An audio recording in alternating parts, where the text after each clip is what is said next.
Welcome, my little couch potatoes, to the comfiest courtroom on the internet. I'm your host, Llama, and it's time for dramatic testimony, overruled objections, and absolutely unqualified opinions. So grab your snuggiest blanket, some delicious snacks, and get ready to watch court with your internet besties. This is Couch Court with Llama.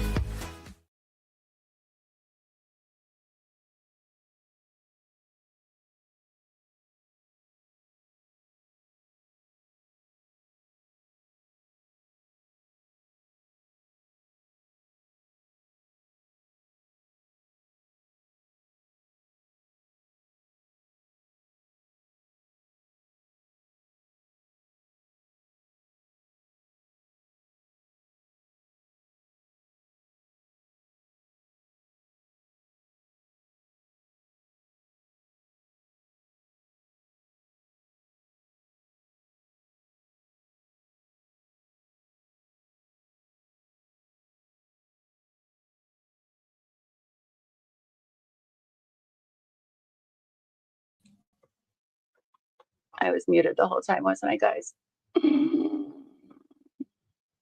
That's embarrassing. All right, let's redo this over again. I know what I'm doing, right? Sure. Anyway, as I was saying, good morning, everybody. Good morning. It has been a crazy morning, a very, very crazy morning. Hopefully, the stream holds up today and doesn't make me go ballistic. The last one said I thought I was done again. Well, let me go back to what I was telling you guys was that while I was getting ready, I wrote something that I wanted to share with you guys. Because you know what? It's Friday. I've never been so happy for it to be a Friday, ever. But anyway, let me read you what I wrote, because I haven't done this for a while either. So I was like, you know what? Now's a good time. All right, you guys. Today's stream is sponsored by This Week. Has your life been going so well that you found happiness, some joy, maybe even some peace? Well, then look no further and get This Week. That's right.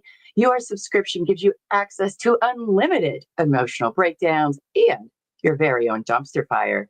That's right. Get your 7-day free trial today by using the discount code FML. Thanks. Oh, I haven't done that in a while. But I read that little ditty this morning. Ooh, I shouldn't say ditty. Consider. I got to take that out of my vocabulary now, too. Man, some people ruin everything. Anyway, let's say good morning to our friends. Good morning, Lady in Gray. Good morning. Hope you're doing great. And the lovely Buffy, I know she's getting ready and she intends to be here today. And she helped me from having a minty bee this morning. Another one. So it was great. Good morning, P. Lila's mom. Good morning. Oh, Terry True Crime, but it's Monkey Butt because Mama is driving. Well, good morning, Monkey Butt. And good morning to your mama. The Purple Platypus, happy closing and deliberations day, right? I was telling Buffy earlier this morning, I was like, this is our Super Bowl. You know, a lot of people I talk to don't know what we do or understand what we do anyway. And I'm like, well, you know, it's like commentary for sports. That's what I'm doing, but with trials. And they just look at me like, what? And I'm like, today is our Super Bowl. We've been waiting for this. And I'm excited about it. And I hope StreamYards keeps it together. It wasn't StreamYard's fault, but we'll get into that in a second. Good morning, 80s Music Man. Good morning. Lovely seeing you here. It was nice checking out the game you were playing last night. So weird, but I enjoyed watching. Hope you had a good time too. Oh, Terry True Crime is going to pick up William Roscoe, the new baby goats. Oh, I love that. I love that. There's Mama Llama. Good morning. Good morning, Mama Llama. If you guys haven't yet, please hit the like button. Please. Llama earns its gavel and it lets everyone know that we're live and where the party is going to be at today, because I think this morning is going to be amazing. Amazing. One could even say amazing. Good morning, Kathy. Hope you're doing good. Kathy from Wyoming. Hope you're great. Chip, and we're off. Yes, we are. Yes, we are. And Simone, the lovely Simone, good morning. Good morning. RTC, our friend from Niagara, good morning. Hope you're doing great.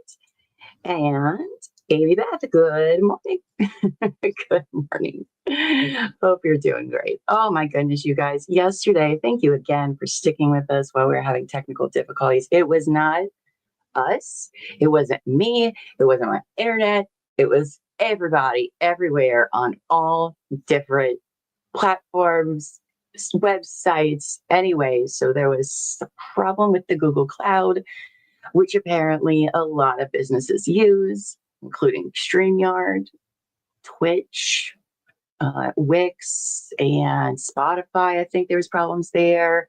Anyway, problems were everywhere yesterday. I'm not entirely sure what happened, but they ended up finally sorting out. Though, when I woke up this morning, the first thing I came and did out here was to see if I had the connection error, which is basically the equivalent of the red ring of death from an Xbox. If you know, you know. Okay. And I woke up and sure enough, that little connection thing was there and I flipped out. And Elbow Feet hadn't left for work yet. And I'm like, I don't know what I'm going to do. It's closing on Wednesday. Is it our stuff? And he's like, no, it's not our stuff. He's like, your computer is plugged into the router. It's not Wi-Fi. Stop calling it that. And then Buffy was all like, here, let me go in and check it out. And I was like, okay.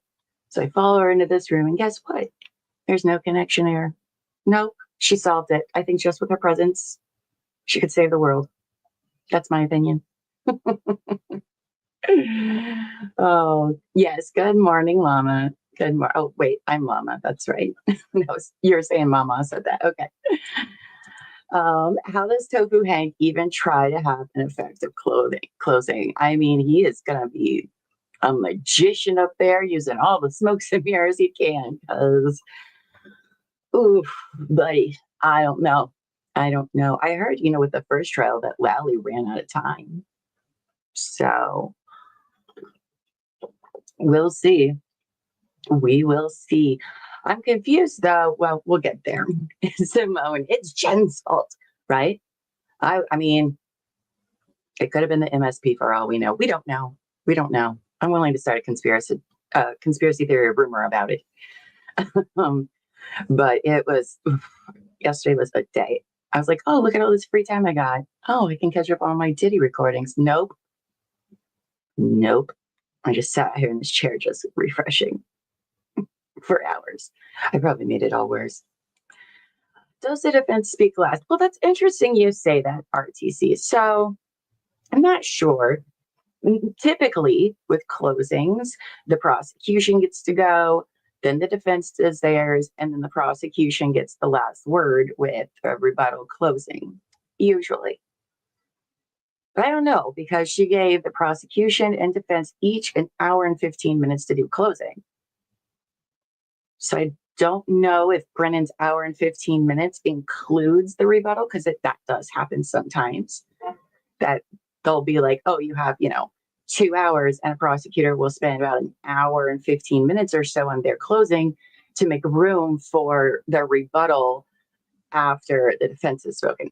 I don't know if that's the plan in this court, because I don't know how they do things here. They do things weird here. So good morning, Polly Perseverance. Good morning. Hope you're doing great. Buffy says there was no rebuttal from prosecution last time, but was that because they weren't allowed, or was it because Lally ran out of time? I'm just curious. But who knows? They do things so weird there. But I am very excited today. Now, we're going to find, so this is the plan for today, according to Bev, is things are supposed to pop off at 9 o'clock. She asked everybody to be there early so they could start early with motions and hopefully do opening starting at 9. I guess this is her first day on this case, because that's happened like 3 times out of the last 33 days. But sure, we'll give it a try, I suppose. And so then the prosecution and defense each have an hour, 15 minutes. So that's about 2.5 hours. Then Bev said, as soon as they're done with the closings, they're going to go to lunch. She's going to send everyone to lunch, and the lawyers need to eat fast. It's not going to be a very long lunch. Then they'll all come back. The jury will come back. She will read the jury instructions, and then it will go into the hands of the jury at that point. So probably around noon, 1 o'clock ish, maybe 1:30. Well, though we never know because time runs differently in this court. So we will see. And Bev also said she was going to talk to the clerk of courts to see if the jurors could stay till like 5 or 5:30. Didn't even know that was an option, but okay. So we will see. Lady in Gray says, I think both parties have 1 hour and 15 minutes total time. I'm not sure if Brennan will split his time or not, but you know he will go last. He wants to get those videos in again, I suppose. Good morning, Teresia. Good morning. I'm so happy to see you all again and have a normal stream. Oh gosh, I already started off rough on mute, so you'll have that. This is Bev. It's not like a normal courtroom. No, ma'am, it is not. Linda 4K says, Massachusetts, it seems to me, has written their law to make sure that the prosecution has every advantage because it's clear from watching the trial judges can do whatever they want to the defense. I mean, that's kind of around the board. The prosecution always has the advantage, you know. They have the advantage because they have all the resources, they have the money, they get most time. That's the shenanigans there. Anyway, let's see. She also goes on to say, Hank, in his own self-interest, did not attempt rebuttal because I guarantee you it would have become a pissing contest between Hank and Wilcher about who and what and why about those x-rays. Oh, yeah, there was no way. Oh, something bit me. Sound. There's no way he was bringing Wilcher back. Not after what Rustler said. No way. Yeah, go ahead, guys. What do you think everything will be? I know we'll get a poll set up here after they do closings. I'll try to get somebody to set up a poll for you guys, but feel free to go ahead and put in the chat now what do you think the verdict is going to be today. You got guilty on one charge, because I think there's, 2 charges total? The murder, second-degree murder, then it has the lesser included, and then I think there's another charge, which I can't remember what it is. Or not guilty, or hung jury. What do y'all think? Lady in Gray, I have to leave by 12:45, so statements better be done by then. But we will let Beth know Lady in Gray has plans today. Was acting a little different yesterday. You know why? Because she was kind of acting like a judge yesterday. Just say. Though it was, I can't say entirely, whether she was pulling shenanigans or not, because we couldn't hear pretty much everything until like last 5 minutes when she finally told them to speak into the microphones, or they turned them on. I don't know. It was very annoying. Very annoying.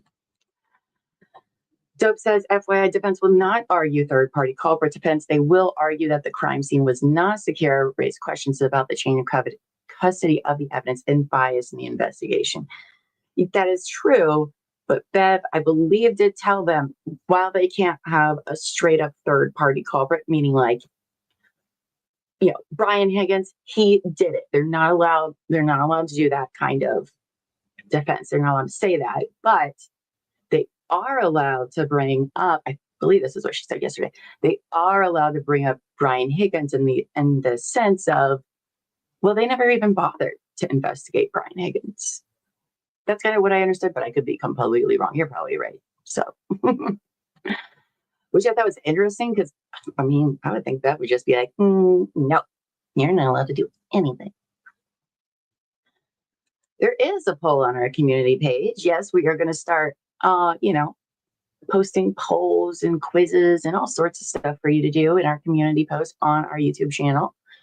So we got a lot of great stuff coming for all you guys. I'm really excited about it, but I got to seal my lips up. I'm not allowed to share, which is very hard when you're all my besties and I'm excited about things. RTC says not guilty after watching the last 4 witnesses. And you know what, RTC? I agree. I don't think that she hit John based on the science that we heard in their last 4 witnesses. Now, were they defense witnesses? Sure. But you know else what they were? Credible, expert witnesses. You know what the prosecution didn't have? Credible, expert witnesses. And I'm a science gal. So, I mean, I understand it all, right? But I thought the defense witnesses in general were really good for them. So, you know, Dr. Rutschler was just like, ain't no way, none of this happened. There was never a collision, like this wasn't possible. So I do think the defense ended strongly. I was a little cautious about their the first half of their case, but they really brought it home with the last couple for sure. Angie thinks it'll be a hung jury. Yep, we also have on our community post page too, so please go there also. And you guys like this stream? What are the other things you need to do? Oh, subscribe. And make sure you hit that notification bell, because if we are not live and a verdict comes in, I will instantly be on as soon as I possibly can. We'll have to set up a stream out of magic nowhere. And so make sure you hit the notification bell for all notifications for our channel so you don't miss when we go live with the verdict, because we may not be live at the time. And we'll get to what we're going to do next week later today.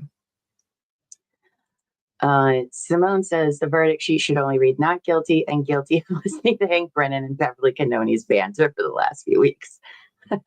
I am so glad to not have to hear or see any of them, hopefully ever again. But I don't want to, jinx ourselves. Ted Daniel, Lady and Grace says, Ted Daniel and X, Alan Jackson will close for the defense. I'm told to expect a lot of visuals in his presentation. I am ready for Alan Jackson's closing. Freudian slip.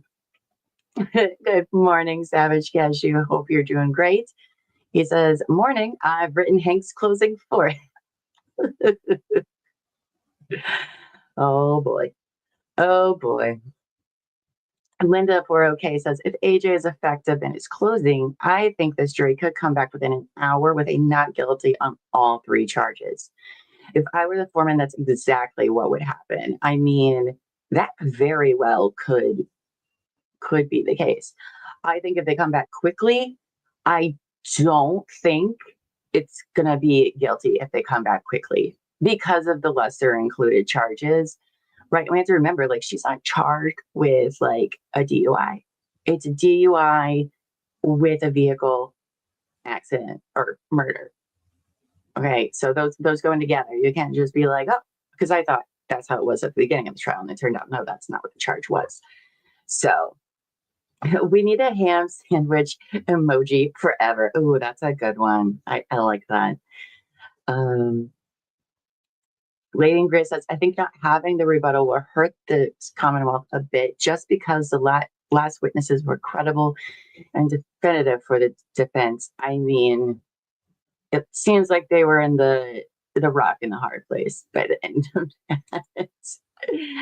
I'll tell you what Brennan did by not calling Dr. Welcher was maybe save Aperture a little bit of embarrassment. I'm not sure. Let's see. We need lots of emojis, but see, the more members we have, then the more member emojis we're allowed to have. So I decided to start drinking by 10 today. It's our Super Bowl and it's Friday. I get permission. Drink away. How about it?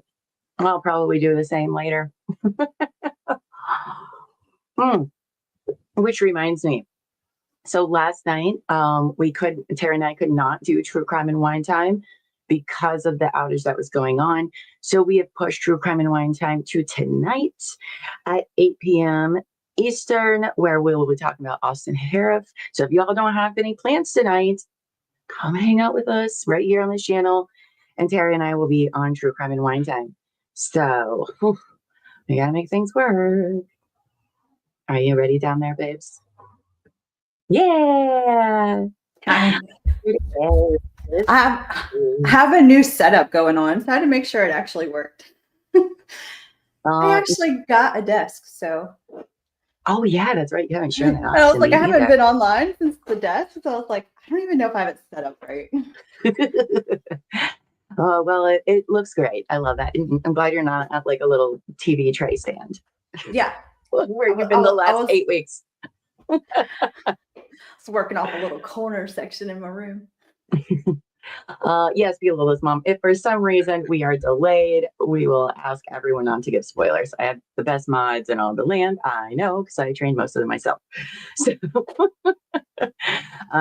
we will definitely do that. Good morning, Suncoda. Good morning. He says, Llama, you are correct. They can bring up the fact that Brian Higgins was not even looked at. I think that's what they said. So thank you for that. I just gotta make sure I don't see the mess back. Oh, okay. Savage Cashew says, I put the closing in Discord due to length. That's what she said. Oh. Do we have movement? They got movement, but you know what happened? Counsel, I'd like to see you at sidebar. Oh, I see it. Let's do run into the front. Yeah, hold on. Let me pull this up. I realized I didn't have this up yet. Okay. We'll still do this. How's that? That way we all can see. Oh, I'm so excited. Are you excited, Buff? No, I'm so nervous. I'm nervous. Nervous? I feel like this is my trial. Yeah. I'm gonna cry live on cam if like it comes out bad. I'm gonna say a lot of cursey words that enough that YouTube would probably be like, Demonetized. Today and then jury deliberation. Forgot to make the banner today, guys. Sorry for the tippy tap. So nervous. I'm sure that, I know that Karen is confident in or probably happy with what her team has done for her, but I imagine she is just a freaking mess. I can't imagine knowing this is like it. Like this is it. It's over. It's in somebody else's hands, and you have no more control. Not that you had any, but you could at least put people thinking up. about it. And now your whole future is on 12 people. On 12 people. Ooh, that makes me nervous. Good morning, Nikki D. Good morning, everyone. Make room on the couch for our friends. And good morning, Juju B. Hope you're doing. I just go with B every time. I'm sorry, I keep messing that up. Either way, Juju, good morning. Juju B. Good morning. It is Friday the 13th. Isn't that wild? What if there was a verdict on Friday the 13th? I mean, I guess for some people it's a good luck day. Not for me. You know what's funny is Lori Vallow verdict came in day one of Karen Reed trial, and the Lori Vallow verdict came in yesterday. That's crazy. And we're closing, isn't it? Isn't it? I don't think we're going to have a verdict today, though. Yes, RTC, thank you for that reminder. Happy Father's Day to all of the amazing fathers that are out there. Sunday is Father's Day here in the States. I don't know if it's like that everywhere else. But to all those fathers we have in chat, I know there's some of you. Happy Father's Day to you. Appreciate. Yeah, happy Father's Day. Appreciate you guys there. No, the trial started April 22nd. So not April Fool's Day. April Fool's Day is when jury selection started. Oh, you guys are right. I forgot all about jury selection because I was watching. That's technically the first day of trial in that is correct. World. That is correct. I did forget about jury selection. because we were watching Lori Vallow. Because didn't Lori Vallow start? No, I don't think hers was on April 1st. It's Chad Daybell. I feel like that was Chad Daybell for sure. Excuse me. Oh, so since we got some time to kill real quick, excuse me. I already said True Crime and Wine Time will be later tonight at 8 p.m. Eastern. Like I said, if we're not on and the verdict comes, I will be live. I don't know where else I would be because I'm usually always sitting here, but I will go live immediately. Even if we don't have a thumbnail or anything ready to go, we'll make it happen. So make sure you click the notification bell for the entire channel so you get that notification when it comes live. Thank you for reminding me. I need to make that. I was thinking about that last night. I was like, oh, wait, I need a verdict thumbnail. Right? I mean, maybe it'll happen while we're still live. I don't know. We'll see. I don't know if we're going to be live all day waiting. I don't know if I have enough to entertain you guys all day. But we'll see. We'll see how today goes. So awesome. You are going to do the Lori Vallow trial starting Monday? Yes, you guys. If a verdict comes in, are you switching streams? I know I'm sitting here asking questions like we're in private chat. No, that's okay. No, I think what I'm going to do is if it comes while I'm streaming Lori, I'm not going to, we'll cut it. We'll cut it from that live stream and then put it out on its own to go on the playlist is what I'm thinking. That way we don't lose people going back and forth, and that's too panicky for me. I can't handle all. Hey, we don't tempt fate. We have a stream that works. That's right. I'm touching nothing today, but that's probably what we'll do is, but then how are everybody going to get notified? Ooh. Things to talk about later. Yeah. Sounds like we're gonna have a meeting. Yep.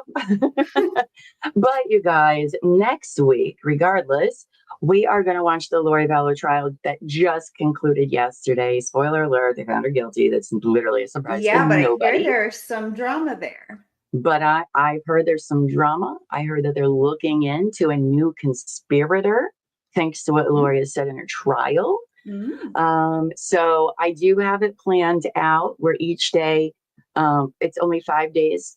That's it for her trial. So we'll watch a little bit each day, and we're going to be done early, about like early afternoon most days. I'm really excited to watch it. Lori Vallow is representing herself. Pro se is always fun. So that's what we'll be doing next week, kids. And it's Lori. It's Lori. It's Lori. I mean, I'm just so glad hopefully that's almost over and we never have to see her stupid face again. Lady in Gray says, Sue O on X, Buchanan is standing outside the courtroom. Defense attorney Elizabeth Little has asked court officers if he will be standing there as the jury comes in and says they would prefer if he didn't. So that's what happened last year. When they did the closing statements, they had all of the witnesses sitting directly across from the jury behind. So where the O'Keefe family is, sitting, you had Brian Albert, Jennifer McCabe, all of them, all sitting there staring at the jury while they're delivering their closing arguments. How are they even allowed in court? Was it because they were released? Is that why? Yeah. I guess. Wow. But they were all sitting there staring at the jury while closing arguments were going on. That's crazy. Good morning, raindrops and feathers. Good morning. Happy closing and deliberation day, everybody. Joe says, good morning, everyone. While there should be a not guilty verdict, I still say hung jury, and the Commonwealth will indeed try her again. I say a decision comes on Wednesday. Ooh, I love that. Prediction. I don't love the idea of a hung jury, but I do think of all the trials I've watched, this one very well could easily. I agree. Easily it will be a hung jury, unless everybody there is just like we are, which I seriously doubt. Right. But see, it's the ARCA witnesses for me. It's always been the ARCA witnesses for me. If they weren't there, I could see being but it's always And we've been watched ARCA. the first trial arc, guys, and they really performed on the second trial. I mean, they were solid. Well, they weren't hired by the defense until the second trial, so there was only limited things they could test. So once they were retained by the defense after they got the release from the federal government, they could do all the extra testing. Yeah. So it was a little bit more solid. So maybe if, you know, they are like me and was like, or like you, who had never seen really the first trial, were like, dang, that was real science, because I don't know what that other crap was. I know that my 5th grade son wouldn't have even done that as a science fair project. I can tell you that. Well, that's what I was thinking, was like, they were, and see, Rentschler was such a, oh no, me, what? My connection thing is up. It's not up for me. Okay. I don't see it. Oh, it's went away. Oh no, not today, Satan. Not today. It realized I was here and backed off. Oh, that's what it was. That's right. She's my bodyguard, my protector. Came in with. Yes. Oh, you know what else, guys? If you haven't yet, join our Discord, because tomorrow night I have some free time, and I want to hang out with everybody. So I'm going to be hosting a Quiplash night over on our Discord. If you don't know what Quiplash is, it is a Jackbox game that we can all play. You don't have to buy anything, nothing. I already own it, so y'all get to play with us. It's basically, if you've ever played Cards Against Humanity, it's very similar to that, except you get to write your response to the prompt, right? So it'll give you a prompt, and then 2 people get it, and they say something funny and awful, and then everybody votes on which one they thought was best. Anyway, it's a hilarious, fun time. We always have a good time. We haven't had a Quiplash game in like a long time. A very long time. So super fun. I'll be doing that tomorrow night. I think I scheduled it for 7 p.m. my time. I think we laugh so hard when we play that game. Like, we are like hurting from laughing so hard. It is a great time. So I hope you all come over there and join us. It's gonna, and you don't have to play. You can, let me just say this. You don't have to be on voice. You don't have to be on video if that makes you uncomfortable. Some of us will be, but you don't have to. You can still play along without doing that. Or if you don't want to play, but be a part of the game audience, you can do that too, where you still vote on which one you think is the best, but you're just in the audience, the audience votes. So we got something. No matter your level of comfort, you should come and play and check it out with us. Oh, Savage would be great at this game and probably would dominate the game. Probably. Everybody would quit because they were just like, I'm just kidding. Oh, rage quit. Oh, we'll probably just, our abs will hurt so much the next day. Oh my gosh. I'll be like, why am I hurting so bad? Oh, my face hurts. I have a nice and toned face after laughing so hard.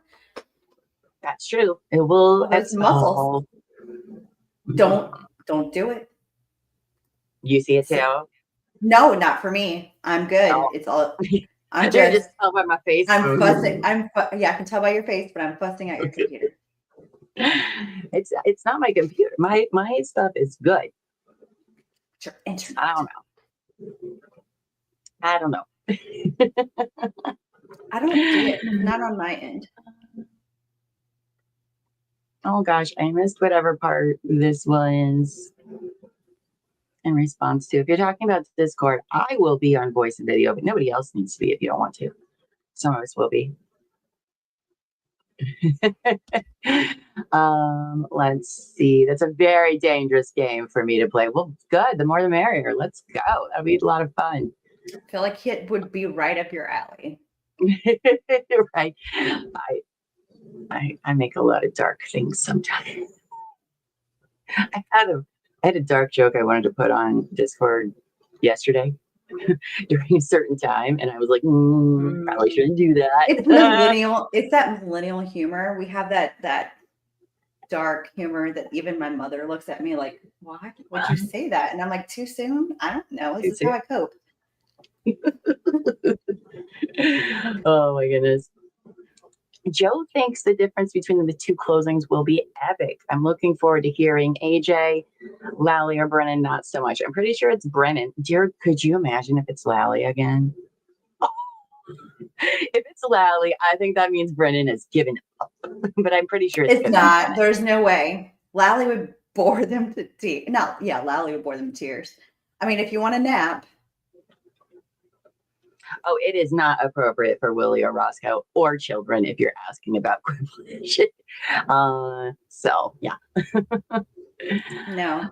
People's mom says, where is it found? In Discord, please. Remember, I'm old, not new at Discord. Oh, you're so sweet, People's mom. You did a great job when we watched this up the other day. It'll be in our game room voice chat, but at the top, if you're on a phone and you pull up the listing of like all the channels, if you're on a phone, you're going to see like a little calendar icon. It'll probably have a blue dot on it. That's going to tell you where all of our events are. You can click interested, but I'll just remember to tag you if you don't get there. We'll make it work, or just ask in the general chat and somebody will post the link for the event there too. So Raindrops and Feathers says, I hope Jackson's closing is mic drop worthy. I do too. I think it will be. I hope so. His opening was a banger. So well, he didn't even go yesterday, so I assumed he was in there working on that masterpiece that I expect. Waiting Grace says, Sue, both teams are watching videos on their laptops. A reasonable assumption is that one of the teams is planning on using video in the close, and it is being reviewed. I wonder who that could be. I do think Lally said something about them wanting to use the interview clips for sure. Oh, yeah. Because that's all they have. Like, really, that's all they have. Which didn't really do a whole lot for me. Out of context videos. I mean, we know they're out of context. I do, because I'll, just watching the documentary, a lot were taken from there and stuff. But, like... Simone says, AJ's close will be epic and Brennan will concede. Bow to the master, Hank. And I'm not talking about Bev. I think I do feel like Brennan knows he probably didn't bring it home for sure. At least not confident enough in securing that guilty verdict. I'm not saying there couldn't be one. I'm just saying he's not as confident as one should be in that position, in my opinion. At least I think he got knocked down a peg or two the last few days. He looks a little bit, I don't want to say defeated, more deflated. Well, that's how you know that what he did with that sweatshirt, that's how you know it was that bad, because after that moment, everything about him started changing. And that just makes me feel like even he knows that perhaps maybe Bev should have ruled for a mistrial there.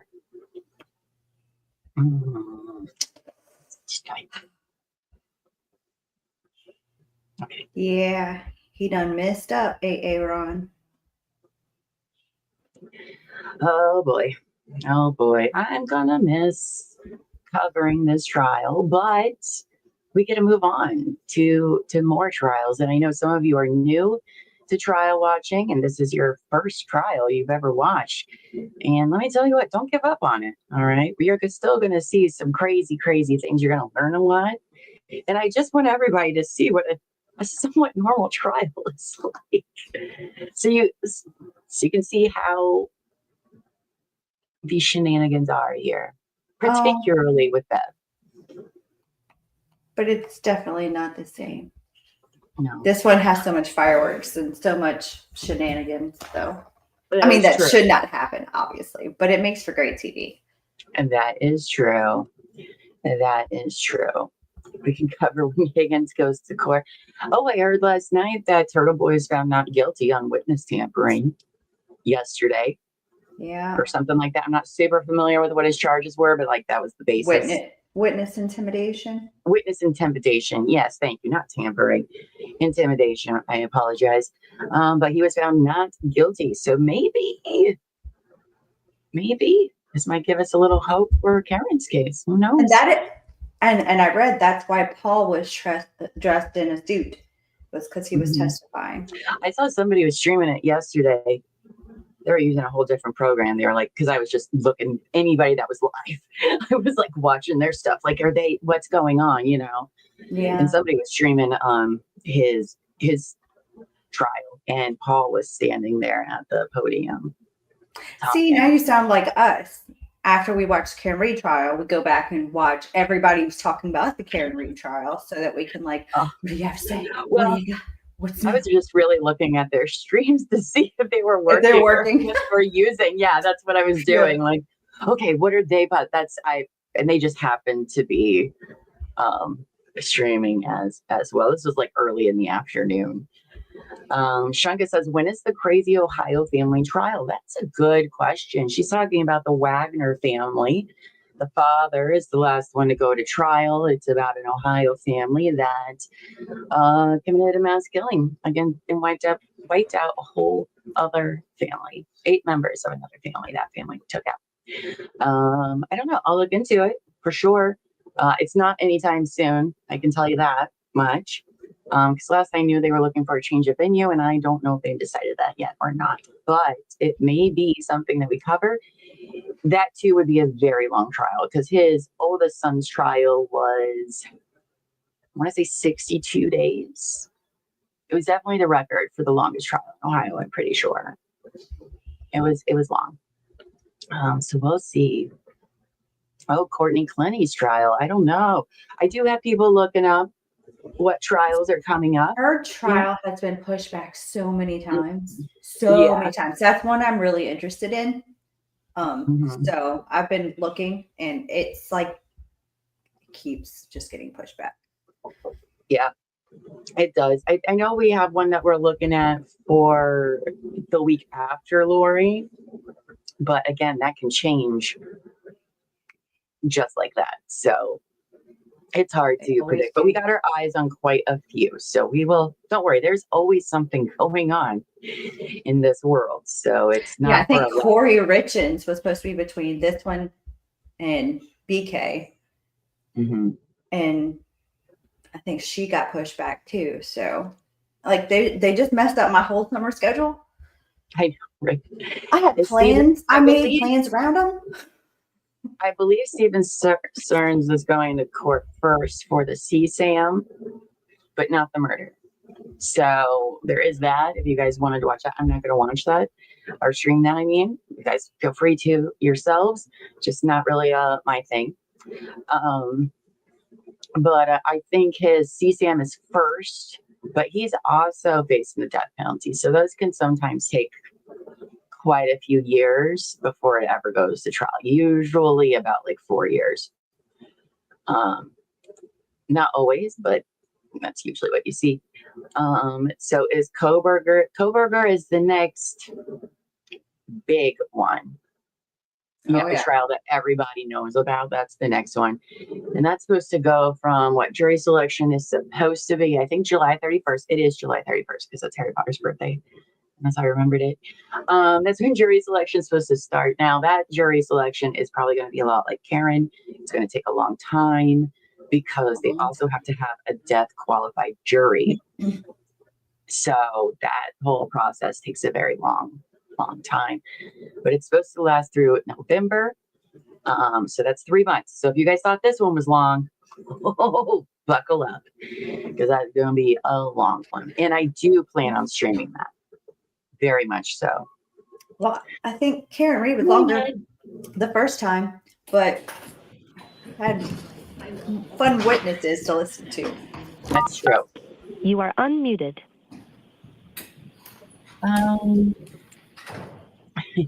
They really need to work on their reasoning skills. Okay. Yeah, Shanka, of course she was, but we're going to watch it anyway. Because we got nothing really happening next week, but yes, Angie, we have our case file section in Discord that has all the hearing and trial dates with court. All right, so why don't I see Counsel over here at Sidebar? I've got my computer up. What have we been doing? Ma'am, what were you doing the whole time? I just want to start early so that I can get the jury back there to deliberate. We're starting at 9 o'clock. I will not miss this woman. I will not miss her and her shenanigans.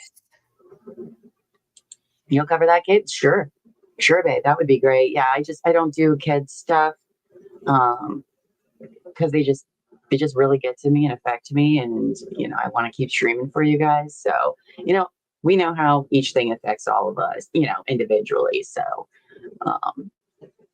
that would, if you end up doing that, I completely support you in doing that for sure. Let's see. I just saw, there she is. Haley Wood, good morning. I was like, I know I just saw her name. Where would it go? Hello, Haley. Hello.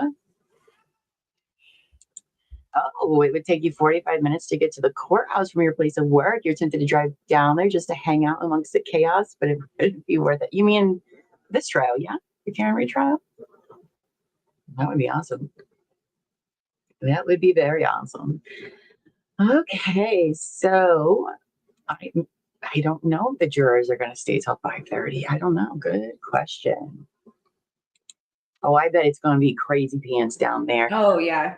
You'll be in good company. There's a lot of people down there. Oh, and there'll be John's people dad down there every single day waiting up until verdict day. Oh, I bet. I bet. It's like a tailgate party outside there. Well, I won't do it today, but after today, if we don't get a verdict, I think on the community tab where we post, things, I'll post what day do you think next week they'll come back with a verdict? Because I think no matter what, she's going to make them stay until Friday if they can't agree. So I don't know. You want a selfie? Juries are, yeah, get a selfie with Jackson. Have him write it to I don't know. That's a Kelly P thing, I guess. To my wife. That's true. Haley said, I'm up to my elbows with paperwork, so we'll be dipping in and out of chat. Well, that's okay. I'm sure we're in your ear, and we will keep you updated throughout the day. Raindrop said, Beth said yesterday that she is having jurors stay till 5 p.m. so they have enough time to deliberate. I feel like she said she had asked permission for that too. Yeah, she was supposed to call them and see if they're able to. And what's the person in charge of the whole court? The clerk of court, right? Yeah, she was going to have them call the jurors and see if they're willing to. That's what I got out of it. Maybe. Okay. Yesterday was so hard to hear everything. It was. So. I had to go watch a bunch of different after here. Well, because I was at an appointment, so I watched here, come back and watch here. I'm like, see if I can find a stream so I can actually hear what she said at the end. Mm-hmm. Because why was it so hard? Go stand at the microphones. Andrea's photo thinks Rita's guilty, but we'll probably get away with it once again. Okay. All right. We welcome all opinions here. All opinions are welcome.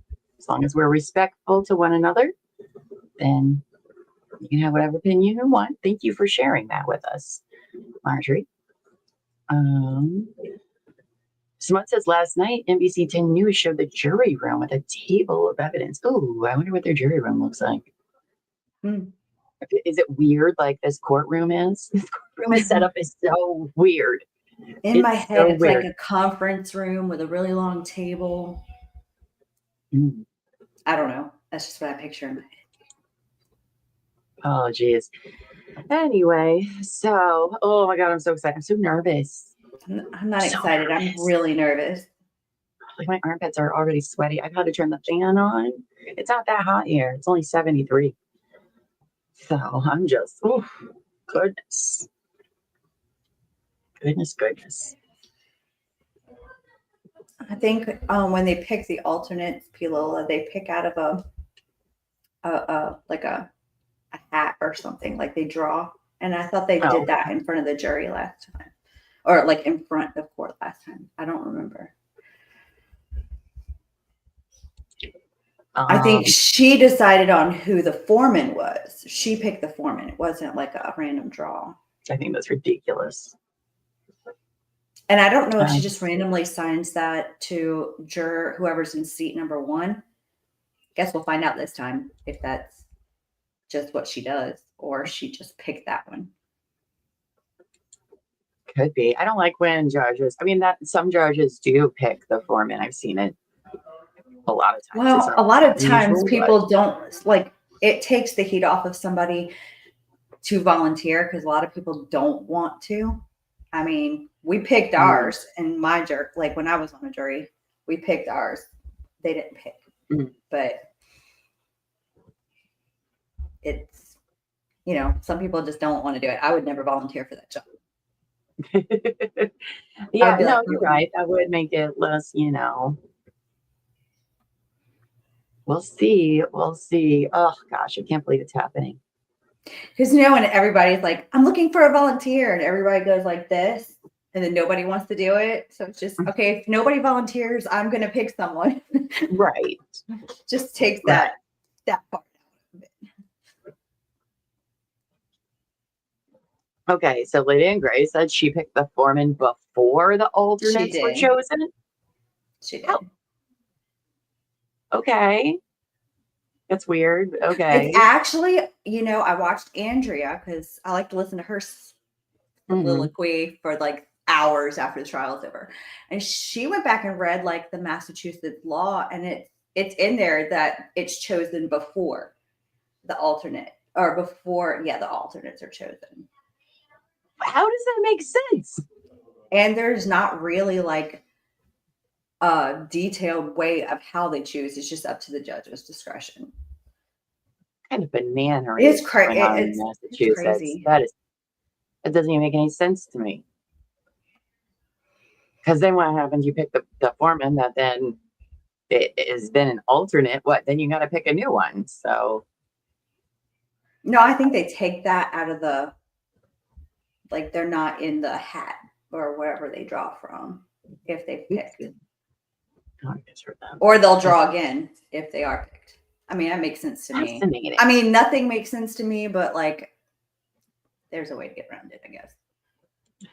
Linda says, having been volunteered into being foreman twice, I don't know why, LOL, but it seems at least juries in Oklahoma have enough common sense to pick the organizer. Yeah, that's interesting. That is interesting. Different jurisdictions do things so differently. It's wild. Simone says, one thing is for certain, Alessi is forever my heartbeat. He's still the hottest turning on the beat. I love Alessi. He's fascinating. What a fascinating guy all around. I'm gonna miss him. And you guys were right at the beginning. Y'all were like, Llama, just wait until you see Alessi. Do you remember when you and Annie were like, that guy? And I was like, oh, I love him. And you're like, that guy? And I'm like, he took us to church numerous times throughout this trial. Like, he is that old guy? Right. You love him? And he had a whole ass baby during the Caroline trial. A lot has happened in the last 8 weeks. Oh, great. Angie says, I'm definitely an Alessi fan. Been amazing to watch. Yes, I would happily. And if you think about it, he did more than Yannetti this trial. Yeah, Yannetti really didn't. Well, I don't want to say he didn't do much because I know that he's probably doing a lot behind the scenes. Yes. I'm just saying he didn't question as many people as it seemed like he had in the first. We saw a lot of Alessi. Mm-hmm. And I do think that the ones that Alessi, crossed or even did direct with, like he really understood what he was asking questions about. He did his homework. He did his homework, and that was a very good move from the defense. Raindrops and Feathers says, I heart Jackson. Where's Elbow Feet? I need some of his snark in my life this morning too. Oh, I'm sure he's listening. He's listening. He's like Beetlejuice. You say his name 3 times, he pops up. But he'll be listening today. That's for sure. 3 times pop up. That's funny. I mean, yeah. Well, so he works as like a utility locator, right? That's what he does. I forget which utilities he does now with his new job, but so like in Ohio, they're building a huge tech park. The amount of gigantic cranes all in one, like it's crazy what they're doing out there. So he's had to be out there the last couple of days, and so it's like IBM is out there, Meta, Google, some other ones that I forget. But specifically, he was at the Google one yesterday, specifically the Google Cloud. Now they're not all up and running. They're still in like the process of building this huge like tech So that's why it stopped working. industry. I blame him. Yes. Did he not locate the right wire? Did they accidentally cut it? Maybe. We have to talk. I'm just kidding. I don't think any of the company's stuff is up and ready yet. Just elbow feet. It's crazy. We drove past it a couple of weeks ago. I think he has like 12. I don't know. I don't. Never mind. I won't share it with that. Let's see. Oh yes, we'll summon elbow feet. Elbow feet. Elbow feet. Do you hear us? Shunka has demanded your presence. Alessi's brain is sexy. That's true. The two things I like most is intelligence and humor, and I bet he's a funny guy too. So, my husband loves. You need to make and he was yelling mm-hmm. and making those points. He will walk around the house yelling like Alessi, just randomly. And get scared of with his finger.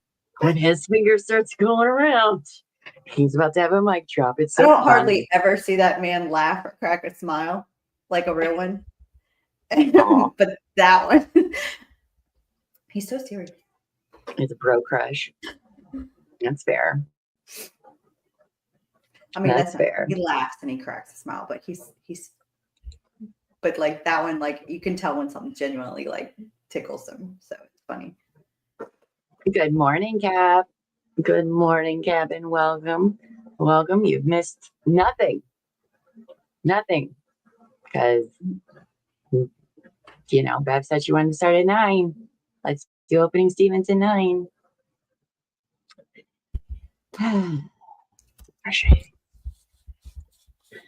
Raindrops and Feathers says, did you guys see the video of Crash Daddy Wolf walking in front of the courthouse and a woman runs after him and trips over a dog? No, I have not seen that, but feel free to put that in the Discord and I will watch it. That's fantastic. I love that. That would be me. How embarrassing. That's not. I wouldn't change. I felt really, really bad for that lady having that video everywhere because I was like, that's so embarrassing. Not that it happened in front of a bunch of people. Yeah. And Crash Daddy. But now it's all over the internet. Ugh, so I don't want my worst day and most embarrassing moment all over the internet. Ooh, update from Sue O from Lady in Gray. I have never seen so many smiles at a sidebar. The Commonwealth is not smiling. Judge is looking at the clocks. What are we waiting on then? She sounds like she's not happy if she's looking at the clock. No, I don't know. We'll see. I mean, obviously they're smiling, so I don't know. What's happening? Somebody go ask them. Somebody, what is happening? Oh, we're headed back. They heard me. They did hear you. I'm convinced that they hear us. Oh, nice. They're going to have Jackson. What?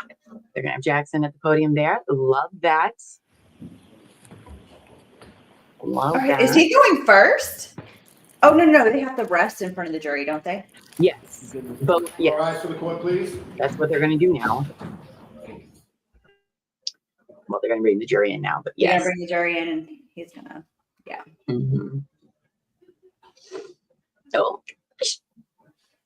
Because I forgot that wasn't formally done. I can't believe they didn't call any rebuttal witnesses after talking about it all week. The way my mouth dropped. Well, same, you saw it. Like, oh. I was like, that's crazy. Especially he fought so hard for that. Mm-hmm. I'm not excited. I am so nervous. I don't know. I'm sweating a lot. Me too, girl. And I'm sure the anxious poops will be on their way. We're all going to have them and it's fine.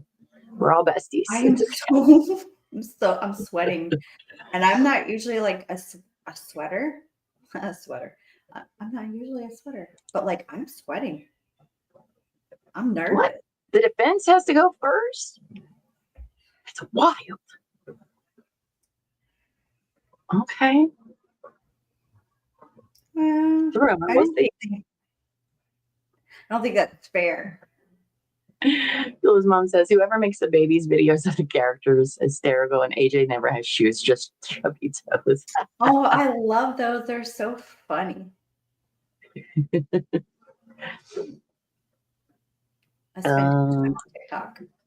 I don't need to ask for a direct. I think Angie says he'll need to ask for a directed verdict for the record outside of the jury, won't he? I think they did that yesterday. They did. That's what Yannetti was doing. He asked for it. Yeah, he did. Okay. But she said it's denied. Not surprising. Linda says, having been the foreman on 2 juries, I was voluntold both times. I tried to refuse on one and they absolutely insisted. I guess they get to know you over lunch. That's great. Nikki says, I feel like it will be not guilty today. I'm setting myself up for a letdown. Yeah, you guys. We're not getting a verdict today. I've been let down before. And, you go through this weird thing when you're done with the trial. I mean, I know this trial is not about us. We're just, spectators of all of this. But like after a trial's done, you kind of have this period of just like, oh, and now it's over. Especially when you don't get the verdict you want. But post-trial shock disorder is real. It's PTSD, post-trial shock disorder.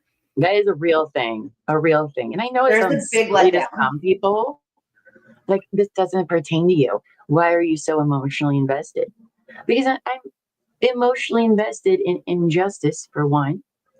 It's like the end of a series or the end of a book when you finish it and you're like, it's like you've watched a 7-season, show over the course of whether you're invested and you want the outcome and you want it to be a certain way, and then you don't get the outcome that you wanted, and you're just like, I kind of want to cry.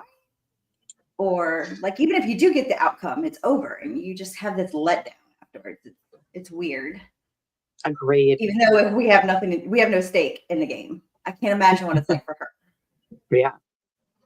Agreed. It's exactly like that. Been there numerous times. Kathy says, if I see another ceiling fan, I don't think I see a lot of ceiling fans.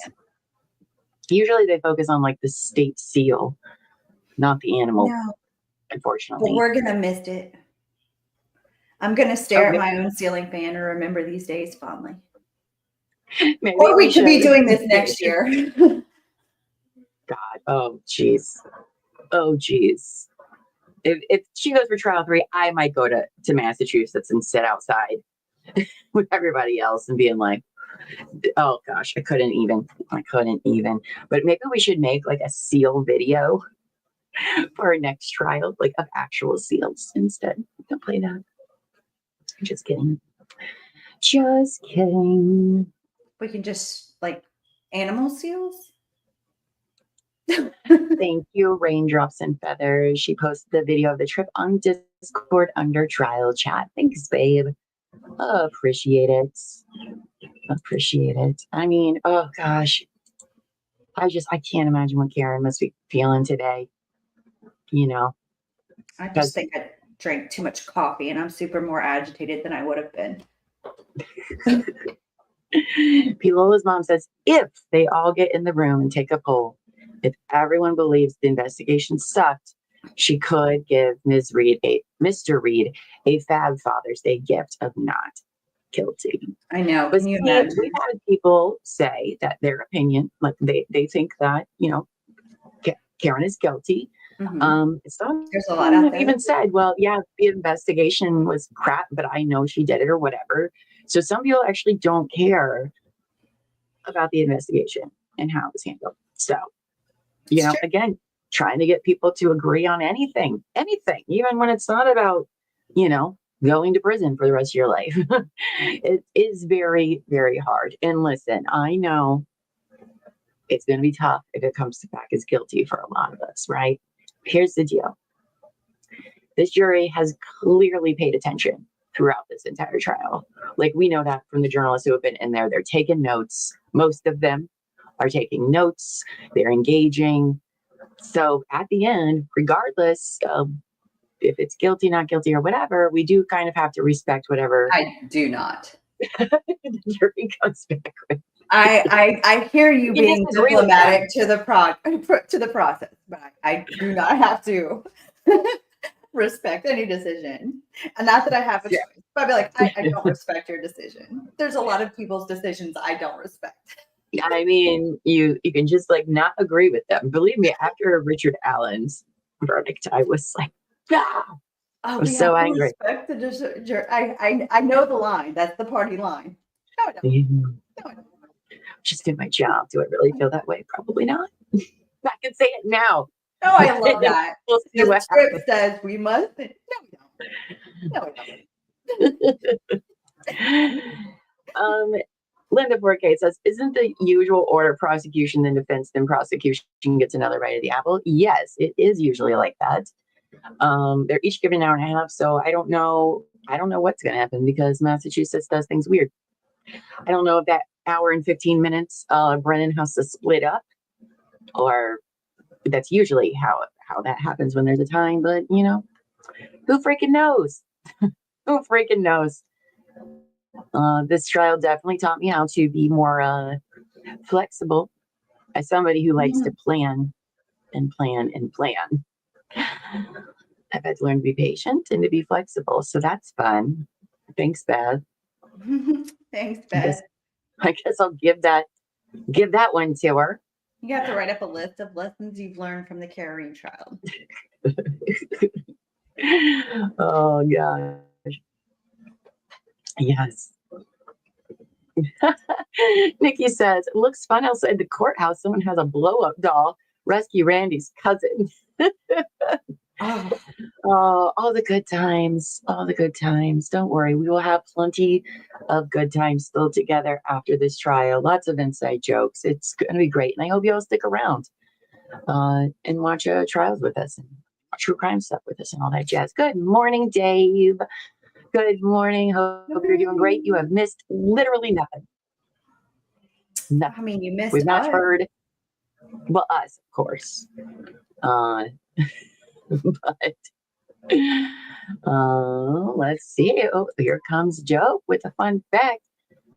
Fun fact, the first jury trial in the American colonies was in 1630 in Plymouth, where John Billington was accused of murdering fellow Mayflower colonist John Newcomen. He was found guilty and executed. Interesting. So the first jury in Plymouth is Massachusetts, right? I think so.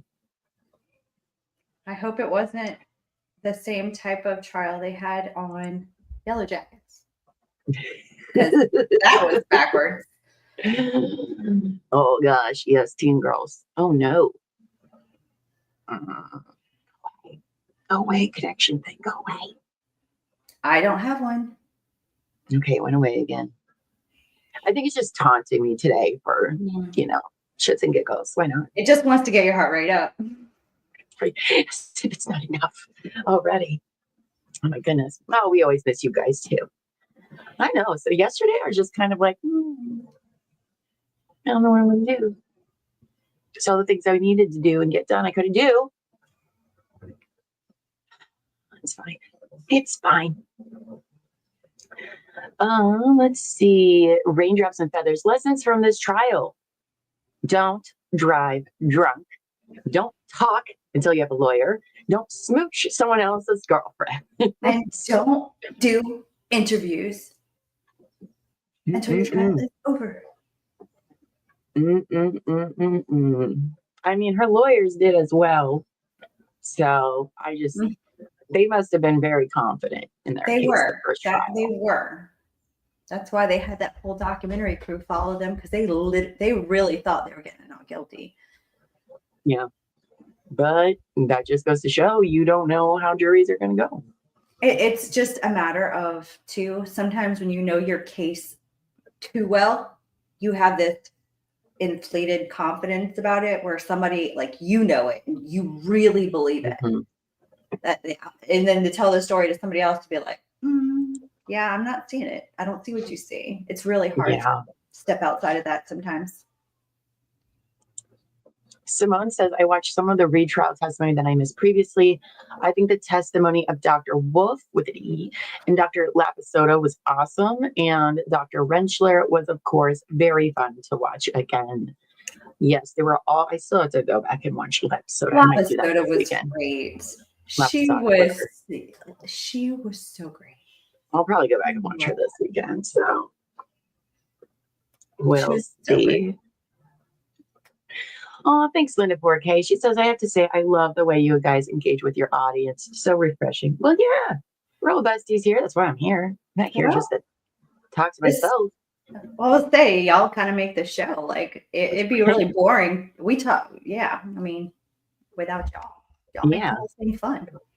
Yeah, it's very exciting. And thank you for finding us, everybody, all the new people that have joined us during our coverage of the Karen Reed trial. I love seeing all these new faces, whether you're in chatting with us or you're lurking or you're part of the replay crew, because we know a lot of you do watch after court's over due to, time differences and having busy lives. Like, we can't tell you enough how much we've appreciated everyone, because how much our little channel has grown in the last 2.5 months is unbelievable.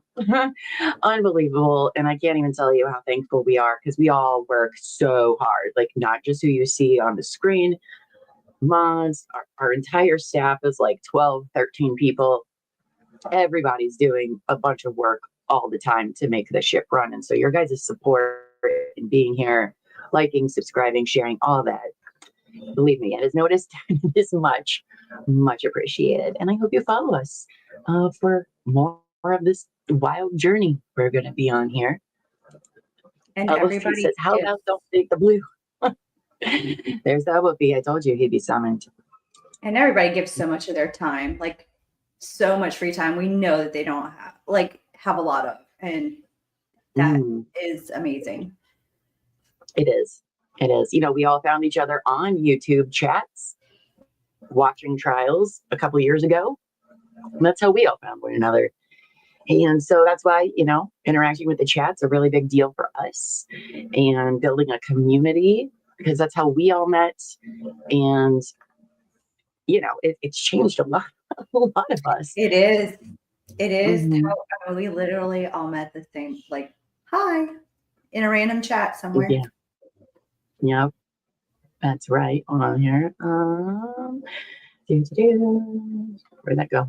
Oh, there we go. I talk to these people every day. Every day. We know that's very true. Literally every day. Every day. Thank you, Haley Wood, for gifting a membership. Thank you so much for doing that. And congratulations to whoever received that gift. Remember, we do members only. We got a lot of stuff going for our members, but thank you for that support, Haley. It keeps the lights on, and we get to tell more stories and watch more trials with you guys. So thank you. Jake Montana got that gift. Welcome, Jake Montana. Family. Nice. Congratulations, Jake Montana. Thank you. Hey. All persons have any justice of the Norfolk Superior Court in front of the country before. Draw near, give your None of attendance, this over here. I think that's a good spot. Court is now open. You may be seated. But we're always looking for help, by the way. So So I Hit have one of us. started far too many mornings by saying to you folks, I apologize for the inconvenience, having you wait around so long. I appreciate your patience.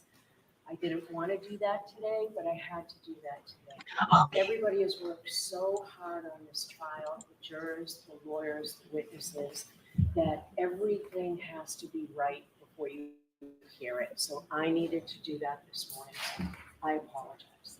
I do have to ask you those 3 questions. Were you all able to follow my instructions and refrain from discussing this case with anyone since we were here yesterday? Everyone said yes or nodded affirmatively. Were you also able to follow the instructions and refrain from doing any independent research or investigation into this case? Everyone said yes or nodded affirmatively. Did anyone happen to see, hear, or read anything about this case since we left here yesterday? So as you know, it's time for closing arguments. And when I was a trial lawyer, I never liked it when just before closing arguments, just before I stood up, the judge would say, jurors, remember, closing arguments are not evidence. But it's true. Closing arguments are not evidence. The lawyers aren't witnesses. And because they're not evidence, I need you to put away your notebooks because you can't take notes on them.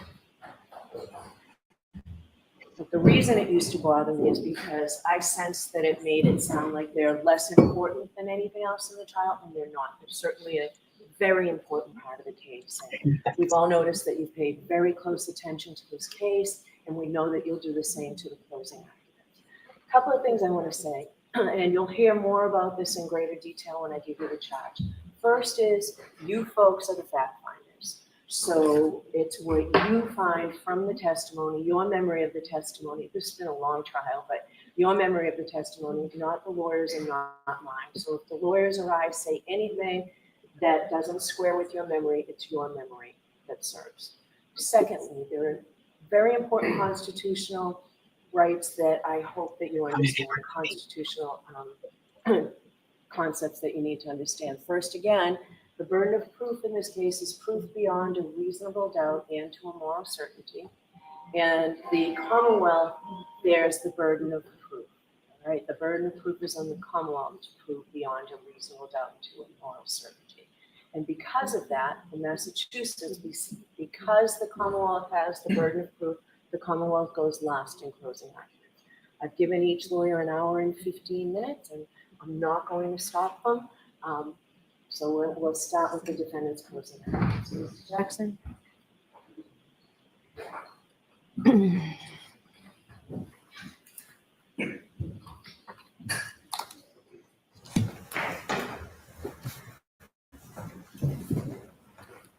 There was no collision. There was no collision. There was no collision. I want to take a minute to start off with thanking you. I want to thank you for your attention. I want to thank you for your patience. I want to thank you for your diligence. This is not an easy undertaking. Most of all, I want to thank you for your courage, because courage is what this moment demands. Not just to listen, but to stare directly at injustice and say, not here, not now, not on our watch. That's what you're being asked to do. Stare down injustice. I want to start with a simple truth. You folks, not us, nobody else in the courtroom, you folks are the last line of defense. The last line of defense between an innocent woman and a system that has tried to break her, that falsely accused her, that tried mightily to bury the truth. This case was corrupted from the start. It was corrupted by biases and conflicts and personal loyalties that you heard about. And most fatally, it was corrupted by a lead investigator whose misconduct infected every single part of this case from the top to the bottom. In our opening comments to you a few weeks ago, we told you what to watch for. We warned you what to watch for. We begged you what to watch for. Watch for the physical evidence. Pay attention to the medical facts. Pay attention to the science and the physics. But also pay attention to the integrity, the very essence, the integrity of the investigation. But you also saw something during the course of the trial that none of us might have expected, something that should sadden us, something that maybe would anger us. On full display, you saw the lengths to which some police officers will go to protect their own at the expense of the rest of us, at the expense of Karen Reed, an innocent woman. Before we examine the evidence in the case, which we will do, we need to understand the very foundation of the entire system of justice in which we operate. It's the bedrock on which this entire system is built. Reasonable doubt. This isn't just a technicality, and it's not a slogan. It's a constitutional shield that protects the innocent and prevents the government from punishing without proof. The Commonwealth has the high burden to prove every single element of every single charge beyond a reasonable doubt and to a moral certainty. As I said, those powerful words are not just some legal jargon. They're your mandate, they're your obligation, they're your community's protection against injustice. In our system of justice, Karen Reed sits here today, presumed innocent, cloaked in the presumption of innocence. That presumption is not fragile. It doesn't just disappear because there's a charge or a badge or a theory. That presumption stands firm unless and until the Commonwealth clears that high bar, the highest bar the law provides, proof beyond a reasonable doubt and to a moral certainty. That means at the end of this case, at the end of the trial, you think about one or more of the charges, you think, you know what, maybe that's true. It might be true. Then you vote not guilty. If you think it's possibly true or probably true, your vote must be not guilty. If someone among you thinks it's likely true or even very likely to be true, your vote is not guilty. It's because none of those standards, maybe, might be, possibly, probably, likely, very likely, none of those meets the extraordinary burden of beyond a reasonable doubt and to a moral certainty. A moral certainty means a level of confidence so strong, so incredibly unshakable that you could go home, you would go home, look your loved ones in the eye and say, I am certain. Not probably, not likely. I'm morally certain, and my certainty remains unshakable. The law defines moral certainty as the highest level of certainty known in all human affairs. Think about that. You must be that certain about the entirety, not part of, the entirety of the Commonwealth's case. As we discuss this case, you'll see that the Commonwealth comes nowhere near, nowhere close to reaching that extreme burden of proof.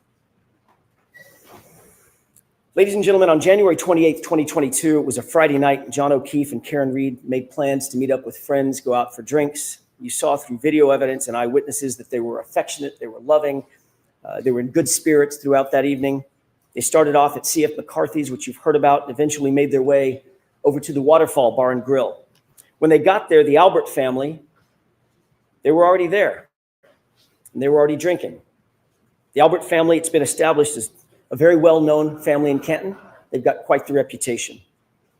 Brian Albert was at the Waterfall, a longtime Boston police officer. His wife, Nicole Albert, was there. She was with him. His brother, Chris Albert, who was a Canton board selectman, he was there. His wife, Julie Albert, their daughter, Caitlin, and his sister-in-law, Jennifer McCabe, whom you met, and her husband, Matthew McCabe, whom you did not meet. They were all there drinking before John and before Karen ever arrived. But also present at the Waterfall that night was Brian Albert's friend, Brian Higgins. We know that he had a romantic design on Karen. That becomes an incredibly important fact as we discuss the facts of this case. As the bar was closing around midnight, the Alberts invited everybody back to their house. They wanted to keep the night going. But the evidence revealed something interesting, that the invitation to John O'Keefe appears to have been for a different reason, an alternate reason. Think about the video of Brian Higgins and what Michael Proctor in his investigation completely and utterly ignored. Higgins was agitated after a day of drinking, agitated that it was John and not Karen John with Karen, not him. Recall that ominous text that he sent to Karen with her and John standing just feet away. Well, he got no response. And then we see this.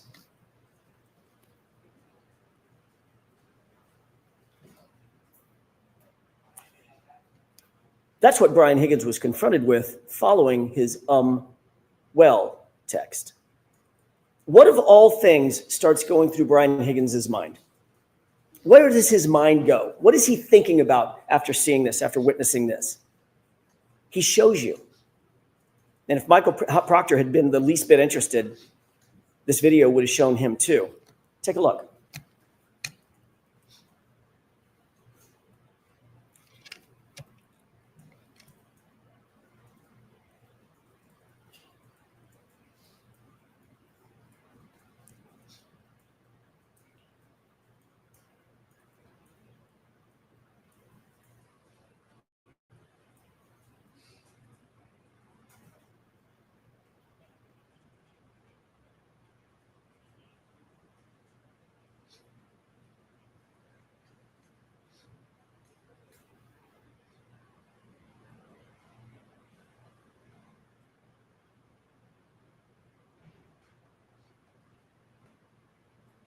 Sparring, practicing, fighting techniques. Where was Brian Higgins' mind? What was he thinking about? And then what happens?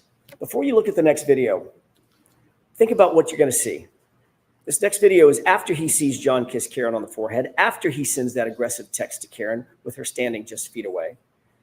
Watch closely, and this is what you're going to see. This is what Michael Proctor and his investigation completely ignored. Higgins is very clearly upset. He's agitated. Chris Albert tries to control him. He tries to talk to him, calm him down perhaps. Chris forcefully grabs Higgins' arm. You'll see that in the video that you're about to watch. It appears that Chris is trying to calm him down from something. Brian Albert's standing right there with the other two men, but Brian Higgins is having none of it. He appears to be hyper-focused on one person and one person only, John O'Keefe. In an instant, Higgins angrily jerks his arm away from Chris. Higgins rubs his brow, and he directly gestures at John, a gesture that looks a lot like, let's step outside. Let's go outside. But John looks at him, takes a swig of beer, completely ignores him. Take a look. Be cool, Chad. Be cool. Oops, sorry.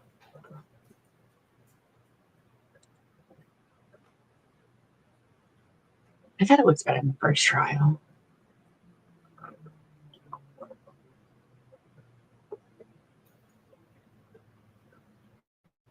I'll say this is better than what they showed us in this trial. That's for sure.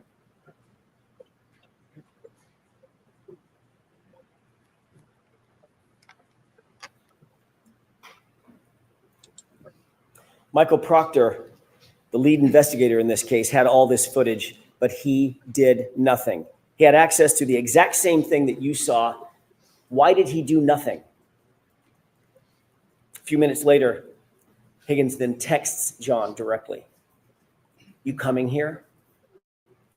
3 question marks. It's now 12:20 a.m. These guys are not good friends. They barely spoke or even acknowledged each other when they walked into the bar together, other than a quick greeting. So why was Higgins coaxing John over to 34 Fairview? You coming here after this? And why not text Karen? Because at that moment, he wasn't interested in Karen. He was interested in John O'Keefe. This is about 5 minutes before John gets out of the SUV and walks toward the house, about 5 minutes before Karen sees him alive for the last time. So what happened inside that house, or that basement, or that garage? What evidence was there for the investigators to look into? What did they ignore? Laceration over John's right eyelid, black eyes, a large dog at the home, an obvious dog bite on John O'Keefe's right arm, a head injury from falling backward onto a hard surface, alleged surface. Never communicate with John O'Keefe. You come in here. Those words now echo in the wake of John's death. Michael Proctor, he didn't listen. When John didn't come back outside, Karen, very oblivious to what happened, thinking she was just left alone in the car out in the cold in the middle of the night, she got frustrated and she drove home. She arrived back at home and her Wi-Fi connected to John's, her car or phone connected to John's Wi-Fi at 12:36 a.m. It's an important time, 12:36 a.m. She left John voicemail after voicemail after voicemail. He was unresponsive. He didn't pick up a single call. He didn't respond to a single text. The longer he didn't respond, the more upset she got. Her voicemails reflect that frustration after the fact. That's the frustration that you hear in her angry voicemails. She uses harsh words and foul language. She's obviously upset. She's obviously irritated because he didn't come back out of the house and he wasn't responding. But Karen did not know what you know. She didn't know what the investigators should have known. She didn't know what was happening with Higgins and Albert and with her boyfriend, John O'Keefe. When he didn't come home at about 5 a.m., Karen went looking for him in a panic. As you know, her worst fears were realized when she found John beaten, battered, bloody, and left in the snow in Brian Albert's front lawn. At 6 a.m., when Karen found John, you heard about the scene. It was described in detail. It was chaos. To use Mr. Brennan's word in his opening statement, it was bedlam. The screams for help by Karen, the yelling and the hollering, ambulances, emergency lights, fire engines, ladder trucks, paramedics, patrol vehicles, patrol officers, all of them swarming all over the lawn just under Brian Albert's bedroom window. And of course, as you learned during the course of this trial, Brian Albert, a sworn peace officer, a first responder trained in being a first responder, never came out of the house. Never went outside to help a fallen fellow officer who was laying on his own property. Never came out. And you learned through the undisputed evidence that the lead investigator, Michael Proctor, for his part, never went into the house. The Commonwealth has struggled to try to prove that John O'Keefe ended up in Brian Albert's front lawn because he was struck by a vehicle. They have failed. They cannot and they will not ever be able to prove that John was struck by a vehicle beyond a reasonable doubt and to a moral certainty, because the science does not lie, the medical evidence does not lie, the physics do not lie. Their investigation was flawed from the start because their investigator was corrupted from the start by bias, personal loyalties. Folks, they cannot prove a collision. John O'Keefe was not hit by a car. There was no collision. So let's start there. I want to take a minute to discuss the actual science, the actual physics, and the actual medical evidence that was presented in this case. The science, it's an old saying, is known as the silent witness. It doesn't lie, it doesn't forget, and notably, it doesn't take sides. If there was no collision, what are we doing here? In order for there to be a collision, there has to have been an impact site. The vehicle had to have struck John, period. I want to remind you of some of the most important testimony in the entire case, and it comes from the Commonwealth's own medical expert, Dr. Irini Scortibello, the Commonwealth's medical examiner, someone governed by law to make these decisions. We know that a person struck by a vehicle suffers massive trauma, broken bones, fractures, soft tissue damage, torn ligaments, contusions, soft tissue injury, severe tissue injury, crushing blows. None of that was present with John. None of it. Not anywhere on his body, including his right arm. Not one bruise. Nothing. The fact is, the injuries are not from a vehicle impact. Not his head injury, not those scratch and bite wounds. Not a single medical expert. Think about this. Not a single medical expert called by the defense or called by the Commonwealth has testified that John was hit by a car. Not one. Think about the irony. Not One. That's not just significant. It's literally the most important point in the entire trial. Listen again to Dr. Scorti-Bello's words. Question. You did not include in your autopsy in any fashion any discussion of whether Mr. O'Keefe's injuries were consistent with a motor vehicle accident, did you? Answer. No, I did not. She told you, quote, I did not see any evidence of an impact site, end quote. She was talking about John's body. The Commonwealth's own medical examiner, Dr. Scorti-Bello, performed the autopsy. She did it personally. She's the only one to have personally examined John's body, and she found no evidence of an impact site on his entire body.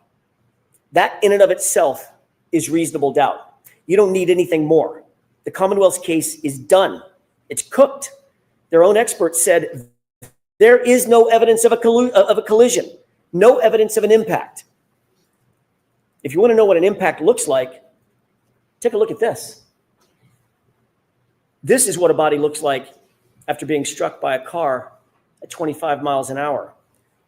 And this is what a car looks like after hitting a person at 25 miles an hour. These are exhibits from Dr. Welcher, the Commonwealth's expert. John didn't even have a bruise. Make no mistake, Dr. Scorti-Bello was presented with the Commonwealth's theory of the case, the same case that you've been presented with, and she refused to conclude that John's death was a homicide. She flatly refused to conclude that there was a collision. And you know who agrees with that? That silent witness, the science, the physics, the data. Dr. Wolf and Dr. Rentschler, you just met them recently. They explained they were not initially hired by the defense. They were asked by another agency to conduct their analysis. They looked at the evidence from both sides, not taking a side for the defense or the Commonwealth, completely independent. They looked at the damage to the SUV on the one side of the coin. They looked at the injuries to John O'Keefe on the other side of the coin. Both PhDs, both engineers determined there was no collision. I'm not saying it. The science says it. That SUV's taillight was not damaged by striking an arm, and John was not struck by a 6,000-pound SUV. Period. Full stop. Dr. Dan Wolf did the testing on the taillight. Actual testing, not some ridiculous blue paint kindergarten project. He did lab testing. He did field testing. He did data testing. Actual impact force analyses. In every single test at every single speed, the taillight damage was inconsistent with striking an arm. In every test, the taillight damage was inconsistent with damaging the shirt, the sweatshirt. Remember that severe internal damage to Karen Reed's taillight. Not just the outer lens. The internal diffusers were completely smashed, completely shattered. ARCA testing established that all the internal components of every single test taillight, especially the diffusers, remained completely intact. Conversely, on Karen's taillight, the diffusers were almost completely gone. Folks, understand something. If any part of that diffuser portion of the taillight is broken, there is no light. It doesn't illuminate at all. It's just black. Let's take a look at a couple of photos. At 5:07 a.m. at One Meadows, that's the photograph on the left. What do you notice about the right taillight?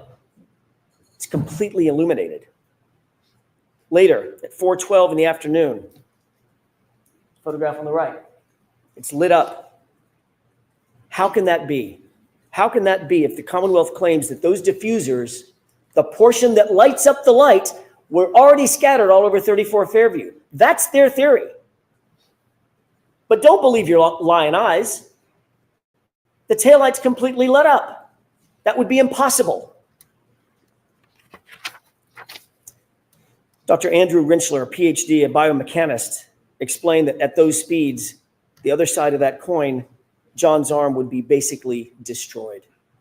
Contusions, swelling, torn ligaments, hyperextensions, dislocation of joints and bones, fractured, broken, and shattered. But as you know, John's arm was pristine, save those dog and claw bites.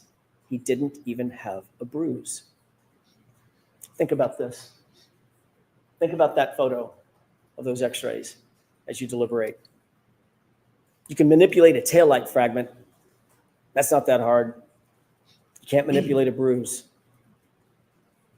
If they claim the car was going fast enough to shatter the taillight and shatter the diffusers, then it was also going fast enough to destroy and shatter John's arm, and it simply did not. How do they square that? They don't, and they can't. So they spent nearly $400,000 of taxpayer money to hire someone to dress up and look like John and paint his arm blue, which told you exactly nothing. The ARCA testing, conversely, also established that it is impossible for John's sweatshirt sleeve to be damaged by an impact with the taillight. The Commonwealth's theory is that the sleeve of John's hoodie sweatshirt was damaged by flying shards of taillight slicing through the shirt and through John's arm. I have 3 questions.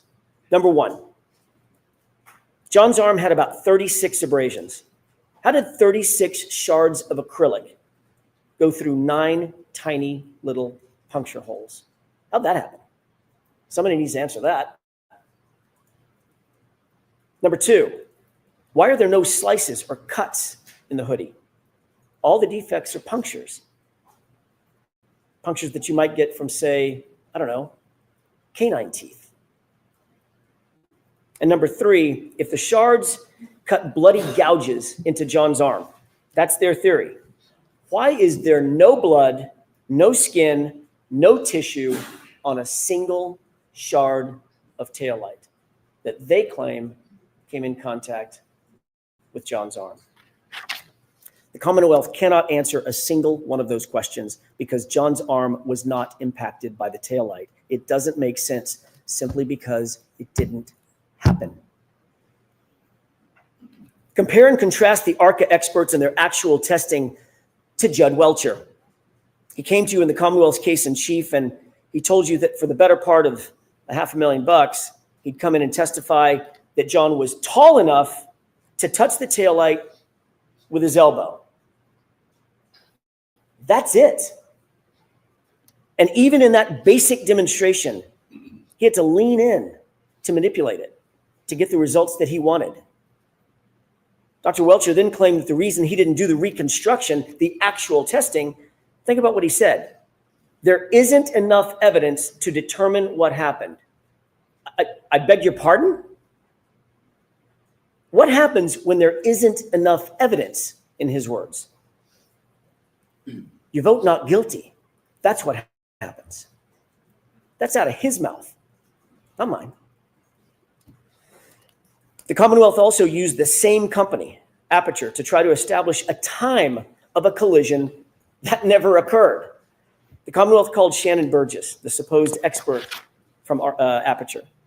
There is a cardinal sin for experts, folks, a cardinal sin. It's called confirmation bias. It's when you decide to change your opinion to fit a theory. The most important takeaway from Shannon Burgess' testimony was how brazen, how shameless he was in trying to change the data to try to suit the Commonwealth. Remember Mr. Brennan's opening statement. He made some promises to you. He said, this case is about the data. He stressed it over and over again. They've had 3.5 years to get this right. The Commonwealth has had this case for 3.5 years to get it right. So his top expert, Dr. Welcher, prepares a report. And that report says that John O'Keefe was struck by Karen Reed's SUV at 12:31:38. Note that time, 12:31:38. He was struck, he was immediately incapacitated, he was immediately unconscious. So says Judd Welcher and the Commonwealth's theory. But there was a huge, huge problem with that. And somewhere in the middle of trial, somebody must have realized it. They must have realized that the very data they produced unequivocally establishes that they are wrong about a collision. It could not have happened. Why?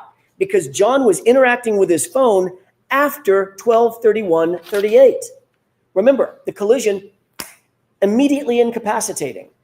How could he be interacting with his phone afterward? He was on his phone, opening his phone, checking his phone, reading texts on his phone, and locking his phone, all of it after 12:31:38, which is the time Welcher clocked for the moment of the impact.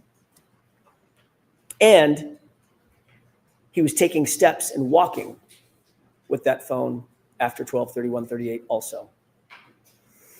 That's what their own data showed, and it devastated their case, and it devastated that false theory.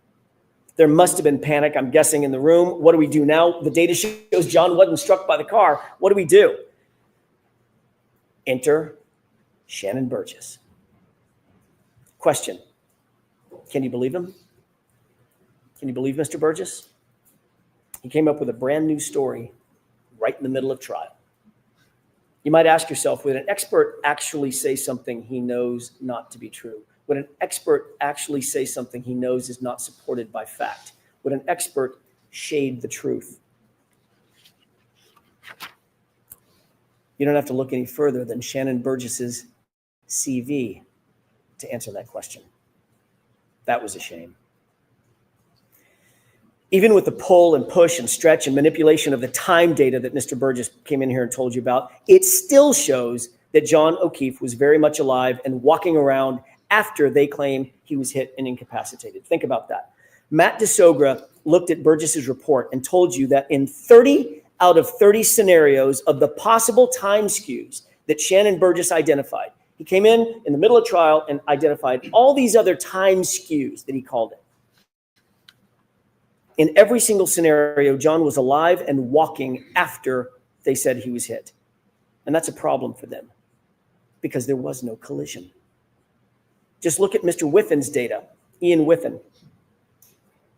John O'Keefe took 31 steps at a steady rate, about 83 feet. And then think about this, in a westerly direction. That would be right toward the house. Remember, it's 78 feet to that garage door. That's not a coincidence. The Commonwealth's witnesses, or the Commonwealth's witness, Mr. Ian Whiffen himself conceded that he has reasonable doubts about the accuracy of John's location data. Remember that question and answer on cross-examination by Mr. Alessi. Do you have doubts? I do. Are those doubts reasonable? They are. And remember, it's still the Commonwealth's burden. If their own cell phone expert has a reasonable doubt about John's location, so should you. John O'Keefe is inside, and the phone battery temperature further proves it. This is not speculation. This is science, and it's irrefutable. It tells us that he was not laying outside in the cold. He was inside somewhere a little bit warmer. Ian Whiffen told you that when the iPhone is exposed to freezing temperatures, think about these numbers. When the iPhone is exposed to freezing temperatures, it will drop from 81 to 21 degrees in 15 minutes. 15 minutes. That's a 60-degree drop in 15 minutes. Now look at John's phone. It was laying, according to the Commonwealth, it was laying directly on frozen ground. He arrived at 34 Fairview and his phone dropped only 20 degrees over the course of an hour. Our little teeter tot. Then inexplicably, it stayed steady, never dropping below 50 degrees for the next 4.5 hours. Never dropping below 50 degrees for the next 4.5 hours. Basically, the entire night. He was not outside. He was someplace warmer, like a basement or a garage. Dr. LaPosada confirmed that John O'Keefe did not have hypothermia. No telltale signs, no telltale Wisniewski spots, no frostbite on any extremity. He did not die of hypothermia because he wasn't outside. Dr. Isaac Wolf, Dan Wolf, Elizabeth LaPosada, Judson Welcher, Andrew Rinchler, all agreed. Every expert agreed.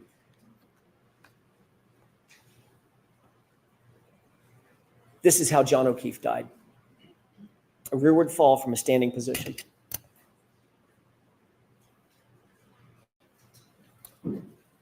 What could make you fall straight back like that? Let's just think about that for a second. What could make you fall from a standing position as Judd Welcher just showed us? Standing up, falling straight back. Add a laceration to the right eye consistent with a fist or a punch, and you've got your answer. He certainly didn't sustain that wound on the back of his head by falling backwards onto a lawn. Dr. La Posada told you that the patterned injury on the back of John's head could only be produced by hitting a hard, ridged, or ledged surface, like a concrete stair or step. What's just through that garage door? Michael Proctor never stepped down in that garage to find out. What a shame. And look at the arm. Just look at John's arm. You don't need the top experts in the country, but you had them. You don't need the top medical minds on the planet on this issue, but you had them. These are dog bites and scratches. These are animal wounds. Not one witness has been called in their trial. Not one. 8 weeks and counting. Not one witness who actually disputes that John O'Keefe's arm injuries are from a dog. The Commonwealth could not find a single medical expert, a single medical witness who would come in here and tell you those are inconsistent with a dog bite or a scratch. And it's equally clear that there was no collision. Dr. La Posada told you in probably the clearest voice in the entire trial. You remember her testimony. He didn't get hit by a car. Those are her words. He just didn't get hit by a car. You remember the question that was posed by Mr. Brennan. Did you consider the speed of the vehicle? And she said, speed didn't matter because he didn't get hit by a car. She repeated it 3 times because it's true, not just because she says so, but because the medical evidence proves it. The medical science proves it. There was no collision. Dr. Rinchler told you unequivocally and just as firmly he didn't get hit by a car. The Commonwealth has not met their burden. They cannot meet their burden. The Commonwealth hasn't called a single medical professional, not one, to testify that John's wounds came from being hit by a car. Not Dr. Scorti-Bello, not Dr. Isaac Wolf. Contrast that with the caliber and the quality of the experts who came in here to tell you what is obvious to anyone with common sense. Those wounds on his right arm are from a dog. This was not an oversight by the Commonwealth. It's just that there is no one out there. No matter how big a check you write, there's not a medical expert who's going to disagree with that. The fact is, this is the central fact in the case.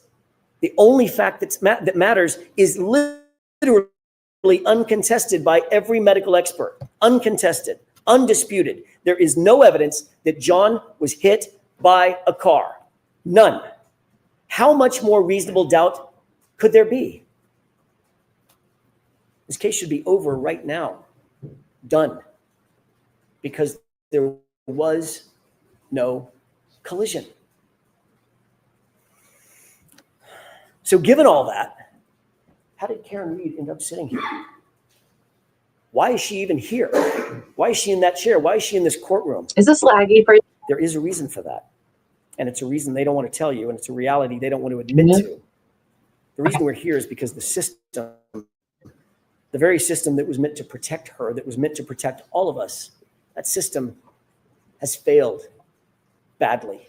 All right, hold on. I'm just going to pause it real quick and bring it back up again so it's not blurry. I don't know if it is for you guys, but it is a little laggy. Okay, no worries.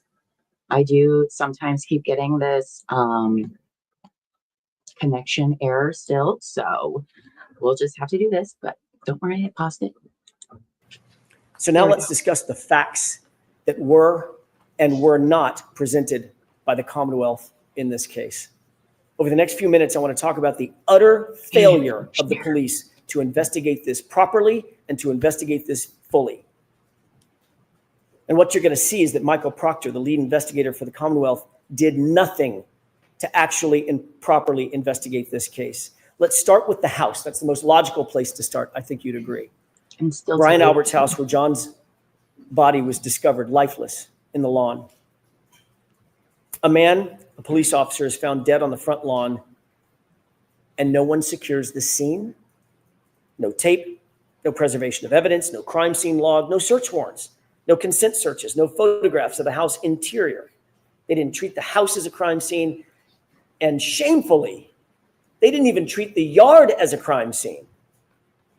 The lame excuse offered by retired Lieutenant Gallagher, it was really cold and windy, and I didn't know if there was a crime that had been committed. What? You didn't know that a crime had potentially been committed? You have a man laying dead in the yard, and here are the undisputed facts that those officers were confronted with. Black eyes.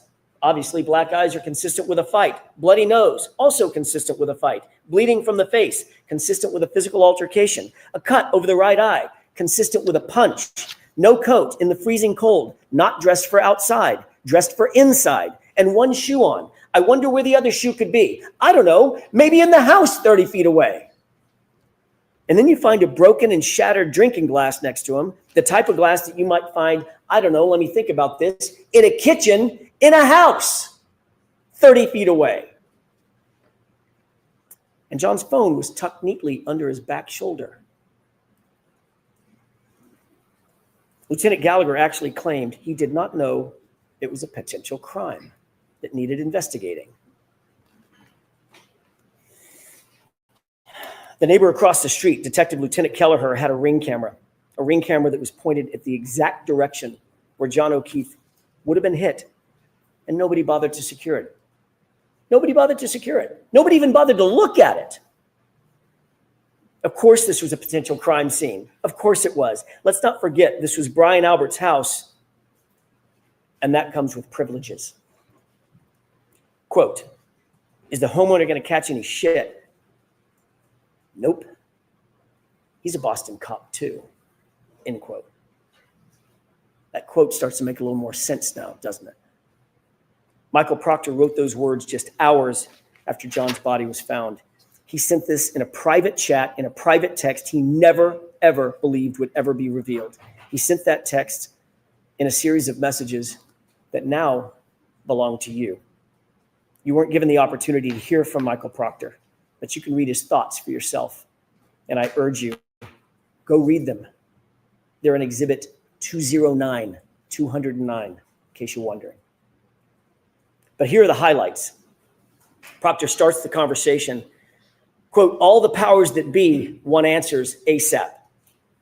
He's getting pressure, obviously. Get this done.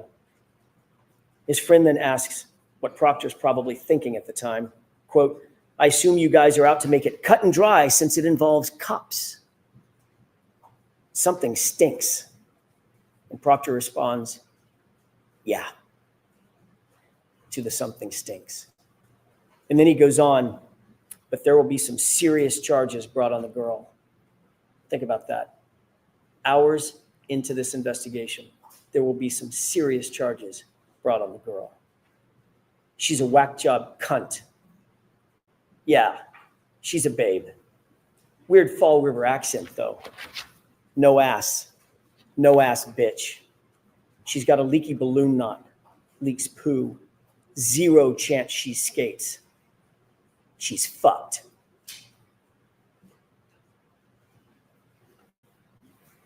And up to this point, Michael Proctor had done 0 investigation. Nothing. Save talked to a grand total of 3 people, all of whom were named Albert or McCabe. That's it. And this was his mindset. This is the same lead investigator who sent the group chats that you heard about with Sergeant Buchnick. Late night, sitting at his office, rifling through Karen's phone, bragging about looking for naked pictures of her. That text wasn't sent to his buddies or his friends. That text was sent to his supervisors at the Massachusetts State Police, for God's sake. And what was their response? Sergeant Buchanan liked this conduct with a big old thumbs up. He encouraged it. Ladies and gentlemen, a lead investigator is every investigator is supposed to be objective, an objective fact finder, no bias, no agenda. Michael Proctor went far beyond just insulting Karen Reed. He dehumanized this woman. He betrayed her as a human being. He was fired for this blatant bias. If the Massachusetts State Police can't trust him, How can you trust him with this investigation, with your verdict, and with Karen Reed's life? The lead investigator in a murder trial was never called to testify. Think about that. That should stop you in your tracks. Wouldn't you want to hear from Michael Proctor? Wouldn't you want to hear from the lead investigator in the case? Don't you have questions? The Commonwealth did not present their own lead investigator to the jury, the very jury who is charged with judging the investigation. Michael Proctor clearly is radioactive, and the Commonwealth stayed away from it. Michael Proctor is no longer a Massachusetts State Police officer. He wasn't transferred. He didn't go on sabbatical. He didn't retire. He didn't resign. He was fired. He was terminated for cause. The Massachusetts State Police investigated him, found him guilty of dishonorable conduct, not just for those text messages, folks, for sharing confidential information with witnesses and for bias. Not just any bias, bias in this case. Fired. This is the man who touched every single piece of important evidence in this case. All the evidence that was brought before you in this trial went through his hands one way or another. The shirts, the shards. Remember that when Mr. Brennan gets up and gives his closing argument. The shirts, the shards, all in Michael Proctor's possession. Mr. Brennan and the Commonwealth, I think, have pinned their hopes on some microscopic pieces of, or close to microscopic pieces of plastic that were claimed to have been scraped from the hoodie several months after the fact. What he failed to ask every single every single witness is who had access to that shirt and who had access to those taillight fragments. And the answer is it was Michael Proctor. Not for days, not for weeks, for months on end, for months unaccounted for, before they were submitted to the crime lab, before they were ever scraped. Just go look at the chain of custody documents. You've got them. Why didn't Michael Proctor give those clothes to Maureen Hartnett with the crime lab when she was at Canton PD just days after the fact to receive those solo cups? Remember that? Just a few days later, she was there. She drove up. She did the driving to take the solo cups in the grocery bag, which has a ridiculous aspect to it in and of itself as well. Why not just give her the shirts as well? Give her the taillight fragments if any were found at that point. Why hold on to them? What could possibly be a reason? Why wait until March to book those into evidence? Now let's talk about some of the other problems with the Commonwealth's evidence. As I indicated, there was no blood, no skin, no tissue, no DNA found on a single piece or shard of the taillight that the Commonwealth claims cut and sliced into John O'Keefe's arm. Where is that trace evidence? Where is that biological evidence? The DNA. Where is it? They've got nothing. Not a single piece that the Commonwealth wants you to believe cut up John's arm. How is that possible? It's not possible.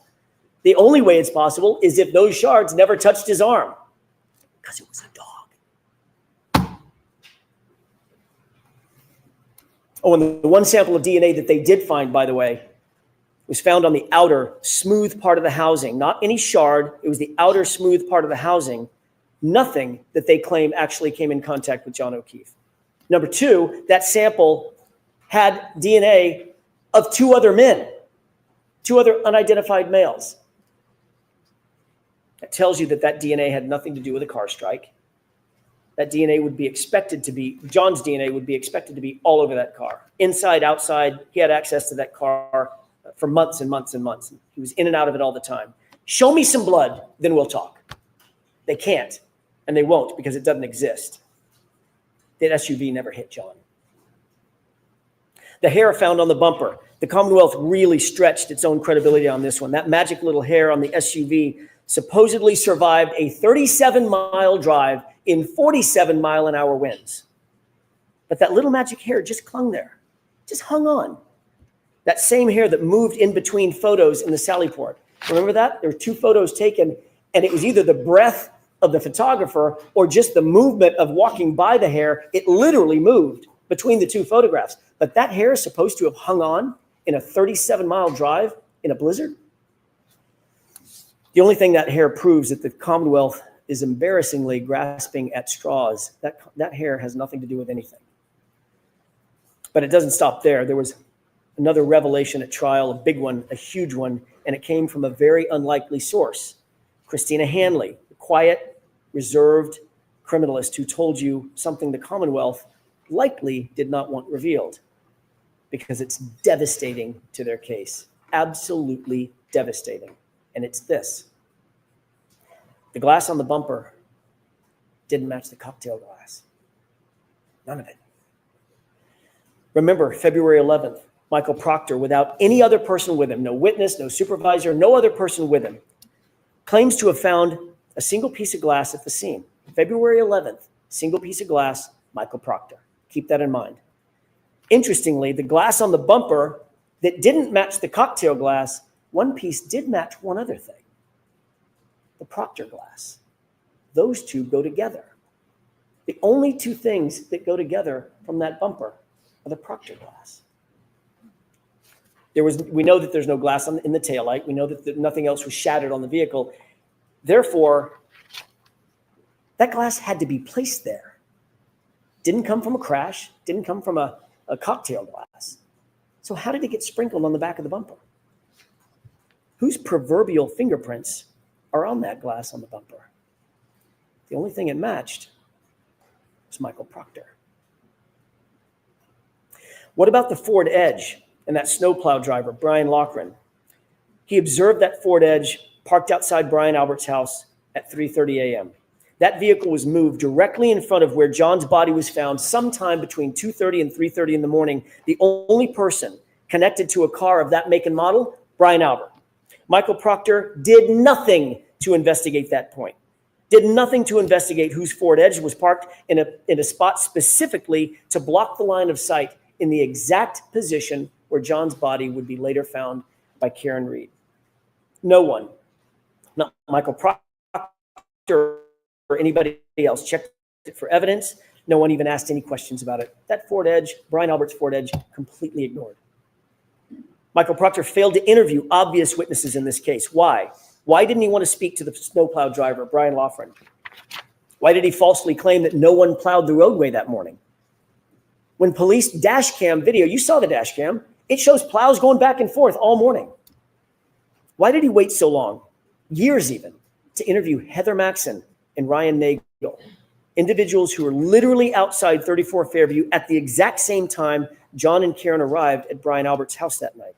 Brian Loughran, had he been investigated or interviewed, would have told Michael Proctor that he drove past the lawn multiple times on January 29th, and there was no body on the lawn. He would have had a perfect view. Remember, the weatherman told you there was only enough snow at that time. I think he said, in a very charming phrase, only enough snow to track a cat. I think that was it. To track a cat. There was no body there. Heather Maxson and Ryan Nagel would have told him that they arrived at 34 Fairview shortly after Karen and John pulled up behind them, and they would have told Michael Proctor, at least Heather would have told Michael Proctor, that when she left 10 minutes later, she drove past the SUV and observed Karen Reed in the driver's side, dome light on, passenger seat empty. So where was John? Wasn't outside, wasn't sitting down, wasn't laying down. There's only one place he could be. We could all say it together if you could talk with me. He was in the house. He's in the house. We'll talk with you. But Michael Proctor did not want to have those answers. He did not want to have to disclose those answers. He didn't want the truth. The Commonwealth has presented a shred of evidence of when Karen Reed consumed her last drink that night. Think about that. It's critical information that the Commonwealth has to prove beyond a reasonable doubt and to a moral certainty. They have to prove when her last drink was that night. They have to prove it. We don't have to prove or disprove anything. Every single witness who was asked and who had an opportunity to observe Karen that night said the same thing. She wasn't drunk. She wasn't stumbling. She wasn't slurring her words. She was, in the words of Ms. Kolakithis, completely normal. Even Jennifer McCabe grudgingly had to admit that fact. It's on video. Instead, they used Yuri Buchanan to try to come into court and count sips of alcohol, which he admittedly got wrong. According to Ian Whiffen, the Commonwealth's own expert, the location data, using location data on John's phone, showed Karen driving lawfully. She was driving safely. She was under the speed limit. She was slowing and stopping at stop signs, slowing around corners. And Ryan Nagel corroborated that when he saw her make that left-hand turn onto Fairview. The Commonwealth has an incredibly high burden to prove that Karen was driving under the influence. They have failed to prove that beyond a reasonable doubt and to a moral certainty, because it depends on when she had her last drink. What happened after she got home and she was upset with John for not coming back out of the house? That would answer that question. As you well know, no one searched the house for signs of a struggle. Not that night, not the next day. I'm talking about 34 Fairview. Not ever, not once. Not with a warrant, not with consent. They never went into the basement, the stairwells. They didn't look at the walls. They didn't look in the garage. Nothing was ever examined. Nothing was checked for blood. Nothing was checked for DNA. They didn't look for alleged or ridged surface. Zero. You'll remember how surprised Jennifer McCabe was to recall that there was a garage door even on the house. Except this was her sister's house. She's been going to that house since she was 5. She's seen that house. She's been in and out of that house hundreds of times, maybe thousands of times. She's been going to that house her entire life, and yet she acted surprised when I asked her about it. Remember Jennifer McCabe's answer when I asked her whether there was a door at the garage. I was asking her about the front door, the side door, and the garage door, and her answer was, oh, actually there is a garage door right there. Investigators never opened that door. Let's change the scenario. What if it wasn't the house of a Boston cop? What if it wasn't the house of Brian Albert? We can be certain that investigators would have torn that house apart to get answers about why a fellow police officer was laying dead on the homeowner's lawn. You can betcha. But because this was Brian Albert's house, a Boston cop, nope. And because he was a fellow cop, an insider, they didn't even open the door. That is not justice, folks. That's just pure favoritism. Each of these facts is more than a question mark. They're failures of duty. They're blank spots on a map where justice is supposed to live. And every single one is a reason why you cannot convict Karen Read. Reasonable doubt abounds. If the Commonwealth failed to investigate every reasonable alternative, how dare they come in here and ask you for a verdict? They didn't investigate the case fully, and yet they're asking you to take the easy road and do their job for them. These facts do not represent reasonable doubt. Nothing does. Every one of these facts that you're seeing that we're talking about represents reasonable doubt. Every one. The police and the prosecution are in a position to take people's liberty. It's the most dire and consequential act a civilized government can take against one of its citizens. Their obligation is not just to try to get it right. They have to convince you to the highest degree of certainty known in human affairs. They have to do it all, every bit of it, beyond any and all reasonable doubt. And they have not done that here. And how about the homeowner himself? The host, the first responder, the Boston cop, Brian Albert, who was sparring and practice fighting with Brian Higgins just minutes before John O'Keefe appeared at his house, 34 Fairview. Brian Albert, who was watching Chloe that night, the German Shepherd. Brian Albert, whose phone and his wife's phone were never secured. Brian Albert, who never came out of the house. But that doesn't mean he wasn't awake. It doesn't mean that he wasn't on his phone. Think about this. Jennifer McCabe claimed that her sister and Brian Albert both slept through this complete chaos right outside their bedroom window. But Jennifer McCabe's phone records tell a different story, and they tell the truth. She spoke with them for the better part of a minute, 38 seconds to be detailed about it, at 5:07 a.m. And then she lied about that call. Remember that? What was the reason for that call at 5:07? Was it panic? Was it a warning? We know that conversation took place at the precise time Karen left her house to go search for John, 5:07. We could answer those questions if we just had access to their phones. Brian Albert, Brian Higgins. But Michael Proctor wasn't interested in their phones. Not only did he not secure their phones, he never even asked. And what about Brian Albert's dog, Chloe? A dog with a history, a dog that is, quote, not good with strangers. Dr. Russell confirmed that John's patterned injuries were from a dog, just like the dog Brian Albert owned. And then Chloe just disappeared. Not there the next morning. None of the officers that you heard from said that there was a dog in the house. They didn't see her. She was just gone. And then ultimately gotten rid of altogether. Who gets rid of their family pet? Unless they had something to hide. Michael Proctor wasn't interested in that either. And recall the group chat with the Alberts and the McCabe's. They were getting their story straight.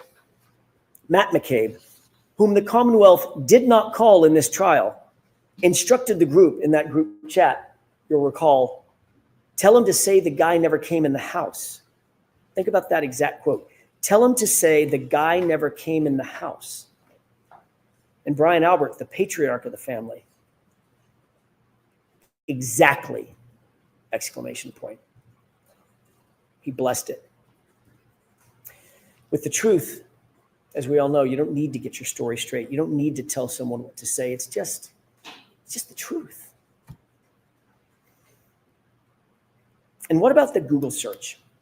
A Google search that Jennifer McCabe admitted having made.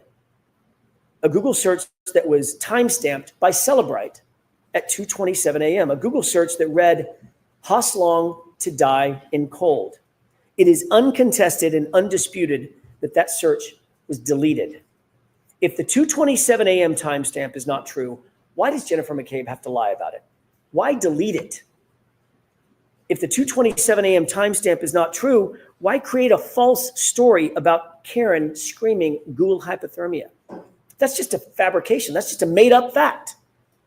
And by the way, if someone does tell you Google hypothermia, why would you Google how long it takes to die in cold? Wouldn't you just Google hypothermia? Jennifer McCabe enlisted Carrie Roberts to help shift the blame to Karen. Why go to that much effort unless you're trying to cover for something? Keep in mind the entire foundation of her claim that Karen said Google hypothermia is this fantasy about Karen screaming it at the location, at the scene. That's her entire excuse. But that story went completely off the rails when Carrie Roberts admitted that she perjured herself to back up Jennifer McCabe's false story. That was a dramatic moment in court. It's an admission of perjury, and you don't see that very often in a courtroom. That tells you everything you need to know about the character and quality of the prosecution's case and their witnesses, lying and perjury and admitting to it. A fundamental tenet of any investigation is to ensure that witnesses are independent and not influenced by other witnesses. You start by separating the witnesses. Michael Proctor did none of that in this case, and we see the results. Think back to Jennifer McCabe's own text messages with Carrie Roberts. About Carrie Roberts, not with Carrie Roberts, notably. What Carrie Roberts didn't know was at the time she was being interviewed by the police, Jennifer McCabe was in real time. She was bragging about having influenced Carrie's testimony or her statements to the Alberts and the McCabes. Quote, she's telling them everything, all the stuff. Remember that timeline that we talked about with Jennifer McCabe? That's what she was referring to. She's telling him everything that Jennifer McCabe had put in Carrie Roberts' timeline. The Commonwealth wants you to believe that Karen Reed made a statement at the location, at the scene. I hit him. I'm sure you'll hear that from the prosecution in their final arguments. But their own witnesses contradict that. Jennifer McCabe admitted on cross-examination that her very first statement to law enforcement, confirmed that Karen didn't say anything. She asked, could I have hit him? Did I hit him? Is he dead? The physics and the science answer that question. Could you have hit him? No, you couldn't have. Sergeant Buchanan also testified that the only statements Karen Reed made at the scene, according to his conversations with the first responders, was, could I have hit him? Did I hit him? It wasn't a confession. It was confusion. And Dr. Russell explained that confusion. She told you why Karen Reed or anybody in that position might ask those questions. She was suffering from extreme grief reaction, which according to the evidence can last for years. Even her medical records confirm that diagnosis. It's common to ask those questions in grief. It's common to ask those types of questions in shock. You're trying to make sense out of the nonsensical in the moment. And the Commonwealth has tried to twist those words into a confession. There is no evidence that any officer at the scene ever heard Karen Reed say, I hit him. Not a single police officer at the scene came in to support the Commonwealth's claim. It's not on video. It's not on audio. It's not in a single police report. It's not in a single EMT or EMS report. Nowhere. The fact is, Karen never said, I hit him. You saw the video. Multiple officers were right there. She simply never said it. What did Jennifer McCabe do and not do when she got to 34 Fairview?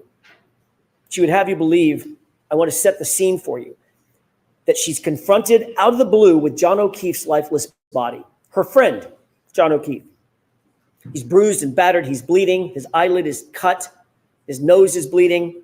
Karen is screaming at the top of her lungs. Carrie is screaming back to Karen, shut up!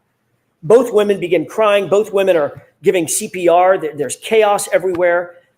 It's building in the yard, just feet from Brian Albert's house, Brian Albert's window. Jennifer calls her sister at 6:07 with all this chaos going on. No answer. Jennifer calls her sister at 6:08 with all this chaos and bedlam going on. Still no answer. No lights come on in the house. In the midst of all this screaming and this chaos, Brian Albert doesn't come outside. Nicole Albert doesn't come outside during this maelstrom. And yet, Jennifer McCabe never goes inside to check on her sister. There's literally no signs of life inside the house. And Jennifer McCabe doesn't take a step inside that house to check on her family. Why is that? Does that make any sense? Everyone would sprint inside the house to make sure that there's no one in there that was hurt or injured or, God forbid, dead. Everyone would do that. But not Jennifer McCabe. The only way that makes sense is if Jennifer McCabe already knew that Brian and Nicole were just fine. That's the only reasonable explanation. And the only way she would know that they were fine is if she knew what happened. But Michael Proctor never explored this incredibly suspicious behavior. Don't you have questions? This would give anyone reasonable doubt. And don't you have questions also about Brian Higgins? Michael Proctor certainly didn't. Higgins had been sending flirtatious and romantic texts to John's girlfriend, Karen Reed. You'll remember I asked Sergeant Buchanan a simple question. Were those texts flirtatious in nature? He refused to answer that simple question. Do you remember that? Quote, I'm not comfortable putting a label on that, end quote. We read the texts. It's not a secret. Of course they were flirtatious. Of course they were romantic in nature.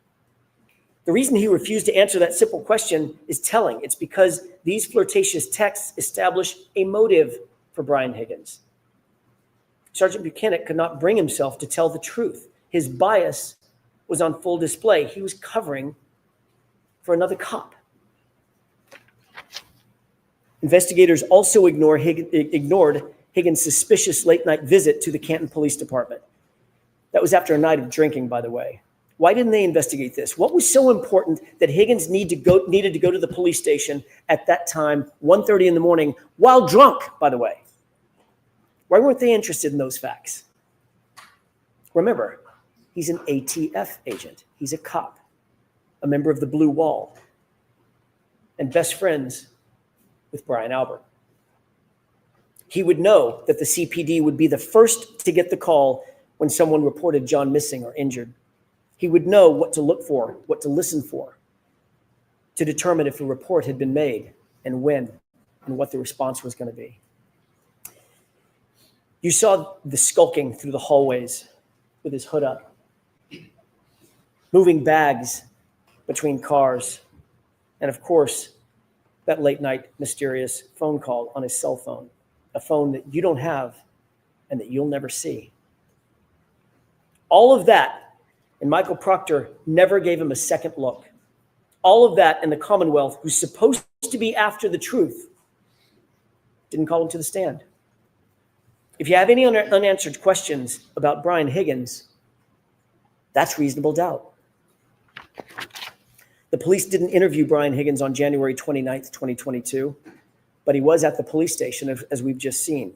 You heard evidence that Higgins and Chief of Police Kenny Berkowitz, also good friends, were in the Sallyport together with the SUV for a, quote, wildly long time. Kelly Dever, another Boston cop, told you that. She also told law enforcement agents that she found it, quote, weird that Higgins could have access to that very sensitive evidence, the SUV. Folks, there is never a situation in which a witness, a potential suspect even, should be given access to the evidence in a case. But that's exactly what happened here. Higgins was given unfettered access to that SUV and its taillight nearly immediately, according to Kelly Dever's statement to law enforcement. And it was at that exact time, the exact moments that Higgins would be in that Sallyport, that the 42 minutes of the Sallyport video is just missing. It's just gone, vanished. Well, that's convenient. Now put in context the condition of that taillight when it was actually seized in Dighton. It was cracked, but not completely damaged. I ask you to compare and contrast Officer Kelly Dever, her attitude, her demeanor. That's all for you to judge. Her attitude, her demeanor, her truthfulness, her motives from the witness stand. Compare and contrast that to Sergeant Nick Barrows. Who's more believable? Officer Barrows is unattached to any of the players in this grand play directed by Michael Proctor. He's truly independent. And what did he tell you? Was the taillight, he was asked, was the taillight in this condition when Michael Proctor picked up that SUV at 412? His answer? Absolutely not. Absolutely not. It was cracked, but not completely damaged, not smashed out like that. So how did the taillight get cracked? How did it end up in the condition where it was cracked, as Officer Barrows saw it, but not completely damaged? Well, you don't have to guess. There's a video. Just watch.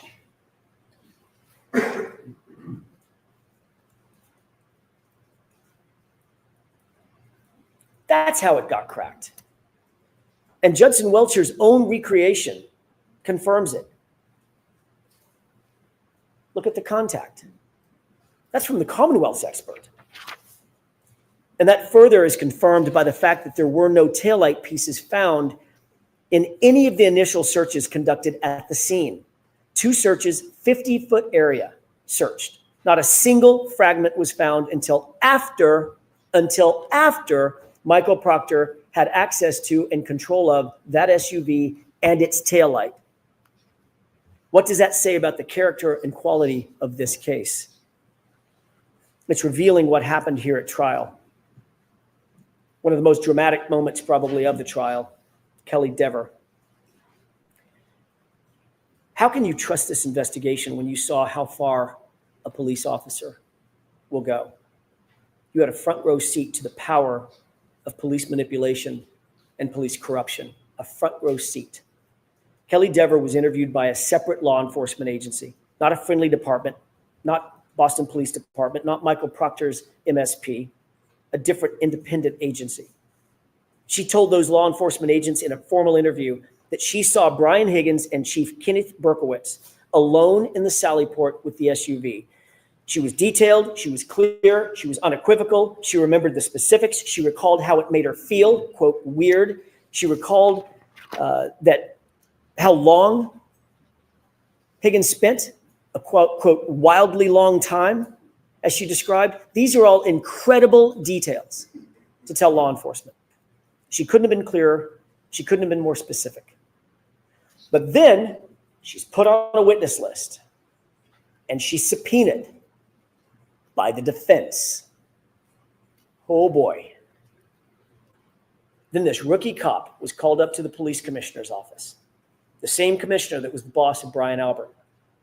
They have a meeting, a private meeting, and he says, wink, wink, nod, nod, we support you, Officer Dever. What else was said in that meeting? What else is reasonable to believe was said in that meeting? She claimed she couldn't remember. She claimed not to remember if he instructed her to do the right thing. But the commissioner of the Boston Police Department certainly said something to this rookie cop. And all of a sudden, that detailed, unambiguous, unequivocal statement to law enforcement became, what did she say? A false memory. Not, I didn't say it. She admitted she said it. She admitted she detailed the entire story. She just said, it's a false memory. What? So she's called to the commissioner's office to make sure that she would do the right thing. That's why she was called. And now we know what that means. In her words, my entire career depends on what I say here on the stand. I'll quote that again. Quote, my entire career depends on what I say here on the stand. You bet it does. That's how it works. And that's how we got here. At the end of the day, you have to ask yourself, can you trust the Commonwealth's case? Can you trust their witnesses? Can you trust their evidence? And here are a few of the highlights. A video that was played in a courtroom and sold as accurate. Turns out it was completely inverted, flipped backward, completely false. The test that formed the basis of their entire theory of the case. Watch closely as Dr. Welcher stands as a surrogate.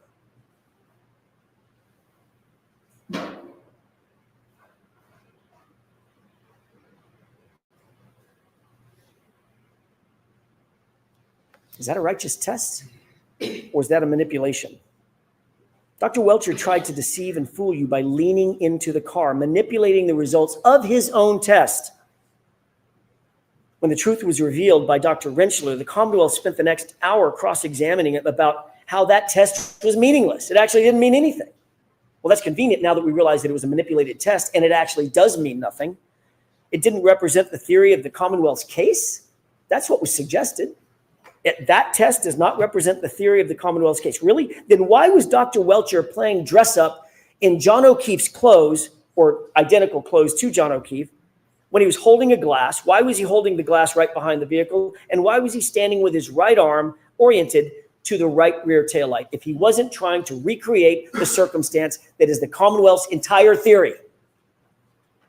The Commonwealth stood up here with a straight face and told you they weren't trying to suggest that that's how John was hit by the car. Of course they were trying to suggest that's their theory of the case.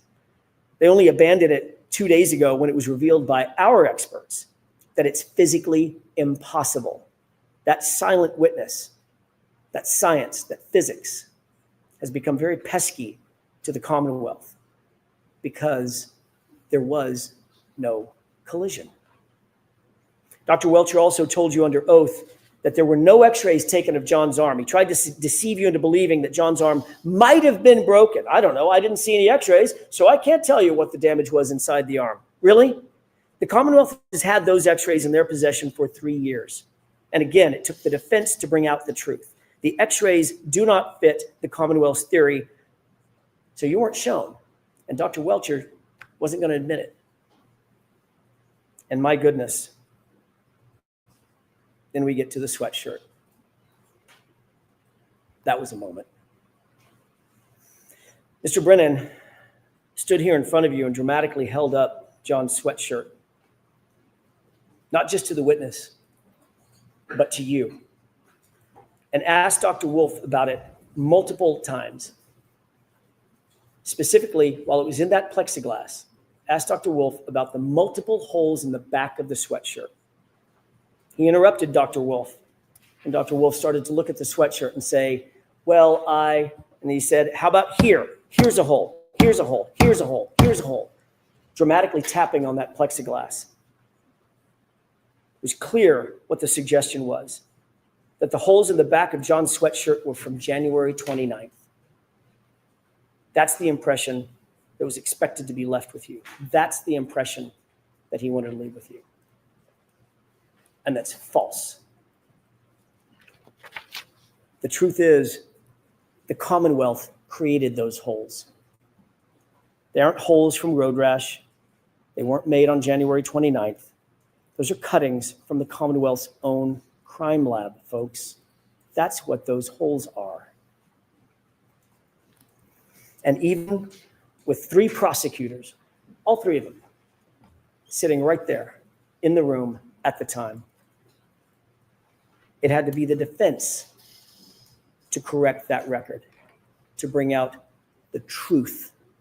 If we hadn't done that, what impression would you folks have been left with? That's more than negligence. That's dangerous. It's dangerous. I'm going to guess that Mr. Brennan's not going to say much about this, about the fraud that was attempted on you. And if he doesn't, that speaks louder than any concocted excuse that the Commonwealth might come up with. It's shameful. It's shameful. We are after the truth in this courtroom. You're entitled to it. Demand it. Why would the Commonwealth stoop to a stunt like that? It's desperation. They know what you now know, what their experts know. There was no collision. So now we've reached the final moments of the trial, and you've seen the facts and you've seen the evidence, and we've just talked about dozens and dozens and dozens of facts that are reasonable doubt. Each one of them are reasonable doubts. These facts, these note cards that you're looking at, piled high, one on top of another, literally stacks and stacks of them covering the table. As you mentally sift through those cards, realize that every one of them is a massive hole in the Commonwealth's case. Every single one of the note cards represents a hole in the Commonwealth's case. If you're holding mentally even one of those cards, you're holding reasonable doubt, folks. You're holding a not guilty verdict. Reasonable doubt is not a sliding scale. It's a wall. If the Commonwealth cannot get over every one of these dozens of walls, you have to acquit Karen Reed. The truth is, Karen Reed is not guilty. Not because of technicalities, but because the facts, the law, the science, the physics, the data, they all say so. They demand it.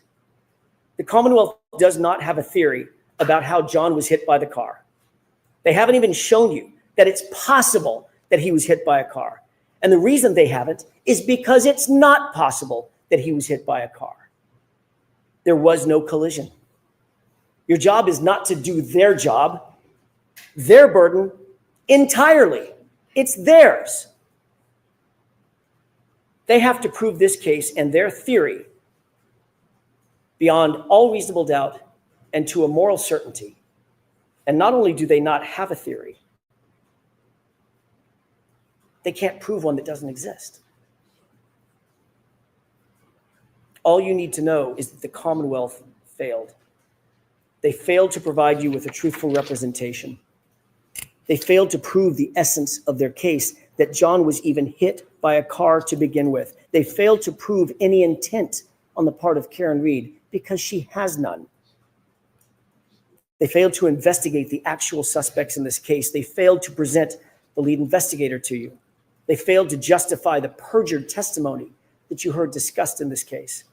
They failed to hold accountable an officer who came in here and lied to you and claimed false memories so she could do the right thing to cover for a fellow cop or cops. They failed to maintain a fair and unbiased and honest investigation. They failed to present you with the truth. And this is what you get. An investigation that's riddled with errors and omissions and a rush to judgment and conflicted and corrupted from the start. Every part of it. That is the literal definition of reasonable doubt. How can they ask you to be morally certain based on this evidence? It's a tragedy. When the government fails so completely, so catastrophically, when there are dozens and dozens of points of reasonable doubt on the table, your duty, your oath is clear. Your sworn obligation under the law is to acquit Karen Reed, not just because you can, because you must. Justice demands it. Do not let the Commonwealth get away with this. Don't let them get away with this. Do not endorse and sanction an investigation that is broken and corrupted top to bottom. But just as importantly, do not let Michael Proctor get away with it. And make no mistake about it, folks. If you convict Karen Reed of anything, if you convict her of anything, science, the physics, the data, they lose. But tragically, Michael Proctor wins. Remember his texts. Something stinks. Yeah, but serious charges will be brought on the girl. She's fucked. Could you ever say to yourself, this is justice? The fact is there was no collision. A car did not kill John O'Keefe. So I ask you, let your voice be heard, not in whispers, but in truth. Let the community feel through your verdict that justice cannot be bent and that it will not be buried. Find Karen Reed not guilty, not guilty, not guilty. Thank you. What a fucking banger. Sorry, guys, but like, ooh, That was awesome. You did a great Jackson job. to the church. Oh boy. Oh, I gotta go. Oh my God. Oh. They're not even going to give the jury a break. That might be good. They're over it. John O'Keefe was 46 years old. 46 years old. He spent his life helping people. He's described as a good man, kind, generous, thoughtful. He was a Boston police officer. He worked to help the community. Everything you've heard about this man, he was a good man. He helped people. When his niece and nephew had nobody, he took them in. He took them in. John O'Keefe seemed to be the type of person who would help anybody at any time. And on January 29th, 2022, John O'Keefe needed some help. He needed help from somebody else. You see, John O'Keefe had just been hit by Karen Reed in front of 34 Fairview Road, and he lay on the ground dying, and he needed help. Someone to reach out a hand, someone to knock on a door, someone to make a phone call to 911, even anonymously. Not take responsibility, just to help. And there was only one person in this entire planet who could help him that morning, to give him a chance. Maybe it was a 33% chance if he met the Isaac Wolf of the world, but to give him a chance. And that one person who could help him that morning was this defendant right here, Karen Reed. And she made a decision. In her Lexus with the shattered taillight, debris field all over the front yard, and John O'Keefe lying helpless like a child on the front yard, she made a choice. She didn't call 911. She didn't run to his aid. She didn't knock on a door. She made a decision about herself. In her Lexus, she drove away. She was drunk. She hit him, and she left him to die. She was drunk. She hit him, and she left him to die. Before I go through and detail the evidence, let's talk a little bit about the evidence as a whole. She was drunk. She was drinking that night. She was drinking McCarthy's with John. She was drinking at the waterfall. Her blood was taken with samples of a retrograde analysis, almost 2 to 3 times the legal limit. She was drunk. She hit him. The timeline in this case is beyond dispute. You can accuse, assault, characterize, malign, twist. The timeline doesn't change. It is data. Data is data. The black box, the forensics from the SD card, we know exactly step by step where they were. We know in that window, she hits him because he never moves again. His healthcare data, the temperature on the battery of the cell phone, the physical evidence, the debris field, the DNA, the hair. And then she left him to die. He had a basal skull fracture, counter coup. You heard all about it when the back of your head hits the ground and the brain comes forward. Dr. Wolf told us the reason why they have level 1 trauma centers around the country is because people can survive this injury if they get help. That's why they have this care. That's why they have these hospitals. But you gotta get help. You gotta get help. And if you don't, you develop symptoms, ecchymosis, raccoon eyes, your brain swells, and you die.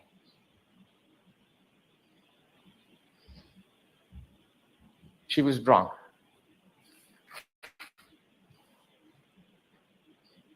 And that night was a recipe for disaster. But before we get to the drinking, in some ways, the fate of this night was sealed well before that night, because John O'Keefe and Karen Reed were in a toxic relationship. This relationship was crumbling. We hear lovey-dovey, and it was crumbling, and we know it. And we know it because a month before, his niece Kaylee talks about when they went to Aruba. It should have been a wonderful event. It was discord. It was fighting. It was aggravation. And when they got back, the discontent was palpable. Miss Reed reaches out to Brian Higgins, text messaging. John O'Keefe, the relationship is crumbling. And you heard a little bit about what that relationship was like. Kaylee, his niece, told you, when there was an argument, John would do what John does. He would walk away. She described for you one time to get away from the scene. He walked into his bedroom, but the defendant wouldn't let it go, pounding on his door, having to get the last word, never letting go of the fight. Kind of mirrors what happens on January 29, 2022. And maybe outward appearance, they got along.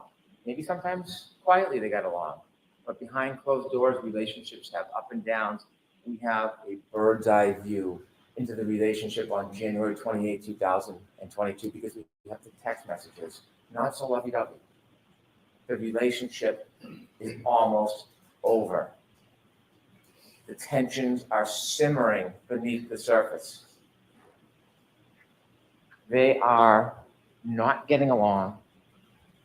She believes Mr. Keefe is already halfway out of the relationship and he's not into it anymore. You will read them, you saw them. This relationship was unstable and at its end. And so fast forward that night. That night, after this discord, after the arguing, they go out and what do? They drink. And they drink a lot. So Keith drinks a lot and Karen Reed drinks a lot. You've seen the McCarthy videos. You can call it 6, 7, 8, whatever you want to call it. You can see the shots into the mixed drinks, more shots into mixed drinks. Count them yourself. Over a half dozen mixed drinks in just a few hours. Sober. And then at the waterfall, a shot, a mixed drink. Now, it was brought up the waterfall that there was some type of discord between Brian Higgins and John O'Keefe. They knew each other. They were friends. Brian Higgins' conduct of speaking to Karen Reed is not honorable. It's not. But they were friendly. There was no adversarial relationship. There was no anger between them. What we heard is they barely greeted each other. Can we have slide 1, please? At the waterfall bar, when you see John O'Keefe come in, here's him barely greeting him. That's him and Mr. Higgins, barely greeting each other. Reality sometimes is different than argument. This is a celebratory mood. Take that down, please. Celebratory mood. A bunch of friends. They're playing around. They're hugging. They're grappling. This is a fighting technique for a murder 2 hours later. Is that the story? They're practicing their moves to murder John O'Keefe. In the celebratory mood, you don't see any aggravation or animus between Brian Higgins and John O'Keefe. Inevitably, the next morning, Karen Reed is brought to the hospital and they take her blood. Now, the government doesn't have to prove that she was drunk. It is either that she's over the legal limit, 0.08, or she had enough alcohol to affect her ability to operate a motor vehicle safely, but you will know that she was far beyond the legal limit. After the retrograde analysis, almost 2 to 3 times the legal limit. Almost 2 to 3 times the legal limit. Now, it's been intimated, not come out and said, that maybe she went home and started drinking after she got home. No evidence, mind you, no evidence. And that somehow that is why she had a high blood alcohol level. It's not appropriate for me to comment on the credibility of another attorney's argument, so I won't do that. But Karen Reed will do that for her.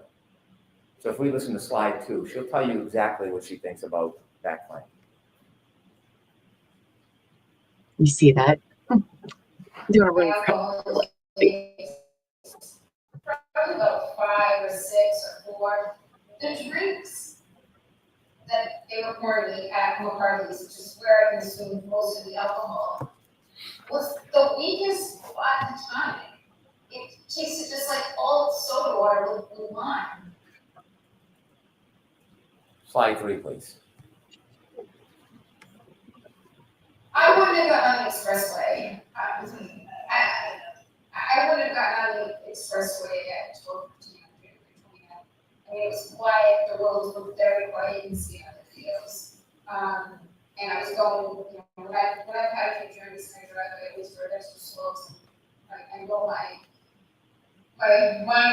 alerts aren't as sharp as they should be.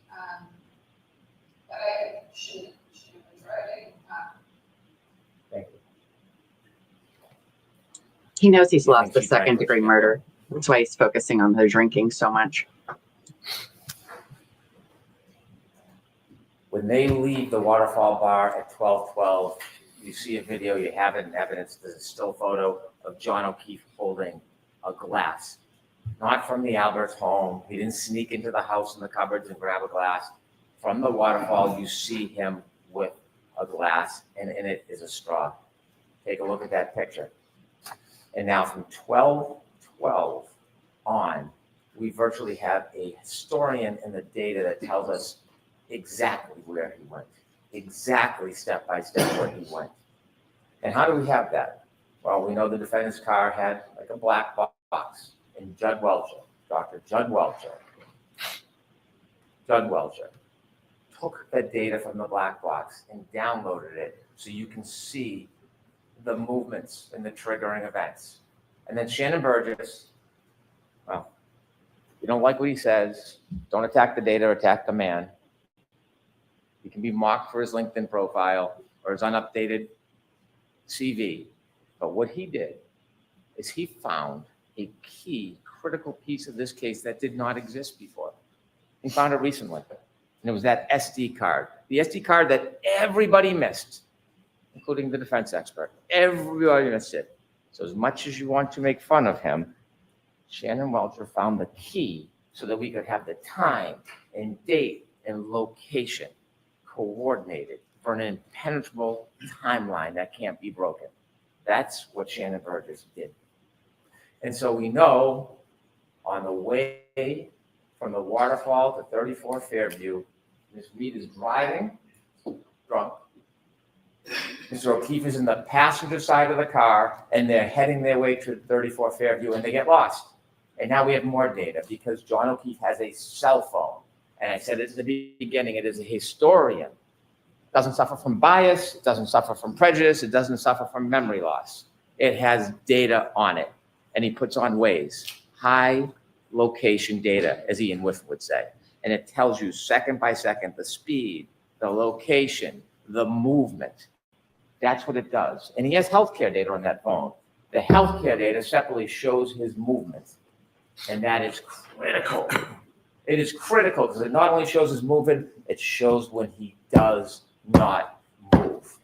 That healthcare data is critical. And it's not subject to bias. It's not in dispute. There's no other contrary evidence. It is data. On the way to 34 Fairview, alcohol fuels tension. We know that. And we know from those text messages the tension in that relationship. And then there's a trigger. There is a trigger on the way because they're lost. And when John O'Keefe calls Jen McCabe for directions, Jen McCabe says something that triggers what's going to happen next. Could I have slide 4, please?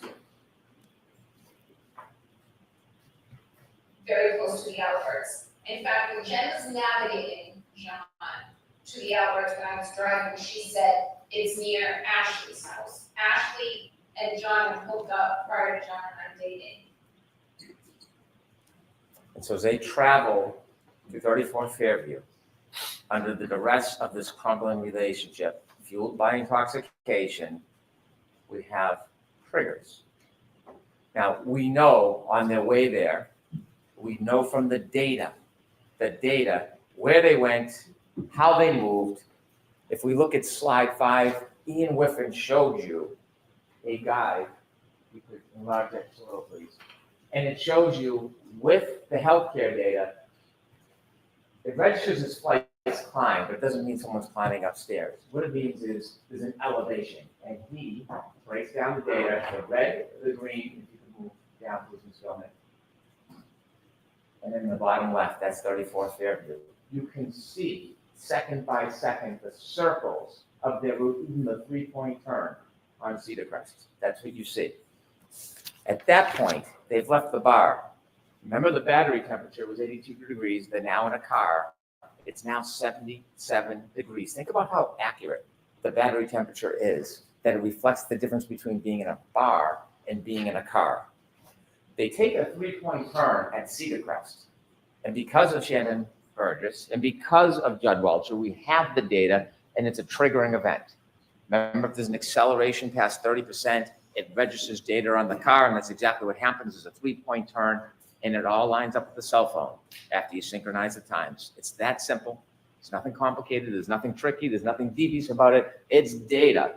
They do the 3-point turn, and you can match the cell phone clock with the Lexus clock, and when you do, you can reconcile the difference. There's been a lot of talk, a lot of argument, a lot of fights. Shannon Burgess says 21 to 29 seconds. Mr. DeSorger comes in. Unfortunately, he wasn't able to actually do anything. He wasn't given the invitation to test the data. He just looked at the report and made criticisms like a Monday morning quarterback. But even he, looking at the data, says, well, it's 3 seconds off or 2 seconds. Same window, same time. We can have all the arguments we want. They're there, they're together. The data matches up perfectly. Perfectly. And so they make their way down to 34 Fairview Road. They don't stop. They don't stop at the driveway. They don't stop. And John O'Keefe gets out of the car. They go to the flagpole, and we know for 2 reasons. One, the data. And secondly, Mr. Nagel and Ms. Mason at Cedar Crest, at that intersection before it goes down to the right, they meet. They let Karen Reed go first. They fall behind in the truck. Now, at this point, Mr. O'Keefe has about 8 more minutes before the beginning of the end of his life. And he's in that car. He's in that car for most of it because Ms. Mason and Mr. Nagel don't see anybody get out of the truck. Nobody crosses the lawn. Nobody goes to a garage. Not just because they didn't see it.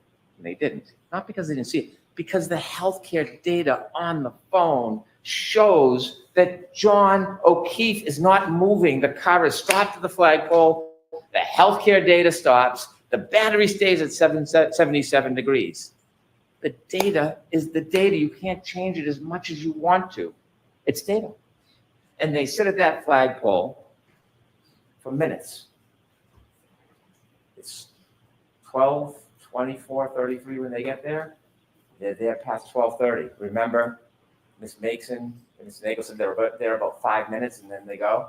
It's not exact, but about 5 minutes, they said. So there's about 2 minutes left for John O'Keefe. And what are they doing in those 2 minutes? What are the last 2 minutes of his life that he can remember that would be open to him? They're arguing. They're arguing. They're arguing. And we know they're arguing because Ms. Reed tells us through first responder Becker. She was sad. Remember, he sees her in the back of the ambulance and he's trying to calm her down. She was sad because her last moments were arguing. They're in an argument. That's why they're not going in the house.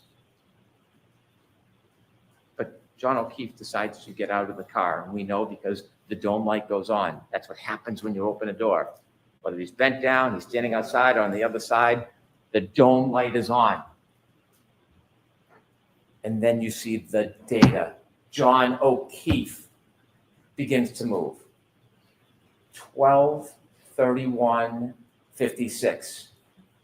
It's the first time he has moved since they got to the flagpole, and it will be the last time he moves in his life. And he moves to 20 seconds. Ian Whiffen said that the satellites, they move, they reconnect, they pull information. He's no longer on high frequency data because waves are shut off. Now it's more random, it's low frequency.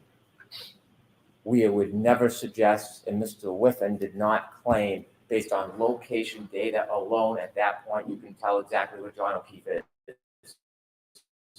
What he said is it was readings all night.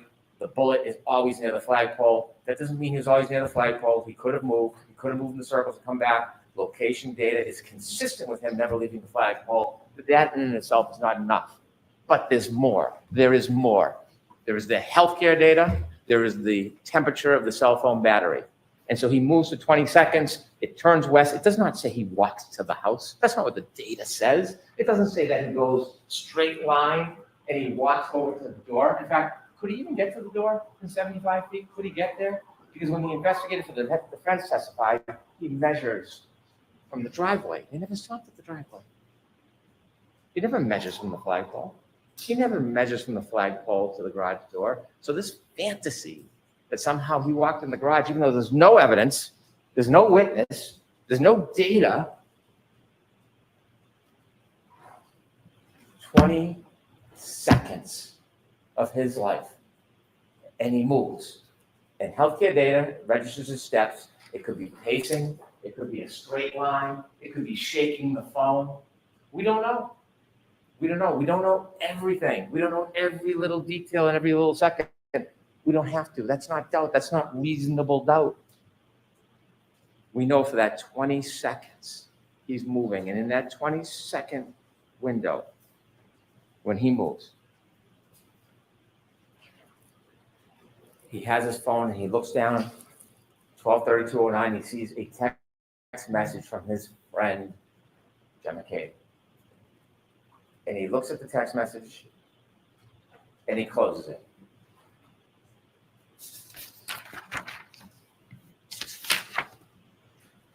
And then it happens. We know from the uncontroverted data from that black box, we know that Karen Reed, after he gets out of the car, drives away. She drives for at least 33 feet away from him. He's back near the flagpole. She's gone. It's over. Whatever argument is over. Whatever anger and flame has been dispassioned, she's moved on. He's separate from her. He's safe. And then she makes a decision. That's what this case is about. Then she makes a decision. She could have driven home. She could have broken up with him. They could have talked about it the next day. Or like knocking on the door, like Kaylee said, getting the last word. She doesn't drive away. She takes that 6,000-pound Lexus and she makes a decision. And the decision is that she steps on the gas after banging it into reverse. Before we talk about what happens next, I want to talk to you a little bit about the charges in this case. And I hate to digress, but it's important so we really understand what we're talking about here. I have no authority to talk about the law in this case. The Honorable Judge Cannoni will do that. But I want to talk to you a little bit about the charges. Don't rely on my interpretation of the law. It's the judge who has that special power. But I want to explain to you a couple of things so when you think about what happens next, you can really assess the facts of this case with the charges against Ms. Reed.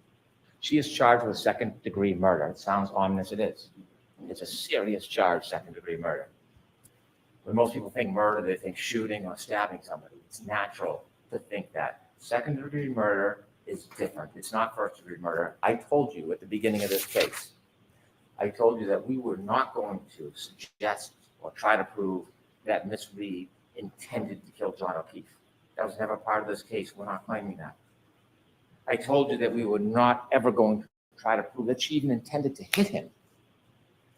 We never suggested we would try to prove that, and we're not trying to prove that she intended to hit him. We're not. What we are obligated to prove and what we have proven from the evidence in this case of second-degree murder is that she intended an act, and that is putting the car into reverse and heading back towards John O'Keefe. She intended that act. The question then becomes, did her conduct create a clear, plain, strong likelihood of death? Late at night, dark, beginning to snow, under the influence of alcohol, knowing where she stopped and left him after an argument, heading back in reverse to the exact spot or right near where she left him at over 24 miles per hour, accelerating at over 75%. You need to ask yourself, are you convinced if somebody does that, does that create a plain and strong likelihood of death? And if there's no doubt in your mind that she intended to hit that accelerator in reverse, and if that conduct will create a clear and plain likelihood of death, then she is guilty of that crime. Whatever the label is, she would be guilty of that crime. Now think about this. Let me give you an analogy. If somebody, maybe a teenager, someone young, impulsive, is on a bridge and they see cars going by and they have a boulder and they want to throw the boulder off, they're not looking to hurt anybody. They're not meaning to kill anybody, but they throw the boulder off the bridge because they want to see the car break, the thrill. And when they throw that boulder off the bridge and it comes down and lands on the car, and there's somebody, passenger, child, anybody in that car, and it then goes through the roof and kills the person in the car, do they intend to kill that person? No, they were trying to have a thrill throwing the rock. Did they have the malice to want that person dead? No, they didn't. But that would be an example of second-degree murder. When you take a boulder and throw it off a bridge, there's a plain and strong likelihood of death. When Karen Reed, in the midst of that tension and fight, after she drove away and was gone, disengaged, when she came back for the last word, in the darkness, the beginning of the snow, under the influence of alcohol, and decided to stop her Lexus, decided to put it in reverse, decided to accelerate 75% in the exact same direction of where she left him, and then hit him, and he died. I suggest to you that is second-degree murder. The other charge, operating under the influence of alcohol, manslaughter. It's different. It's a totally different and separate charge. Was she under the influence of alcohol? And then secondly, did she operate her Lexus wantonly and recklessly in a way that would very likely result in serious injury? When you're under the influence of alcohol and you drive a 6,000-pound Lexus in the heat of the moment at the direction of where somebody is, whether you intend to hit them or not, I submit to you that is wanton, it is reckless. And any reasonable person would think it's very likely that serious injury would result. It's not a matter of intending to kill. It's not a matter of intending to hit. It is the conduct of the operation and the risk that is created. And so those two charges are two of the three. The three is leaving the scene, knowingly causing death. And we'll get to that. So now, sadly, we need to get back to 34 Fairview Road where we left. We know from the tech stream data that she drove 33 feet at least, because it only picks up a 10-second window. And when it starts to pick up the data, we know she's driving at a speed. So it's more than 33 feet. We just don't know. And then when she comes back, she covers the 33 feet and 50 more. 80 feet. 80 feet. Over 80 feet. Now, nobody has ever suggested, even Dr. Welcher, when she collided with them. This data doesn't tell you collision. It's a 6,000-pound Lexus. It's a 216-pound man. It's not going to show a blip. It could have been in that 10-second window. It could have been 2 seconds after. It could have been 4 seconds after. But it's in that pocket of time, and we know it. We know it because when you reconcile the data with the phone, that 20 seconds is in the same window of that 10-second window coming back. So even if it's a couple seconds later, 4 seconds later, whatever the disorder wants, he stops moving. John O'Keefe stops moving forever. Forever. Next slide 6, please. You'll get to see this more closely, and you can probably see it where you're sitting, but there's important data. Data doesn't lie. And you will see acceleration, 75%. You will see speed, 24 miles per hour backwards. You will see distance, over 80 feet. That's what you're going to see in this data on that night. Anger, although not necessary in any of these charges, anger can be inferred for somebody to come back that hard, that fast, that reckless, that obvious, likely to create a plain and strong likelihood of death. That data tells a story that can't be changed, can't be attacked. ARCA, they did some crash test dummies. You know what else they do? Tech stream data. There's nothing about that data that is uncertain. Nothing.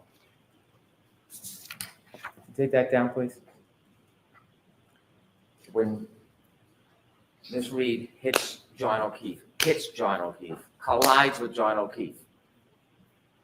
We don't know if he went in the air a foot. We don't know if it was how much of a clip it was. We don't know if he stumbled back, but we know there's a collision. There's no doubt there's a collision because her taillight's all over the yard.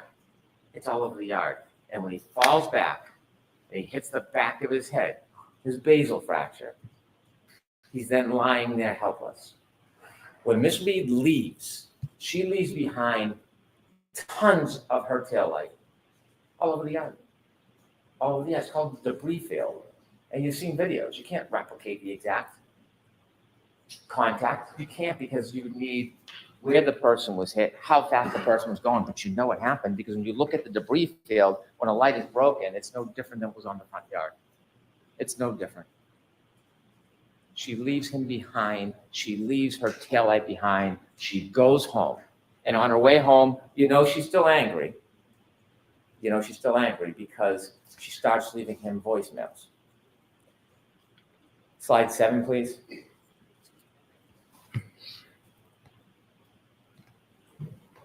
Healthcare starts at 12/31/56, 12/32/04 to 12/32/12 is the data which is adjusted when you reconcile the clocks in Alexis. 12/32/09 is when Mr. O'Keefe closes his phone after looking at Jen McCabe's text. 12/32/16 is his last steps. Mr. Disorder says that red range should move a little bit, 2 or 3 seconds. They can move it 4 seconds, 5 seconds. It doesn't matter. It's all in the same window. It doesn't change. We could have slide 10, please. Can you play that, please?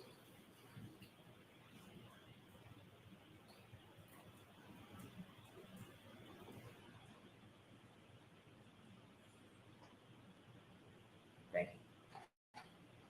Each one of those pegs represents 10 feet. You can't place that car where it was in front of Fairview. You just can't.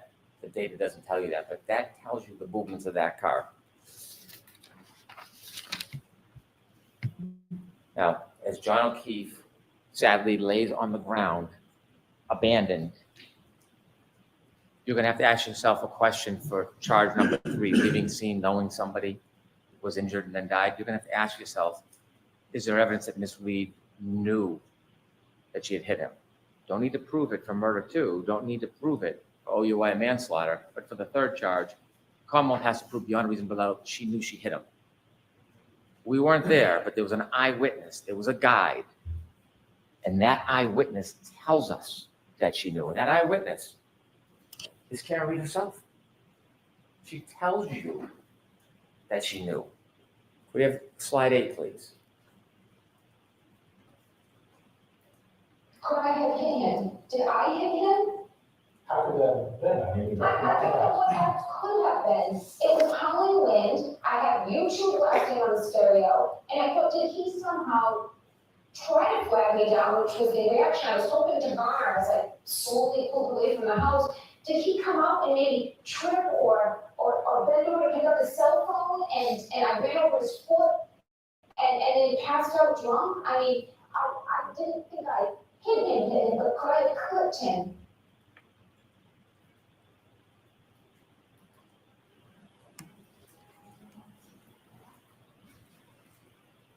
When she left Fairview and left John behind, she didn't think he was mortally wounded.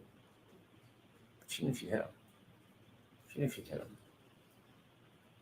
And so when she made her way back home, not only did she leave debris field all over the front lawn, but she took evidence with her too. Hair, DNA on the taillight, and she drove back to John's house. And she started calling on the way back, 12:33, just a minute and a half later. And then her messages show her anger. You see, this was John's fault. This was John's fault. And her phone calls tell you about the tone and the destruction of that relationship. 53 phone calls that night. 53 phone calls. Not one to 911. Not one to Jen McCabe, please go outside and try to help. Not one to a hospital. Not one to anybody but him. 53 calls. Slide 12, please.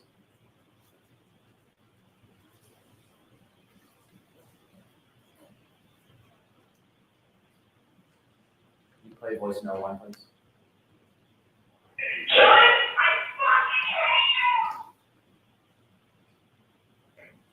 The calls keep coming.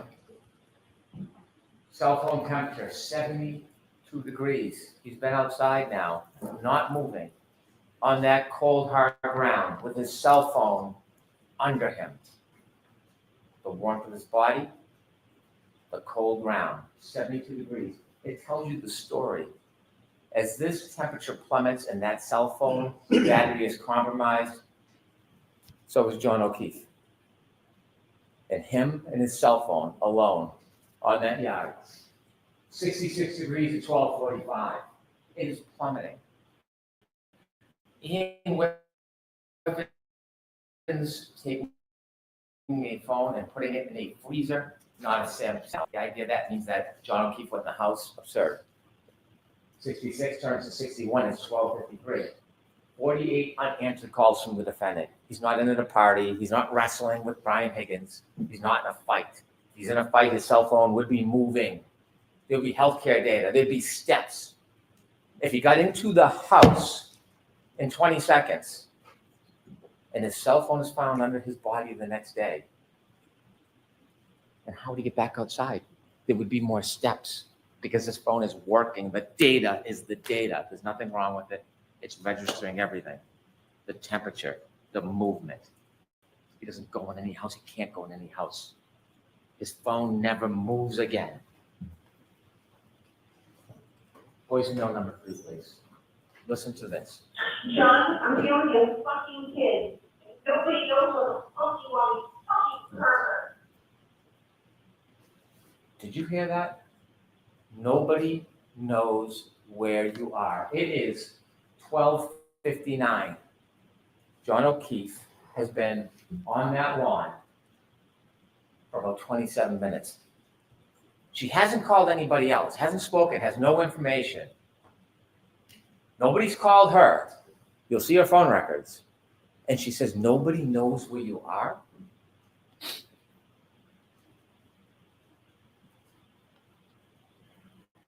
She knows. She knows. Nobody does know where he is. Except her. Except her. Why is she asking nobody knows who you are? She is starting to get panicked because she knows she hit him. Not suggesting she meant to kill him or for him to die, but she knows she hit him and now he's not responding and she's getting nervous and she's getting anxious and she's leaving call after call after call. He's not answering. He's not calling back. He's not even picking up the phone. And we know what's happening at this point. Panic, drunken denial, it's setting in. And so then we see the healthcare data from Miss Reed's phone. She doesn't move after 1 o'clock. She could be sitting, she could have fallen asleep, but she doesn't move for a while. But she wakes up. She wakes up early the next morning. Take that down, please. And when she wakes up, she doesn't call Jen McCabe and say, "Where's John?" She doesn't call Brian Higgins, has his number, has been texting with him. "Hey, was John at a party with you? Did you see John tonight?" She knows exactly where she is and she's frantic. So she wakes up Kaylee, that young girl at the time, and she says, she's panicked, she can't understand what she's saying. "Call Jen McCabe, call Jen McCabe." Why is she calling Jen McCabe? She calls Jen McCabe. You know what she doesn't say when she calls Jen McCabe? "When did he leave the house? What happened last night?" No. She calls and says, "I left him at the waterfall. I left him at the waterfall." See, now it's gone from panicked to self-preservation. "I left him at the waterfall." And Jen says, "Left him at the waterfall? We saw you in front of the house." Click. Hangs up. Hangs up. So then she calls someone that she doesn't know very well. She calls Kerry Roberts. But now she has to pivot because someone has seen her in the exact spot that John will be found soon. Whether she's the first one there or somebody else, John will be found. Maybe Lucky missed him. It's a snowstorm. You can't see, but someone's going to find him at some point. So she calls Carrie Roberts. It's no longer she left him at the waterfall. She pivots. And she calls, Carrie, Carrie, Carrie. John's dead.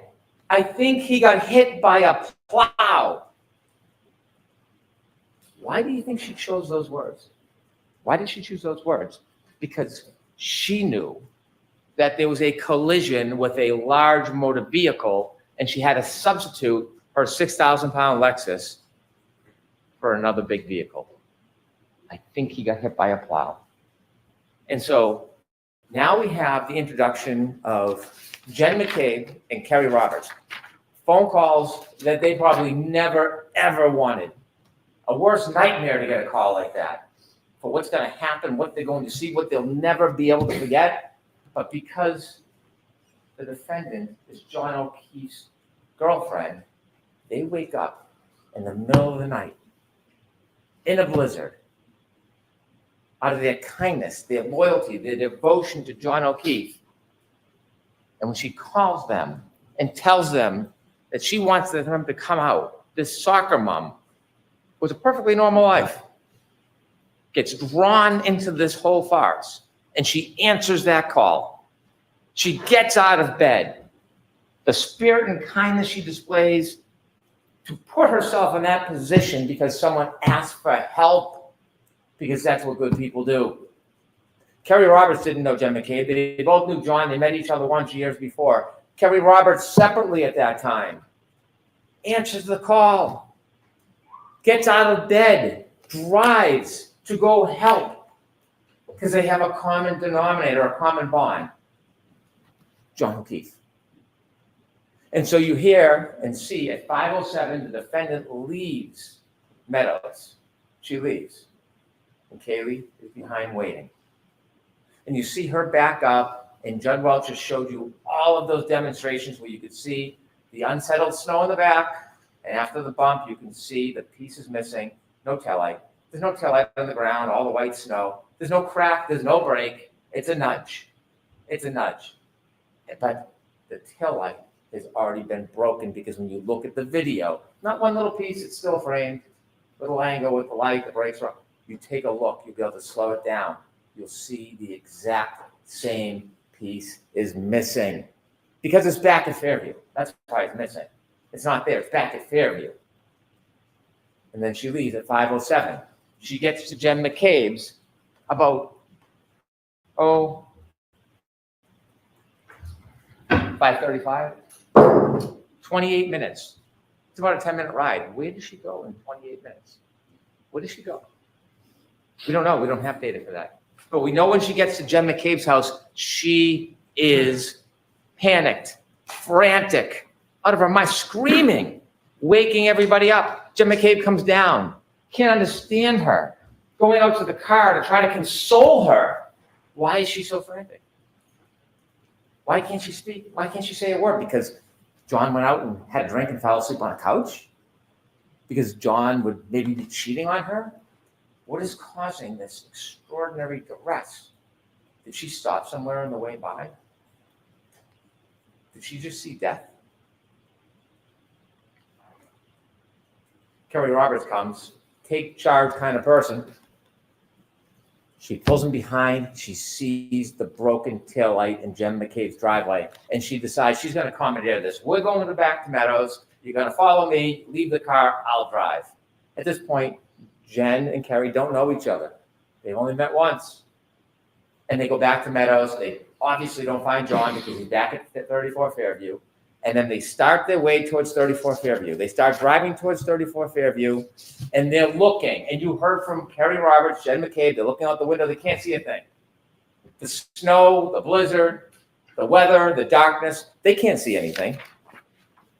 And they're driving, and they decide they're going back to 34 Fairview. And this is remarkable. This is remarkable. When they start their way past towards 34 Fairview, they get close. And when they get close, they can see nothing. But the defendant screams, "Stop, let me out." And they look around and they say, "What? Let me out, let me out." She does not see John O'Keefe. She knows where he is. She knows exactly where he is. She knows where to find him. She knows where to expect to find them because she knows where she left him. She tells us. Slide 13, please. Driving Jen's in the passenger seat. And I described this to everyone, so you probably heard this before, but John looked like a buffalo on the prairie. It was just a lawn in a heat that it wasn't a bush or a hydrant or a dog. It was a weird shaped lump at that time in those elements. And I was looking to find him on the side of the road. I was expecting I'd find him. Thank you. A weird shaped lump in a blizzard, and you equate that to John O'Keefe? A weird shaped lump, not like a bush, and that is John O'Keefe? She tells us she knows where she left John O'Keefe. And so they go over to Mr. O'Keefe, Kerry, and Karen. And she's upset, there's no doubt. I am not for a second trying to deprive her of the unrest and the trauma that is happening at this scene. Doesn't change what happened before, but I appreciate the trauma. And they're trying to help him. And guess what happens when they first move him around 603, 604? Ian Whiffen, data. The cell phone battery gets the cool air, presses on the battery, the cell phone battery drops. Healthcare data, he has not moved since that 22nd, hasn't moved. They start shaking him. You're going to see, when you look at the records, that healthcare data starts to move. He's been there all night. All night. Nobody else. Her. And so when they try to help him, she says something that is remarkable. She says, there's a piece of glass stuck in the nose. And she plucks it out. And she says when she plucks it out, blood spurts out. We'll talk about that in a couple minutes. Remember that. Piece of glass, pulls it out, blood spurts out. That's what she says. As they try to help John, Jen is calling 911. They would like you to believe there's a conspiracy. That the glass that's found in Mr. O'Keefe's body is somehow from inside the Albert house. The glass, well, you will hear in the clips, if we don't play it, you'll have all the clips with you. She talks about the fact that he took her glass. He took the glass. She says it. So the Albert house, they don't need to give glass. He already has the glass with the straw that's later found on the street, by the way. That's what happens on an impact. Things move. The glass comes with him, lands near his body. Debris field moves past him. Shoe, hat, straw. Jen McCabe makes a call to her sister, and they say because it registers 29 seconds, a Cellbrite record is not the same as a call detail record. There's no evidence. It was a conversation. No lights go on. There's no conspiracy. You can call somebody. It can ring. It can go to voicemail. They have no evidence. None. But trust the data, guys. Conversation between Jen McCabe, the person who was ripped out of her sleep to come help, and her sister for some grand conspiracy. And so what happens next is traumatic. Kerry Roberts and Jen McCabe see their best friend prone, lifeless, frozen on the ground. And they're living this torment because somebody brought them into this. When they're trying to help John, there is not one suggestion from anybody that John ever went into that house. There's no reason to go into that house because John was never in the house. Not one time does anybody say, what time did he leave? I thought he went in there. Not even a whisper of it because it never, ever happened. When they find their friend John, he's not 20 feet off the side of the road like Mr. Rentschler or Mr. Wolf thinks. He's right there by the side of the road, close by the curb. Could we have slide 14, please? You can see there's Kerry Roberts' vehicle. And then on the left, you can see where they're working. Right off the road, that's not 20 feet. That is a clip, a stumble, and a fall. And remember, when John O'Keefe fell, there wasn't snow. It was just the beginning of a dusting. It was the cold, hard ground. Remember what Dr. Isaac Wolf told us about cold, hard ground? Causes this type of injury all the time. All the time. If we could go to slide 16, please. Remember the glass in the nose? The glass in the nose. See on the bottom left, that's where the Canton Police Department found the glass that he took from the car, from the waterfall. And then exhibit 195, matching glass. On February 3rd, the matching piece of glass was found on the street. The matching piece of glass, the glass that was found with Mr. O'Keefe, was found on the street. He didn't fall back 8-10 feet from the road. It broke, and then it shattered and went to the street. I would suggest to you it broke at the time of the collision, and he carried the glass with him, leaving the evidence behind, a trail to memorialize what happened to him that night. Remember the straw I asked you to take a look at that picture when you're leaving the waterfall at 12:12, the black straw in the drink on the street. Collision, glass, nose, straw, back, hits his head. You play the clip on the left, please. 59. So when John got out of the car at Brian Albert's house, he took my full vodka soda, which is sitting in the cup holder. 169, please. So John's laying there, his left and his right, and I approached John from the left. That's where the street is. And he had a piece of glass, like perched on his nose, like just wedged like a splinter would be. And it just pulled it, and as soon as I pulled it, it just gushed blood down his face. Thank you. 911's called by Jen McCabe. She's not hiding from anybody. She's trying to help. She's bringing attention to the situation. And when 911 comes, we have first responders. These people are heroes. Some of them, you heard from some of them, they were born to help people. That's what their life is about. The detail on all their mechanics of getting to work 2 hours early with the blizzard so that you're there on time so you can help people. These are the core of our community. Mr. Nuttall, this is what he does. He rushes to go help. He's the first person on his knees. He doesn't know this person from anybody, but to him, it's another human being. This is his passion. Katie McLaughlin, first responder. This is not just a profession, it's her life. Yes, she knows Caitlin Albert. Do you think she went there that night at a party and set up a murder and came back? And so they tell you what happens at the scene. Some things, hard to remember, some things people will never forget. When you're in a traumatic incident, sometimes it's something you'll never, ever forget. And Timothy Nuttall remembers speaking to the defendant. I hit him. Remember, he's on his knees. What happened? I hit him. She is now coming to terms with the moment. Her fear is realized. She hit him. She clipped him. She didn't think he was mortally wounded. She panicked. She can't come to terms with it, so she has to bring people with her to face it. And now she's facing the reality of what she had done. And her emotion is overwhelming. I hit him. She speaks to Miss McLaughlin. I hit him. Not did I hit him, could I hit him, perhaps I hit him. That was earlier. Now she's recognizing what she did. I hit him. And these people are making it up.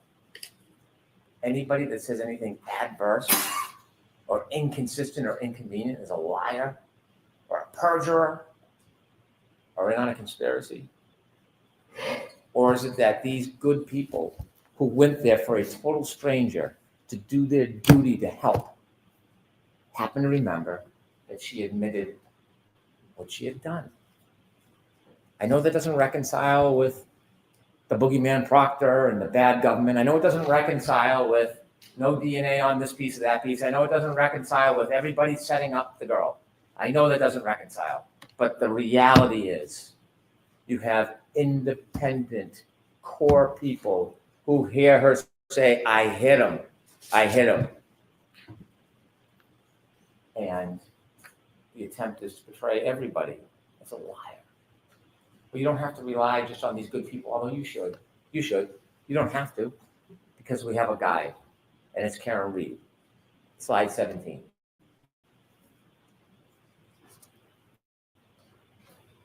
So I must have said this.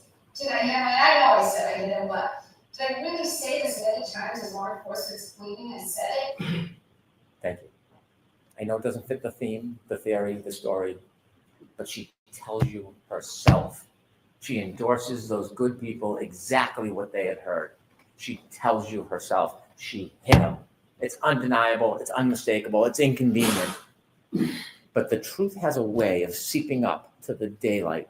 It can be oppressed and suppressed and pushed down and covered and twisted, but it rises. It rises. And it is not a coincidence. There's no coincidence that Mr. Nuttall and Ms. McLaughlin hear exactly that. She tells you. And Jen McCabe, when she's sitting next to or standing next to Ms. McLaughlin, she tells you she saw or heard the same thing. Remember what happened to her on the stand when she had the audacity to say, I heard her say it? What happened to her? This woman who never even wanted to leave her home that day, pulled out into a storm to see her best friend dead. What happened when she had the audacity to say that? And now we know that the defendant herself said the same thing. And the funny thing, the ironic thing is, you will see in a photo when Ms. McLaughlin, the firefighter, was speaking to the defendant, Ms. McCabe was next to her. Ms. McCabe was trying to protect her, trying to shut her up. Don't talk, you're upset, stop saying crazy things.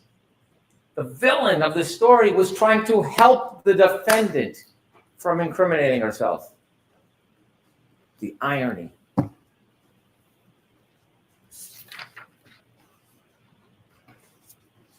Can we have slide 9, please?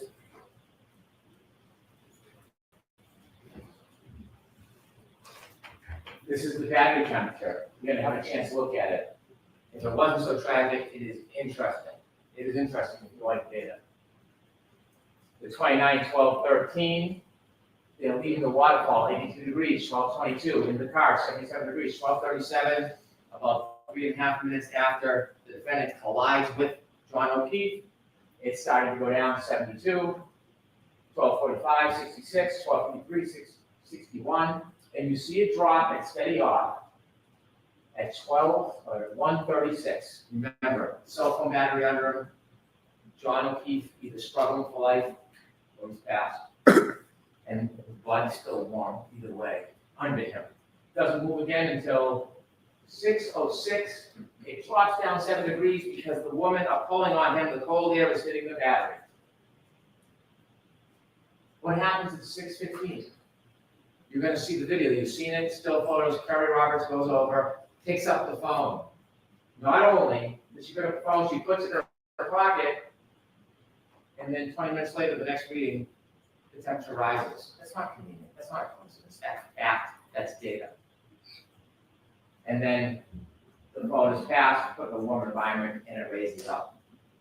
6:15. How can someone conspire to pick up a phone on the side of the yard that was under Mr. O'Keefe's body at 6:15 and know the battery temperature was then going to rise? Not only did the battery temperature rise, when you look at the healthcare data, at 6:15 when she picks up the phone, you know what happens to the healthcare data, right? It starts to move. It's data. It's data. So, while they're going through this duress, the defendant asked Jen McCabe for yet another favor. Look up hypothermia. Find out how long it takes for someone to die in a cold. And there's Miss McCabe in her winter jacket, soccer mom, trying to help. She has MS. Her hands aren't working. She's trying to type in. What's happening during that time? It's a frantic scene. She tells you that. The defendant then wants to run back to the ambulance, so she goes with her, never finishes or completes the input. And then she tries it again. At 6:23, at 6:24. That's what this woman did that night, that morning. not only for a friend, for her. For her. That's what she did. And what happens to her after? Because the timestamp, when you open the timestamp, it's at the time it's open, and she's in bed at 2:27 looking up Hockomock Sports because she is so interested in the kids' sports, and that timestamp stays open. And she goes to that tab the next morning when she puts in how long to die in cold. And that is being portrayed that she's in a conspiracy. She gets vilified as a murderer, a soccer mom who came to help. It took Ian Whiffen 5 minutes to show you a live demonstration on how simple that works. That she's not deleting anything. Jessica Hyde told you it's automatic deletions over time. You usually can't delete that information. That's not a click and swipe like the good Dr. Wolf from Arca knows how to do. This can't be erased. Clearly, no one called Jen a murderer. They argue to you and all the injustices that have been done. They tell you, they want you to believe or take a flyer on the fact that she looked up how long to die in the cold at 2:27. It is an absolute contrary to the science. There's no basis to support it, but they stand here in front of you. Why?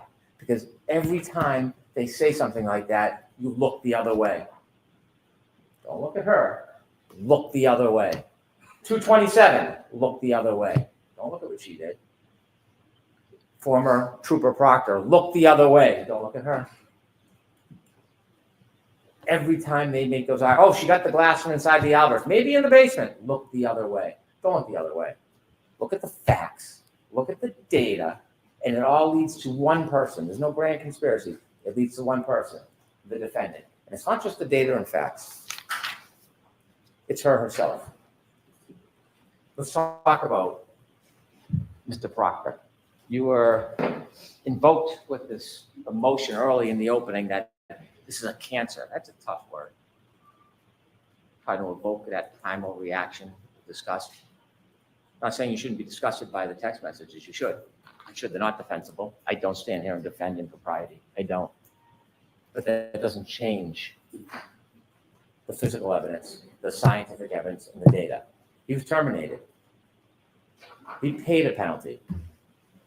He was held responsible for what he did. He should have been.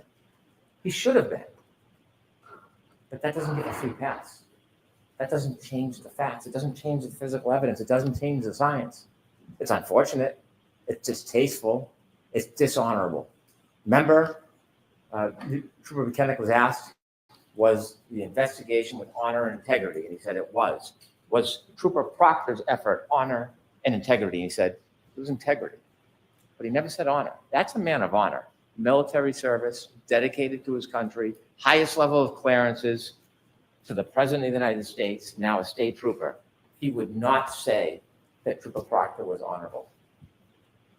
Because he wasn't. He wasn't, but that does not change. It doesn't create a conspiracy, doesn't invent a dog. It doesn't make somebody in a house something they're not. It just doesn't. When you read those text messages, they're hard to look at. It's unfair. It's unfair. And if there was a penalty more than being fired, well, maybe that penalty would be deserved. But it has nothing to do with the justice in this case. It just doesn't. There's not one piece of evidence, not one, that we can look at and say, this was tampered with. This was planted. This was distorted. Remember when we introduced the taillights at the beginning? I didn't introduce 3 of the taillights, but then the defense did, so I put them in. Those were taillights that were only found by Trooper Proctor. I did not put that evidence in. Understanding those text messages and appreciating the disdain one might have for his comments. Not that there was any evidence of tampering, not that there was any evidence that it was not true, but I didn't put that evidence before you because we didn't need Trooper Proctor in this case. We don't need Trooper Proctor to prove this case beyond a reasonable doubt. That's why I didn't introduce that evidence to you.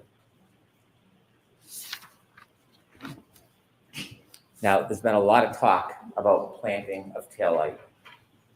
We know the taillight wasn't planted because Trooper Buchanan and Mr. Proctor did not go down to Dighton to see Miss Reed until later in the afternoon. We know from the 507 video, we've seen that. We know the taillight was already missing when she's leaving the driveway. When the good Canton police detectives went to do a wellness check to care for those young children, and they went to the house inadvertently, they didn't even know it, the dash cam captured the back of the car. The taillight packed with snow is missing. It's already gone. It can't be planted. At this point, Trooper Proctor's still in his pajamas. He's not even on the case. He's not even on the scene. He hasn't been near the car. And then the Dighton videos themselves, when you close it, you can take it at an angle and it moves, but if you get the right angle, you can see it's missing. It's gone. Can we have slide 18, please?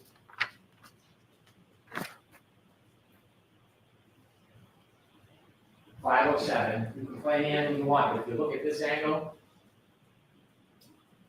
it's gone. You know, plant is already gone. You know where it is? 34 Fairview Road, on the refield. January 29, 2022, page 23. Look at the right-hand side. Look at the left-hand side. It's packed with snow. It's gone. It's gone. And the same thing when you do videos, it's a different angle, a little smaller, but if you play that and watch the lenses go up and down and slow it down, you'll see it expands. It's gone. So when you have Dighton Officer Barrows come in here and try to tell you what he saw in the salad bar, couldn't have been it. You got to ask yourself, what interest does he have coming in here in this case? A lot of attention on this case, a lot of people watching. Comes in after, of course, driving all the way out to the defense attorney's hotel to meet in a conference room so he can get a subpoena.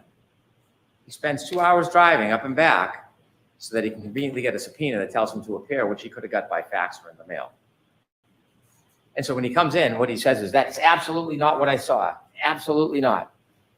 And then he claims at the last time he testified, he had made the same statement. I showed him his transcript. And did you see the redness creep over his face? He never said this before. In fact, he testified to the opposite. And so he sits on the stand with a new story after a meeting. We don't know why, but then I show him that bottom right photo with the snow, with it missing. And I say, is this the way it looked? That's, of course, before the snow melts out in the salad port so that you can see it unexposed. And he says, yes, he had to agree. This taillight was gone. There's no boogeyman. There's no plant. There's no Higgins at the salad port. There's no one tearing out pieces. In fact, remember I played you a clip and you'll have it where the defendant says, I was picking out pieces, it was crashed in, the bulb was showing, when I was showing Kerry and Jen, when they went back to Meadows. If you don't remember, listen to that clip, you'll hear it. Unfortunately, there's no ring video when they go back to Meadows. There's a ring video when she leaves, there's no ring video when she gets back. And so now when we're trying to look the other way, we want to find a dog bite. So enter Dr. Russell. Dr. Russell, according to her, nice woman, nice doctor, very accomplished. I respect that. She's the only dog expert in the world. The thing is, we know no idea what that expertise means. She volunteers for the job. She wants to be here. She's on her profile, but she can't explain methodology. What are you looking for in a dog bite? She can't tell us. It starts a year ago that it's claws, it's teeth, and then it's claws, then it's teeth, then it's I don't know. And then when you look at each of the different parts of the abrasions, she says, well, I can't tell if I look at each one of them, but all together it's a dog bite. It's a dog attack. That is the masterful expertise that the defense has bragged about bringing in. Dr. Russell telling you, because she says this is a dog bite. She has never been in a forensic situation where she's looked at a wound and identified it as a dog bite before. This is the first time, the only time she's ever done it. And what she says is these are not punctures. Punctures means it goes into the skin, a wound. There's no punctures. And she's sure because she's an expert, so you should rely on her because she's coming in saying she's an expert and she's being presented. Yet, after saying there's no punctures, Dr. LaPosada comes in and she sees punctures everywhere. It's an animal attack. It's a dog. How is it? No method, no methodology, no history of this, no prior testimony that we know of other than arbitrarily what she says. And she says the exact opposite of Dr. Russell. Why is that? How does that happen? So obviously, there is no science to looking at an abrasion and saying where it came from. They give us no detail. They give us nothing that we should rely on. They contradict each other. It's just to get you to look the other way. And so we have now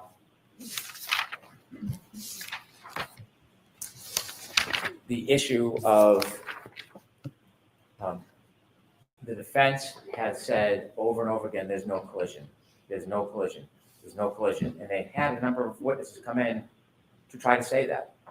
And they point to Dr. Scorti-Bello, who works at the medical examiner's office. She tells you that she doesn't see injuries consistent with a collision. She's looking at this case for 90 days. 90 days. The evidence in this case did not stop. It continued for 2 years. She knows nothing about the data, nothing about the black box, nothing about the interviews of Miss Reed. She doesn't know about the DNA. She doesn't know about the shards in the arm or in the clothes. Strike that in the clothes. She knows nothing about that. So in 90 days, she didn't see any lower body injuries. She didn't see any lower extremity injuries, which are very common in car collisions. But that doesn't mean it didn't happen, because she, in 90 days, saw a fraction of the information, a fraction. And we know now, argument back and forth for days about lower body injuries, the suggestion is a car accident can affect everybody differently depending on the angle, the scope, the speed. Some people can get plowed over by a car, have no injuries. Some people can get touched lightly and have more injuries. And there was the debate about no lower body injuries. Well, ARCA dispelled that in their dummy test, that you can have a collision with no lower body injuries. They did that for us. Thank you. And so the idea that at the time in 90 days that she doesn't have enough information to say consistent with a car accident doesn't mean there's no car accident.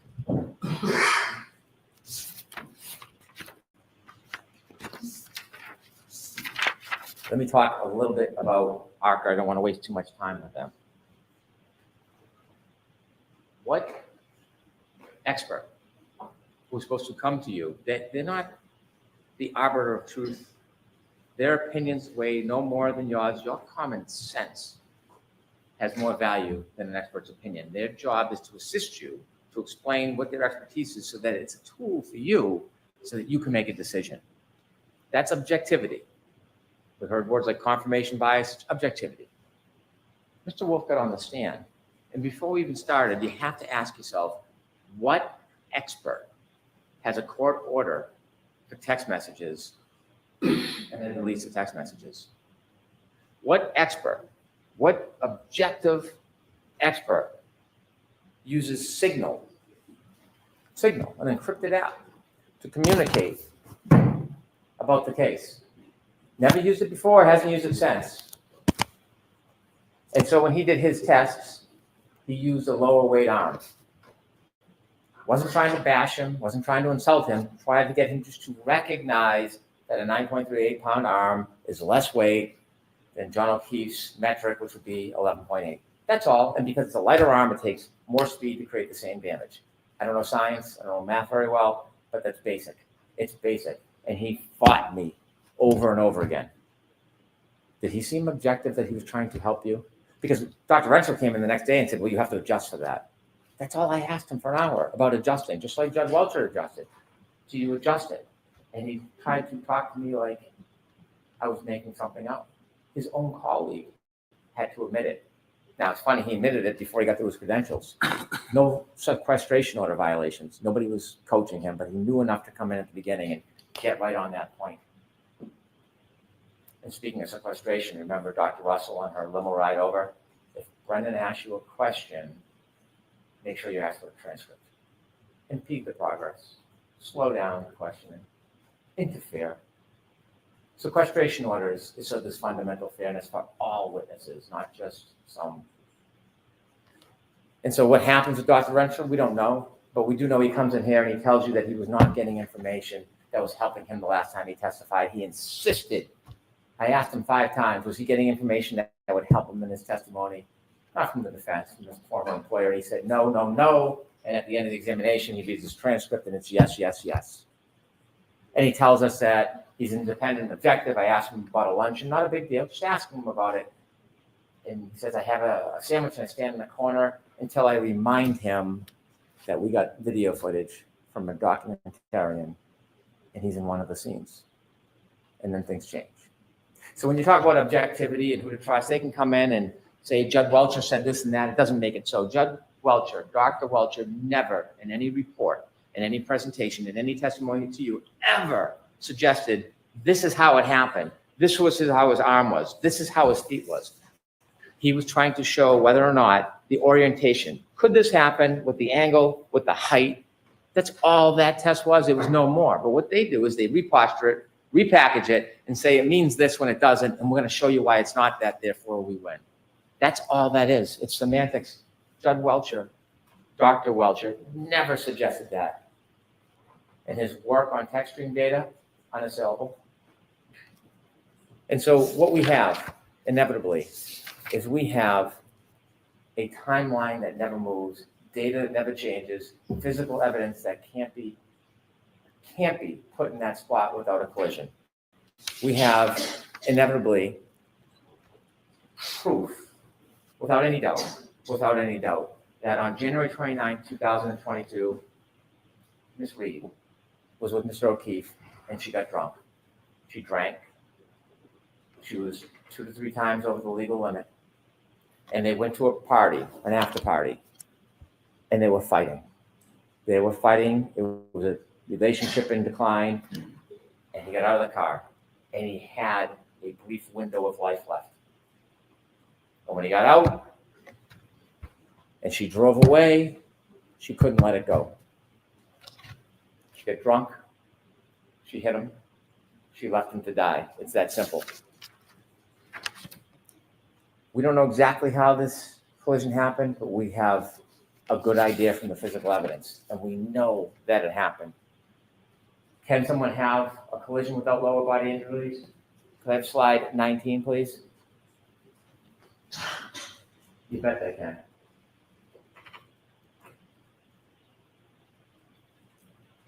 We don't know if this is the body position. We don't know if this is the exact speed, but what it tells us, this is viable. Look at the debris field. Look at his turn. Remember his sneaker on that curb that got lodged against the sneaker? Mr. O'Keefe then falls back, hits his head, counter coup, left to die.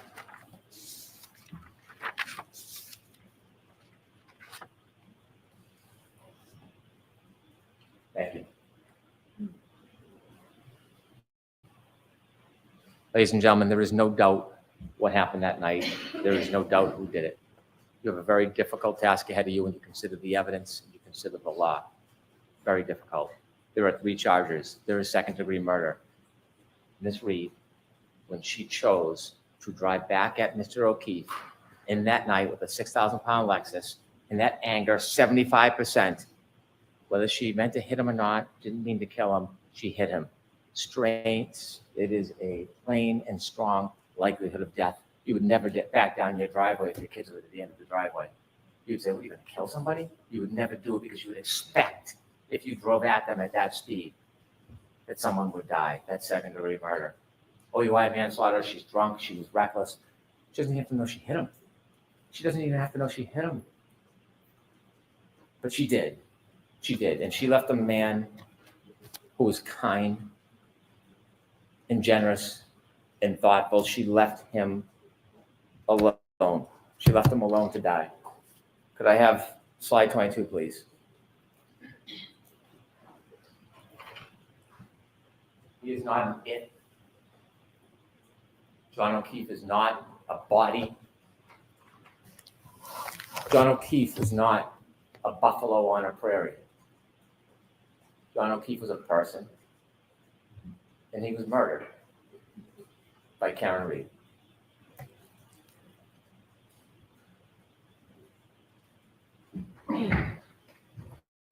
Take that, thank you. All right, jurors, the next up is my instructions to you on the law. I'm not going to do that right now. You've been sitting for a long time. So I do have to tell you, even though you've just heard the closing argument, you cannot discuss this case even with each other. All right, so we'll send you back for lunch. It's going to be a shorter lunch. My instructions are long, and we want you to be able to get this case to start deliberations today. So I'm going to send you back maybe about a half an hour. Is that enough time for you folks? All right, so we'll give you a half an hour for lunch, and then we'll come back. I'll give you my instructions on the law, and then the jurors will go out to deliberate. I know there are 18 of you. we seat only 12 deliberating jurors, so 6 of you are going to be altered. I can just tell you that you know the odds, right? And I can tell you it's Mr. McDermott's least favorite part of his job is smoke. So we'll do that this afternoon. Do not discuss this case to see about it.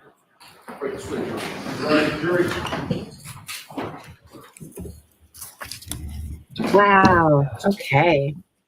Okay. Lunch. By the way, many of you do not know who Annie is. Annie and I started watching this trial together. Oop, that got rid of you. Whoopsies. Annie was with us for the first couple of weeks of trial. She's one of my besties. But as you saw, she had a cute little baby during this time. So. Just a second. It's a Caribbean child baby. That's right. A couch court. A couch court. The tater tot. The tater tot. Oh my gosh, I'm so excited you're here for the last day. I know. I know you've been couldn't miss it, man. On your own when you've had time with the new tater tot. Yeah. But so chat, this is Annie. Annie, this is chat. We've got a lot of new people here now, which is very exciting. See that. Good grief. Oh my goodness. These closings were something. They were something. Oh my.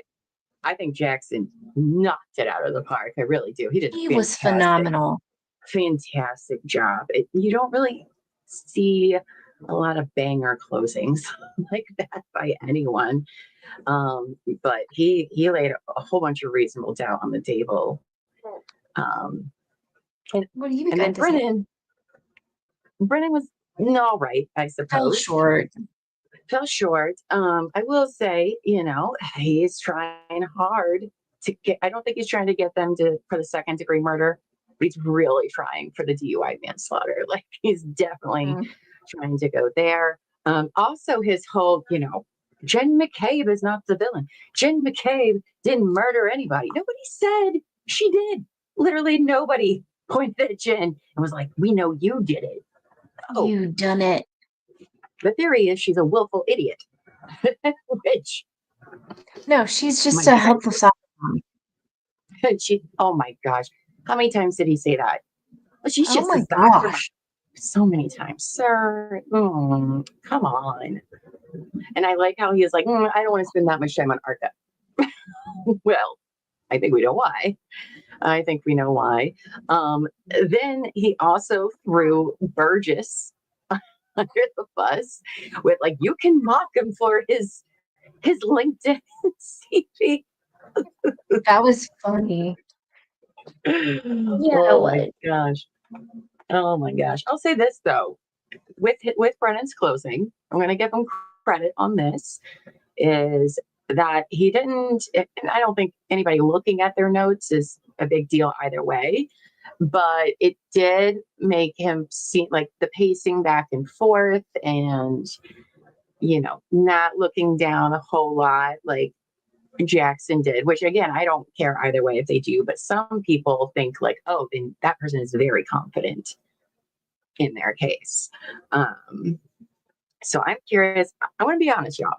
I know a few of you already said this in chat, but yeah, we're all nervous now. We're all nervous. I mean, yes, I think Jackson knocked it out of the park, but Brennan probably said some things that would maybe go towards some others, thinking. But in order to get to those points, you have to forget about everything else. How many times did he say, oh, the data matters? And then how many times did he point out where the data didn't mean it doesn't matter, right? Oh, steps could just mean an incline on the road. Oh, okay, so that doesn't matter. Oh, your phone just deletes things. Couldn't have been a search to something. Okay. Oh boy. We did it, guys. So, because I clearly, I didn't get 100% caught up. I heard that we were doing the closing arguments today, and I got super excited. Did defense not call Proctor from what it sounds like now? No, they did not call Proctor. They called one of his besties from the friend chat he was in to read some of the chat messages. Okay, I'll have to go back and hear that. Why Yeah, didn't they call him? That's so weird. well, the theory of that is that if they called Proctor, that would allow the prosecution to ask him leading questions. Honestly, I don't know how they could make up for this guy. Like, who they all threw this guy under the bus in closings. And I thought that was really, really interesting. And even though Brennan talked about Proctor and, you know, oh, but he did it with integrity and all that, then why didn't you call him? You know, he was like, oh, but then you guys would think poorly about him based these text messages, and you, the jurors, would have bias.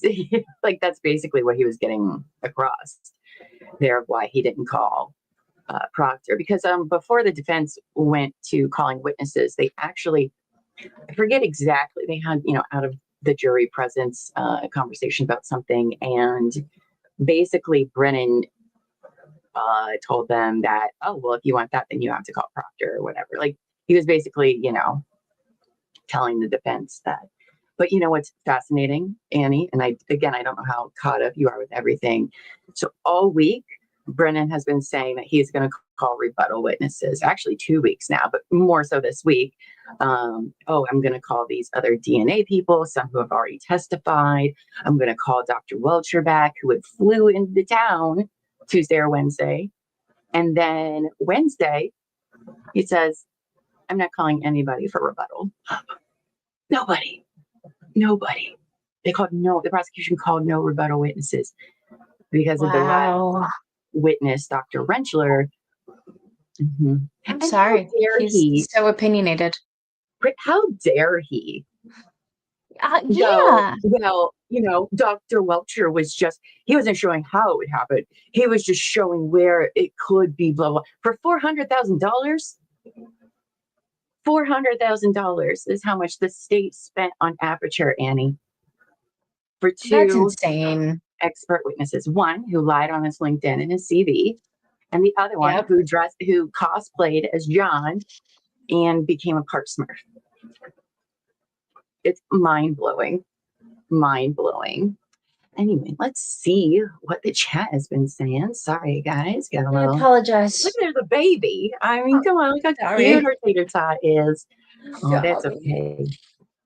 I haven't really got to talk to Annie much since her little tater tot blessed us. So, oh my God, I love you. I love baby Cam. Yep, that's right. Oh, yes. And Savage, I did see you keeping track with the 7, you know, we don't know. And like, to some degree, you can sometimes say that, but that many times? And you want us to feel like there's no reasonable doubt? Get out of here. Oh, a lot of that. Believe the date, but not that one. Not here. Not there. Okay. Polly says, if this goes to guilty, I think a lot of blame needs to be put on her stupid interviews. I will agree with you on that. I've been saying that since the beginning when they first showed them. Actually before that, because I had watched the Body in the Snow documentary where they got most of that footage from. And as I was watching it, I was just like, oh no, Karen, why did you do this? You guys, when you are being charged with anything, okay, they can and will use what you say against you. Those are the words. They can. Don't do the interview. Not they may, or no, it's and we will absolutely use them against you in any way, shape, or form. So, you know, and some people, that's enough for them. That's meets their threshold. So not me, but for other people it does. And so that's okay. Hi, Sam. Good morning. I know, right? An Annie and Tater Tot surprise. I love it. Anyone know how the Commonwealth found the Aperture? I don't, but I'm gonna go with. Aperture donated a bunch of money to the Massachusetts Bar Association, so probably something like that. Captain said, "Oh, you destroyed all your phones." Totally normal. Totally normal. And I like how Brennan like brought up more of like, well, I asked them what they were talking about when they hung out. These, you know, I asked all that and they didn't want to answer my question. That guy. That guy. Let's see. How long will the jury deliberate?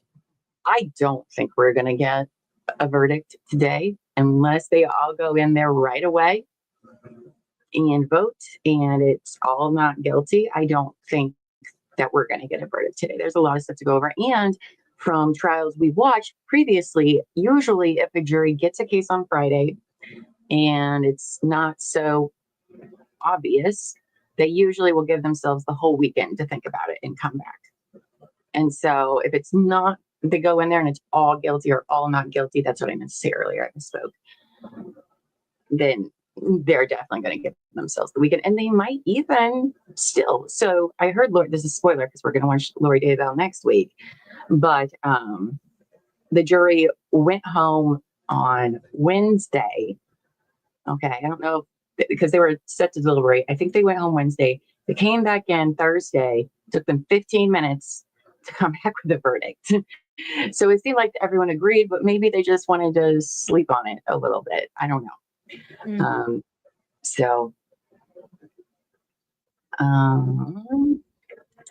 Did you probably? Oh, they're just on break.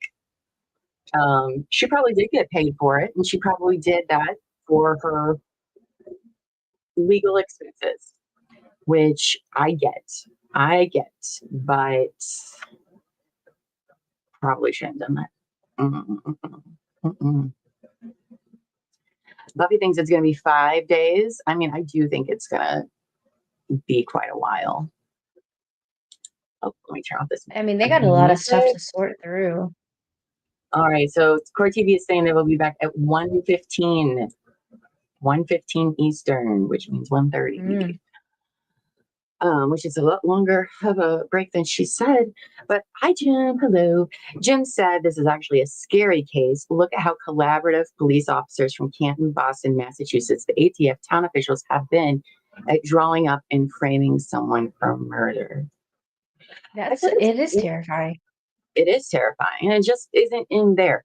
I've been saying this whole time. It's not just in Canton. It happens everywhere. But I thought it was interesting, too, that Brennan kind of stayed away from the Brian Higgins argument. He brought him up a few subtle times, but instead he chose to defend Jen McCabe, who nobody was saying she killed John O'Keefe. Nobody said that at all.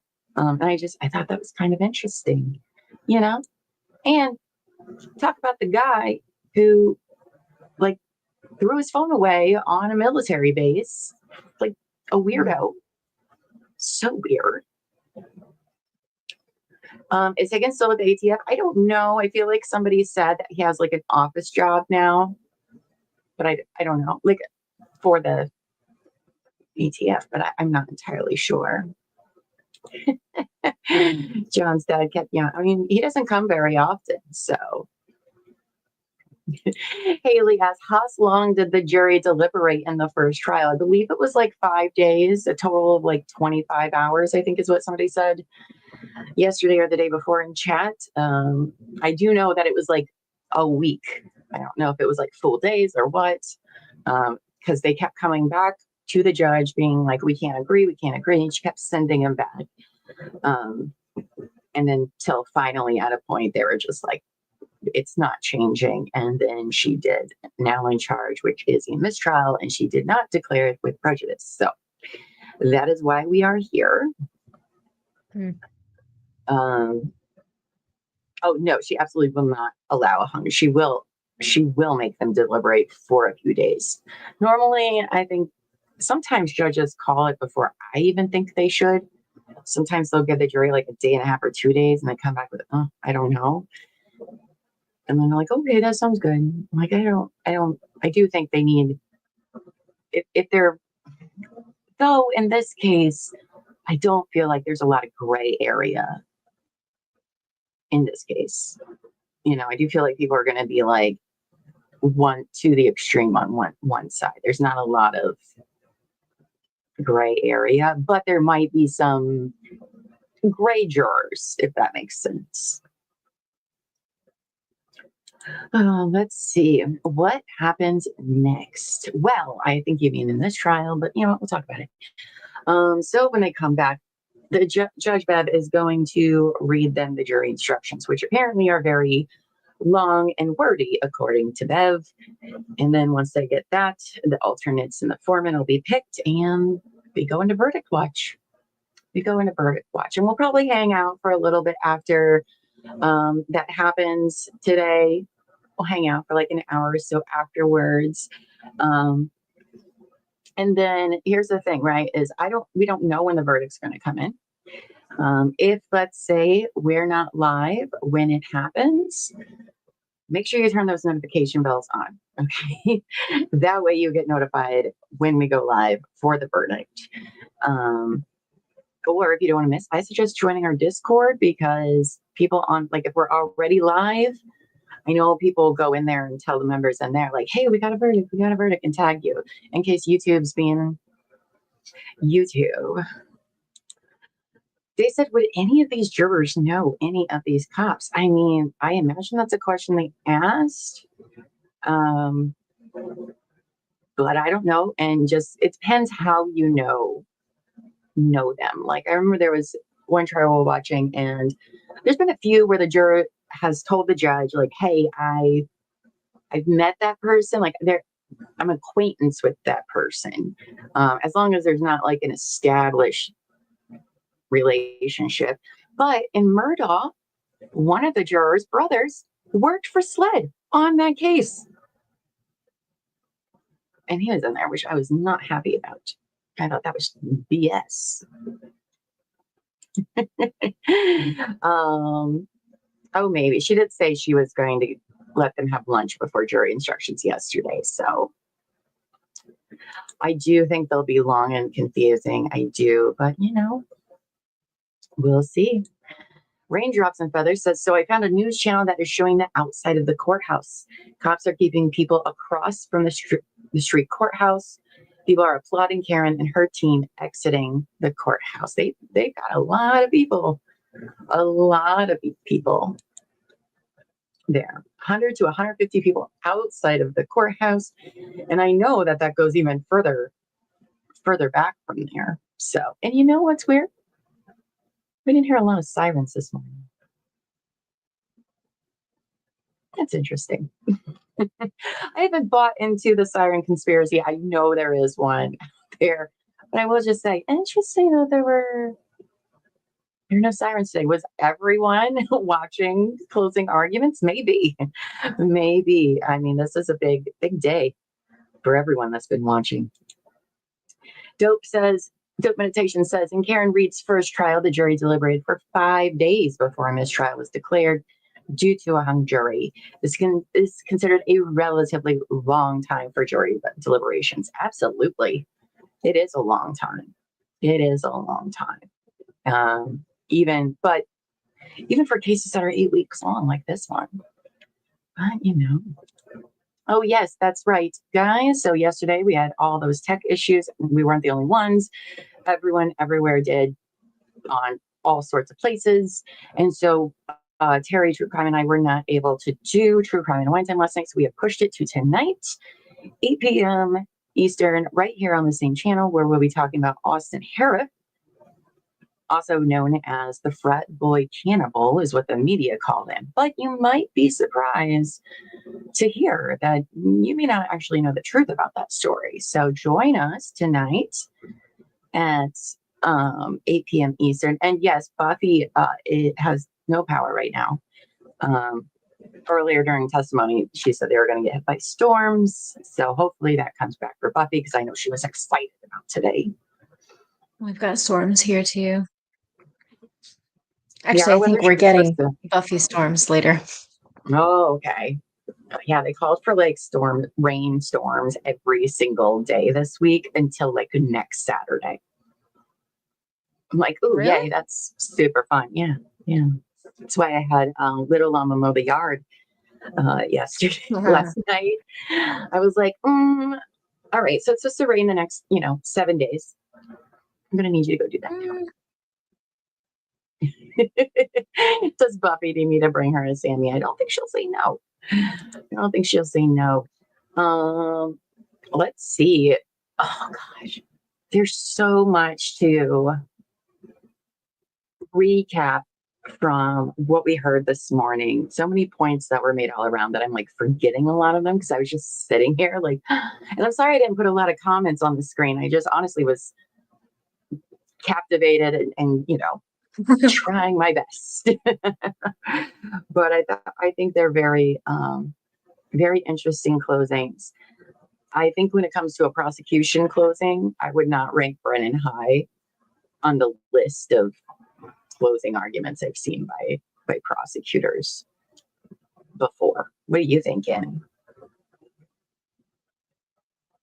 You cut out. Oh, did I? What was the last 6 words you said? No, I don't remember. What do you think about each side's closing argument?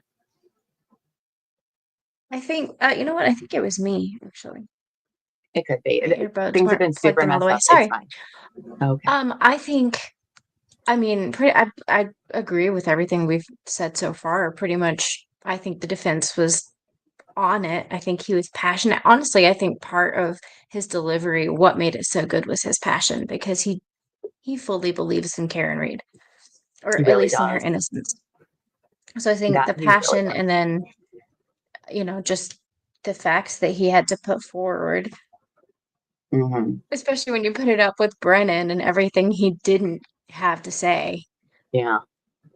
So I think they did well. They talked a lot more about Higgins than I thought they would be allowed to. So that was interesting. Jen asked, if Karen is acquitted, do you think an objective investigation, maybe from the FBI, will be conducted in the death of John O'Keefe? I don't really know why it would go to the FBI at this point. I don't think they'll look any further into this, but we will see, because strange things happen. Strange things happen in Massachusetts. So yeah, I thought AJ did really amazing too. That's why he was not around yesterday for jury for the charge conference. He was busy, preparing, and it showed. He did fantastic. Mm-hmm. Yeah, but I think he did the closing in the first trial too, if I remember right from the documentary. I think he did, and that's the thing, is he's a fantastic orator, and he makes it very simple for people to understand. The defense has done that all along, including with Alessi. Let's see. Dave says, even though AJ was stronger, I think it will be close because there will be some jurors that just can't see through the BS. I agree.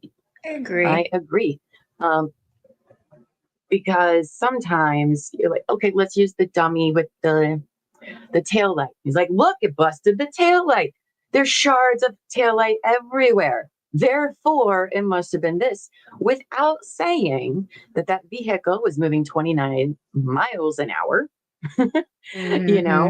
Oh wait, no, that's the one where he did like around the car. I think that one was the 15 miles an hour one, now that I think about it.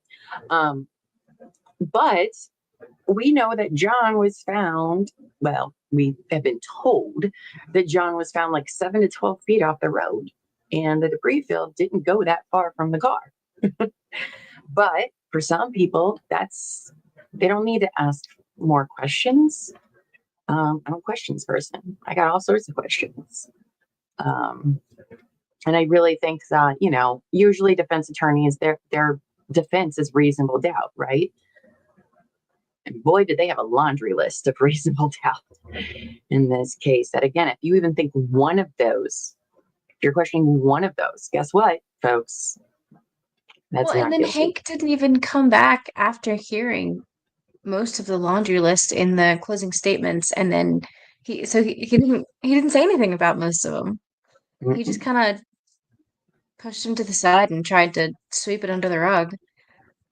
And his one comment of like, I'm not going to say anything about the defense attorneys because they were throwing him under the bus in their closing, but he was like, that's improper. I'm not going to do it. Okay, bro. Okay. I mean, don't get me wrong. They were a little calling Brennan out. I think more than I would imagine normal attorneys would. It seemed very personal. I did not expect that from her team, for sure, but whatever. I mean, that's the thing. Brennan did a lot of the questioning, a lot of the direct. He made a lot of mistakes. So, I mean, I don't think her team could have gotten around not throwing Brennan under the bus every chance they could. But fascinating. And do you think the jury knows that the FBI was involved at this point? Because I do. I do. I mean, with as many times as they said, what did they say? Not agents. Well, they did say agents, but they called them, officer, law enforcement agency, I think is what they. Whatever it was. I would question if the jury didn't have an understanding about that at this point. Oh, well, there's the lovely Kelly Devers. I don't know if you're caught up with her. She was at the station that night, and he was talking about her, right? She had given an interview with law enforcement and said she saw Higgins and Burkowski, was that his name, right? The chief of Canton Police in the Sally Port for a weird, wildly long amount of time that made her feel weird, right? So the defense calls her to the stand. She now works for Boston PD. Oh, by the way, she's only been a cop for 4-ish years, maybe 3-4 years. So rookie cop. She ended up getting transferred from Canton to Boston Police, which is very hard to do from what we've learned. And she makes like over $100,000 a year right now by switching. Okay. As a cop? So she made this, yes, as a rookie cop. Oh, rookie cop. Okay. So she makes the statement I just told you about with the Sally Port and all that. That's what she tells the FBI. Okay. That's who she tells that to, the FBI. I saw them while she was like in the monitor room. I don't know what you want to call that. So that's what she tells the FBI, right? So the defense calls her, prosecution did not. She gets on there. She tells them that she had her own meeting with the commissioner, the police commissioner of Boston, just telling her good luck and remember to tell the truth. She even said on there that her job depends on her testimony. Girl, we'll have to watch it together. It is wild because she is very defensive against the defense, right? And then she said, oh, I didn't lie to the FBI. It was just a false memory. It never happened. I just had a false memory. Can you believe that? It was wild. I can understand, like, in misremembering something that like when the memory is, because my mom brain, y'all, I apologize. Words, everything is just. You're fine. Been there. I can understand. Right? I can understand when a memory you have is altered after time, right? That's what I'm trying to say. Yeah. But what did she call it? A wildly long time, and she thought it was weird, is what she told it. Like, that's a little too specific for a completely made up memory. Like, okay. Yeah, and by the way, okay, she said it was a what she memory? called it oh my gosh, what did they just say that? Your baby brain is affecting me too. No, a false memory. A false memory. What in the hell is that? And she did say it was the FBI. That's when the FBI bomb dropped in the court for the jury, that was the FBI. And, you know, as an officer, good luck testifying in any other trials because they were going to use that you had a false memory against her for the rest of her career. I would. It was wild. Anyway, super wild, right? Look, chat was with us. They were like, false memory, guys. Thank you. Wow. And she then forgot. She did not like who was doing her? Jackson? I think Jackson was doing directs with her, and she like was so hostile. Talk about a hostile, but like you thought Jen was something else. Go watch Kelly Devers. She forgot that she wasn't physically present. No, she just said it didn't happen at all. That the whole everything she told the FBI after the fact, she realized she never actually had that memory ever, is what she said. Because I believe she had talked about well, I know what perjury is, and that's not what this isn't perjury. I'm not lying. It was just a false memory that you gave to the FBI. It's wild. You'll have to go back and watch it, girl. It's crazy. Wow. Oh, wow. Now we're raining. It's raining. And this trial, you know, our friends promised us, they're like, you guys are going to go crazy. And they weren't wrong. They did not disappoint in the recommendation of this. It's been a crazy, crazy shit show. And like at the beginning of this week was when I really started to lose my mind. I went on quite a few rants on Monday and Tuesday. It's been something, babes. It's been something. They are at lunch right now. I probably should change the banner. Court is at lunch. Okay. I haven't seen what time we're supposed to get storms today, but anybody that is having storms, please be safe. Keep an eye on your local news. I heard some places like don't even have tornado sirens, which is crazy to me. And be safe because this year's tornadoes have been out of control. I don't know if anybody's dealing with them today, but if so, please be safe. Let's see. Oh my God, she came with like the biggest attitude I've ever seen. Talk about somebody with a chip on her shoulder. Okay. Awfully defensive she was. Awfully defensive. Right. She was told it wasn't possible. Oh, I forgot Annie's not here. We'll come back to that one. That's right.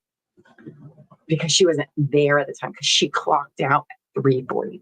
But okay. I still don't understand what a Sally port is. That's just where they park the cars.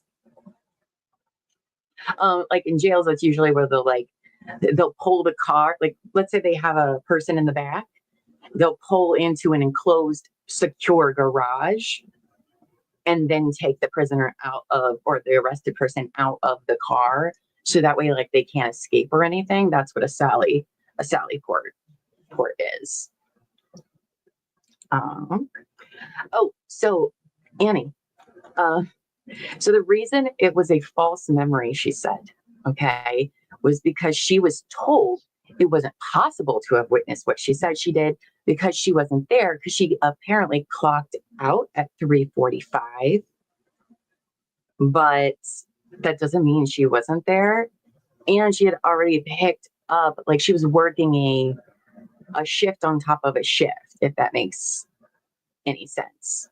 Because instead of going to the scene with John, Officer Good asked her if she would just stay and watch, the cameras instead of going out. But so according to her, that's why she says it was a false memory.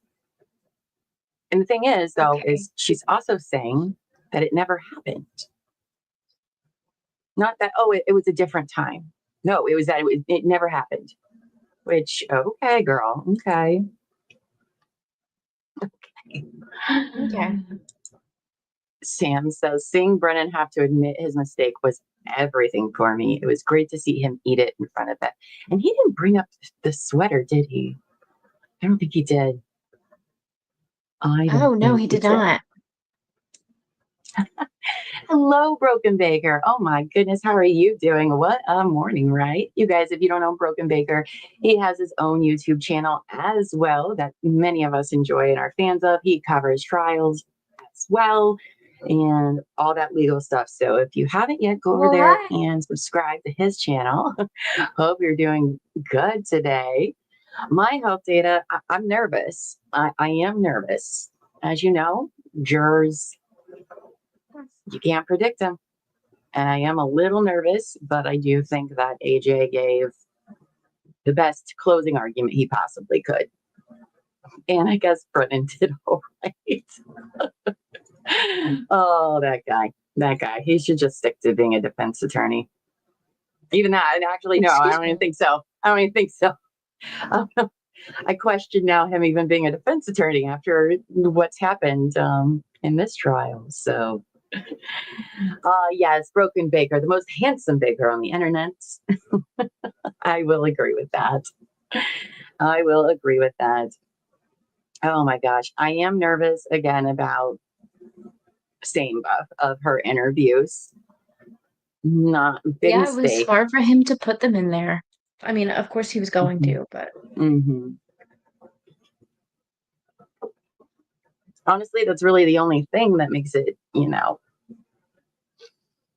not great for Karen.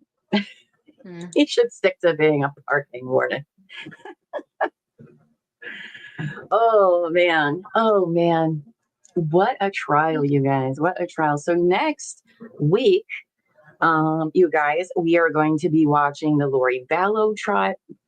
Daybell. I should stop saying Vallow because I hate that's even part of her name. But anyway, we're going to watch her trial that just concluded yesterday. Spoiler alert, it's a guilty verdict, but that should be literally a surprise to nobody. Anyway, I've watched all of her stuff for like, how many years has this been going on? 5, 6 years, something like that. Actually, before we did Karen Reed, yeah, I know, right? Think about that. Because I believe it was 2019. I think is when all of this started to happen. But before we did Karen Reed, Annie and I watched her previous one. But anyway, so we're going to watch that here every morning at 8:30 a.m. We're just going to do one day at a time next week. We'll probably be done early afternoons instead of, full long days because we don't have to watch the sidebars or lunch. And the amazing staff has already timestamped everything for me, which is great. But for those of you that are new to trial watching, I really want to watch another trial with you guys and see what your thoughts are, watching a different kind of trial in a different jurisdiction, in a different state. And Lori's representing herself. So you remember that, Eddie? Oh my gosh. Yeah. What about the bamboo shirt? Oh, she's something else. I was just about to. I know. I understand. Is Tater Tot agreeing? Probably. Yes. Yes. He's like, yeah, then Lori, she cried. He grunts in his sleep. They're very cute. They are very cute. Yeah, they came back with a verdict for Lori in 15 minutes, I heard, because I was watching the local Phoenix news yesterday because YouTube was being YouTube. So you're rewatching the one that we watched previously? Is that what No, the new one. Yeah, with Brandon Boudreaux. Yeah, the attempted or conspiracy to commit murder. So yes, her second one. I'm gonna see if I can find a bamboo shirt for you. Well, I could do a bamboo background. So you could. I have all the options. Haley said, I missed a lot of Lori's trial as I was too intent on your channel this trial, so it will be good to see. Yes, I think it will be too. And I don't think there's a lot even close to being scheduled next week. But we'll be keeping an eye on what is expected to go to trial after that. I do not know, Haley, I do not know when Stephen, I know the murder trial is not for a while. I think the CSAM one comes first. And then the murder one's probably going to be like at least 2 years, probably. And if you guys like watching us and hanging out in chat, or maybe you're just a lurker, but you want to hang out with us after we're not streaming, you should join our Discord server, the Courtyard. That's where everybody hangs out. And tomorrow I'm going to be doing Quiplash. We're going to have a game night. We're going to be doing Quiplash together, which is a fun time. I'm going to try and join that. Yes, you know it, right? Quiplash is always a good time. I will say it's not for the faint of heart. It's very similar. Well, anyway, we play very similar to Cards Against Humanity. So just to let you know, there's going to be a lot of dark jokes and cursey words for sure. So be sure to do that. That'll be fun. And then I am in the process of working on a murder mystery party for July. I saw that you were talking about that. That's exciting. Yeah. Yeah. I'm going to try to plan one. I don't know which weekend in July because I only have 2 options. I really only have one, but I could probably make the other one maybe work. But I'm going to try to do something over there for us on Discord as well. Let's see. Oh, it's 1:16. Is the court back yet? Nope, but we got a ceiling fan. So I guess that's something. Oh, I could unmute it. The storm is here. Oh, no. It's here. That could have been Buffy's. That's a far way to travel. Good grief. There's a whole bunch of them down here. And then anybody that's been keeping up with my After Dark show, our Diddy coverage, this week has been a week. I haven't been able to record any updates. I went yesterday to record the ones I'd missed, and that Google Cloud messed everything up. So I will be recording them over the weekend, and we will try to get them out as soon as we possibly can. But sorry, you guys had to wait. I don't know how we're going to go about doing them, if they'll each be individual or maybe we'll bundle them into one. I don't know, but I was very disappointed yesterday that I couldn't record those. So we will get those out to you as soon as I can. What else do we have? Oh, I know. If you want to see me and Terry True Crime live in person. I know. Look at Andy's sad face. Ooh, I want you in person. We will be in Marion, Ohio, July 19th. Tickets are on sale. They're a range of prices, very affordable. We're going to be discussing the unsolved murder of Joey LaBute, which is a case I've been researching for a very, very many years. I think it's been 8 years so far. Wow. And the missing person, Andy Chapman, is another case that's been covered on Midday Missing. But we'll be there in person. A lot of people from the channel are going to be there in person as well. It's going to be a big old party, so be sure to get your tickets for that. I think you can find them in like our About section or the chats. They're all over the place. Raindrops and Feathers. Ooh, listen to this. Okay, we're listening, Raindrops. From Turtle Boy himself, when Jackson was talking, there was a reasonable doubt big board for the jurors to see. There were over 18 pieces of reasonable doubt that Jackson said. Yes, because he talked about a table with note cards or something like that. And each one represented a hole in a reasonable doubt scenario, but they didn't show it to us. So I was like, I want to see that table. But I feel like they had something similar to that in the documentary, but I don't know if it was reasonable doubt, but I remember they had a lot of index. Oh, am I getting thunder too? Sure am. Buffy's just like, if my power is going out, so is everybody else's. Everyone else's. Yeah, no, that's definitely thunder, I think. I don't know. Anyway. That's fun. And we're not close to each other at all. No, we're not. I'm not close to either of you. Not even close. I'm not even close to Buffy. No. Not at all. Sam is saying at Not a Drama Llama, I'm hearing they found his hidden phone. Oh, did he? I appreciate your recap, so I just wait for the After Dark info. Nice. Same. That's I what heard I've that been using. Yep. I hear it's been a week. It's been a week, I've heard. So I'll probably record some of those today since we'll be done early-ish. And we'll try to get those all out over the weekend. Yes, full of note cards. And if you're holding one, it means you should find her not guilty. Yeah, I think he did a really good job, too, of being like, don't do the prosecution's job for them. They didn't do a good job, and it's not your job to try to do their job. He did really good with that. So I don't know. I'm so nervous because usually when I think, oh, there's no way, well, then it happens. Yep.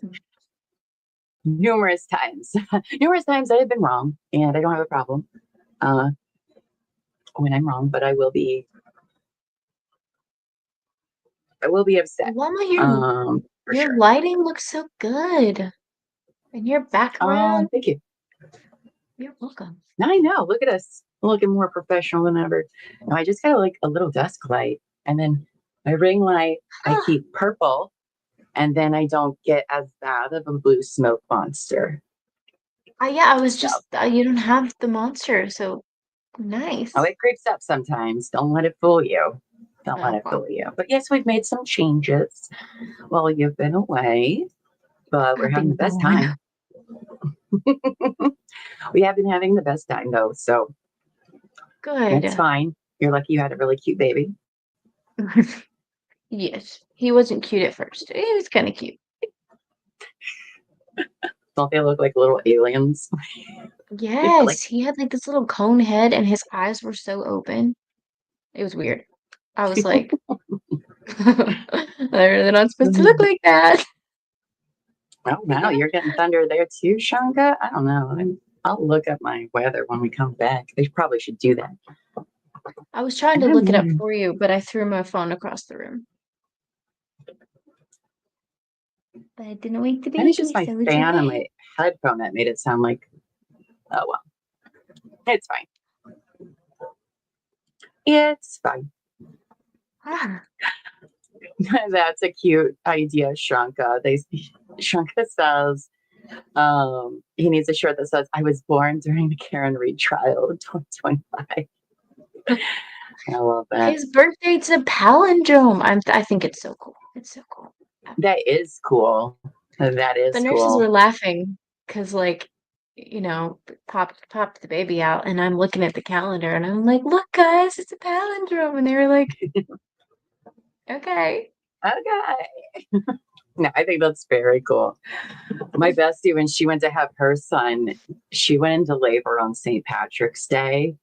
And she was like determined not to have him on St. Patrick's Day. She was like, no, I don't want it. And she ended up having him at like 12:30 that night. So like technically the next day, but she was just like refusing. I was like, oh, okay, who cares? But that's funny. That's funny. Mm-hmm. Mm-hmm. Well, I mean, you know, once I realized the date, I was like, this kid has to be born today. Like 5/25/25. Come on, y'all. That's pretty awesome. Come on, baby. That's pretty awesome. Anyway. I did see Turtle Boy in court today. The Turtle Boy was up against the back wall. I think he's wearing a black, or maybe it's a dark navy polo, because he's a polo guy, I guess. I haven't seen somebody wear as many polos as him ever, but okay. Like grandpa. Like grandpa. Oh, your grandpa. They're calling him grandpa. I was like, you need to calm your young self down, okay? I'm a mom now. It's true. I'm, you know, I've aged up. Yeah, I would say so. Oh, man. It does it, right? 2 weeks later, so and you're Turtle like, Boy. How many times in the last couple of weeks were you like, damn it, Llama, you're right about so much. You tried to warn me. I'm just kidding. I would rather not say. I'd rather not say. Oh, yes, Angie, thank you for doing that command. Thank you for bringing up something else I meant to talk about.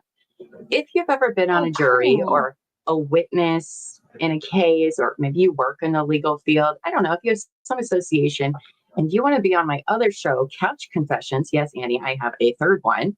You guys can complete the form that the lovely Angie put in the side chat here. And I forgot, I can announce who I'm having as a guest next week on Couch Court with our Couch Confessions. And that is our lovely Lady in Gray. She's going to come on next Friday after our final day of Lori Daybell coverage. I forget what time it'll be, 1:32, something like that, I think. I don't have my calendar up right now. But she'll be on next Friday, and we're going to talk about her experience serving on a jury. She served on a jury too. So if you have any of that, fill out that form, or you can email me at tara@tcwtmedia.com. But the form's probably a better spot to fill that out. But I'd love for you guys to come on. I know. I had Terry come on because Terry served on the jury. She's my first. Right. And then we had the lovely Raindrops and Feathers. She came on and she had a job as like a loss prevention specialist. I don't remember if that's the right title or not. Sorry if it's not right. It was fascinating talking to her and her experience with like theft, like store theft, and being I feel like I saw something about that.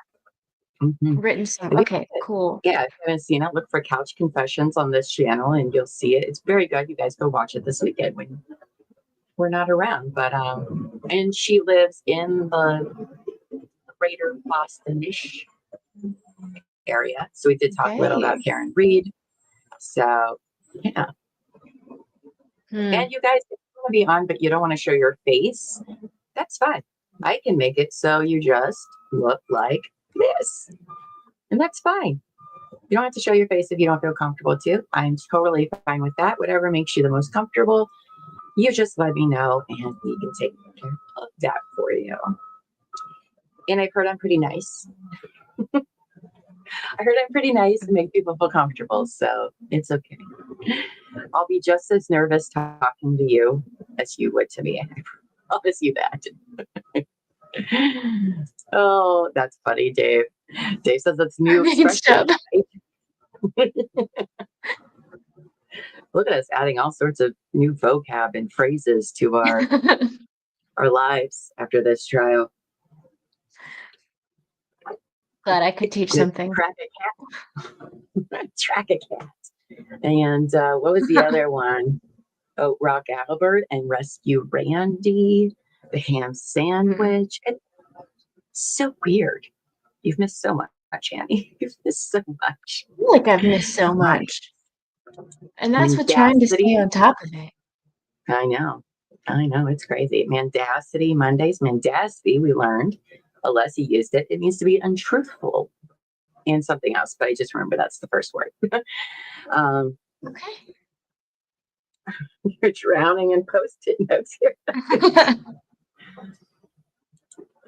going to have like a whole wall by the time we're done with it. Mendacity. I gotta use that. It was good when that I was love in new words. Yeah. Oh, wow, that's so nice, Sam. Sam says, true story. Llama has a calming presence and welcoming spirit. And best part is it's authentic and genuine. Thanks, Sam. Thanks. Oh, a poll? Yeah, we can do a poll. Actually, that was a good time to do that because usually it doesn't like it when I pull up our stream when I have another one going. But since we're on lunch, excellent idea, Angie. Give me a second. You'll have to look at the comments and stuff, Annie. I can't do all the things at the same time. That's fine. I guess I'll do something. Right? I feel like old times. I just want you to feel like you're part of it, you know? Thanks.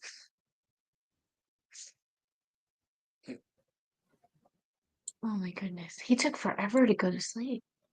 All right. Okay. Oh, I paused on my face. How do you use mendacity in a for me sentence? there. Okay. Oh, I don't know. I don't remember. All right. I take it we're gonna do. Okay, we'll just do the same one that's on our thing. What do we want to do? What the jury decides, or what you guys think? Ooh. Which one do we want to do? Oh, we'll do what would your vote be? Okay. What would your vote be for Karen Reed? The jury. Look at me doing Okay. stuff. Right. I You do. need me to narrate the Harry Potter books? I used to read them. Elbow Feet and I both would read them out loud to little Llama when he was a little younger, and we did voices and everything. Oh my gosh! I feel like knew how to you spell. have read. You read the Daybell books, Oh yeah, didn't you? yeah, Yep. that's true. All right. No, I don't want these other options. Go away. Oh, all right. There's still. Oh, there's court. Maybe. Yep, We have. it is. Uno momento. Look at you, raindrops and feathers. See, that's why we don't get excited. See, let's see at sidebar for just a minute. Oh, I'm not going to miss her. I'll tell you that. I am not going to miss her. I will be happy if I never see her face or hear her voice ever again. I don't think I've ever said that about a judge before either. I was gonna have. There's never been one that I disliked so much. No, not at all. I can't even think of one that even comes close. All right, let's pull that up. That way you guys can see that we are back. Let's see. No, Chris, yes. Yes, I'm sorry. Mr. Jackson's suits fit him so well. Mm-hmm. Well, he really is a very good tailor. Please. Yes, he does.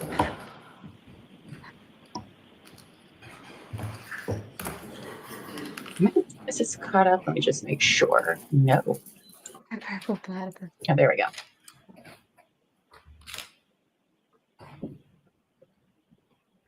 And by the way, Annie Alessi is a rock star. Oh yeah. Yeah. Yeah. Mm-hmm. We interviewed him, Judge Belvin Perry. Terry and JT did, and he was a really great guy. Very cool. You can find that interview on our channel. Here, hurry up because I need to go to the bathroom.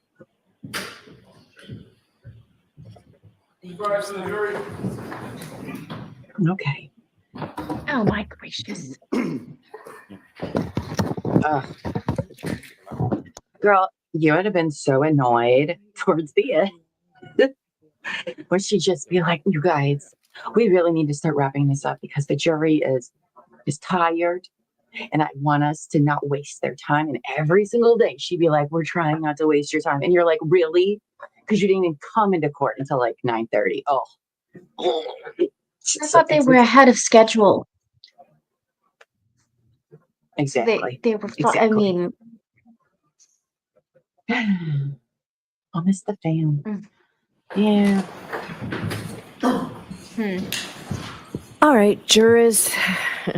Going to give you the instructions now in the law. But first, I want to thank you for serving on this jury and for being so attentive. You'll soon deliberate for the purpose of reaching a verdict. But before you do that, it's my responsibility to give you the instructions concerning the law. These instructions are divided into 3 parts. The first part, general instructions that are provided in every criminal case. The The second part, specific instructions concerning the crimes alleged in this case. And third, guidelines for your deliberations. Please listen carefully to all of the instructions. Do not ignore any instruction or give any special attention to any other instruction. To make sure that I give you the instructions accurately, I will read them to you. You'll also get a written copy so that you may refer to it in the jury room during deliberations. I will try to make sure that my oral instructions match the written instructions. If there is any difference between what I say aloud and what the written instructions say, please follow what I say aloud. You must take the law as I give it to you. You may not quarrel with it. You can't do that regardless of any opinion you may have as to what you think the law ought to be. Lawyers or witnesses may suggest something about the law.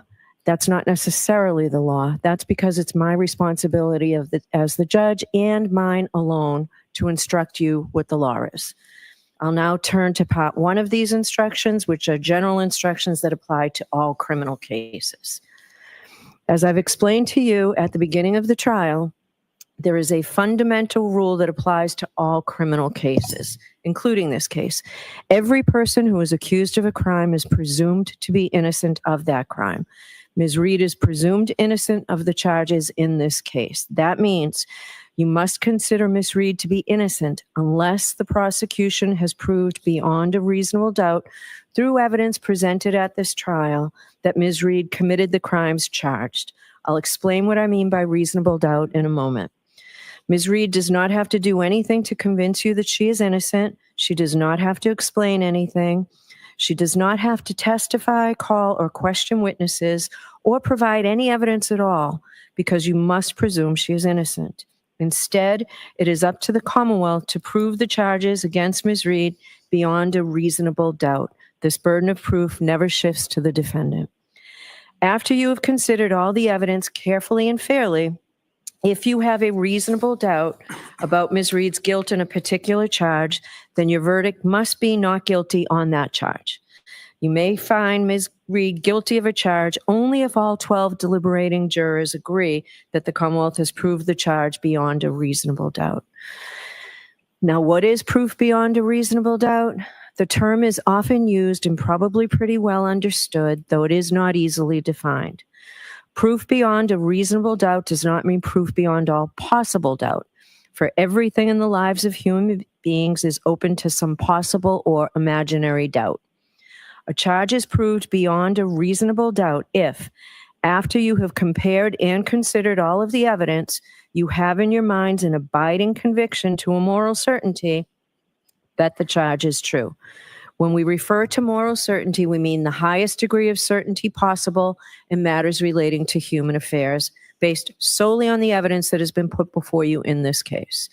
I have told you that every person is presumed to be innocent unless and until he or she is proved guilty, and that the burden of proof is on the Commonwealth. If you evaluate all the evidence and you still have a reasonable doubt remaining, the defendant is entitled to the benefit of that doubt and must be acquitted. It is not enough for the Commonwealth to establish a probability, even a strong probability, that the defendant is more likely to be guilty than not guilty. That is not enough. Instead, the evidence must convince you of the defendant's guilt to a reasonable and moral certainty, a certainty that convinces your understanding and satisfies your reason and judgment as jurors who are sworn to act conscientiously on the evidence. This is what we mean by proof beyond a reasonable doubt.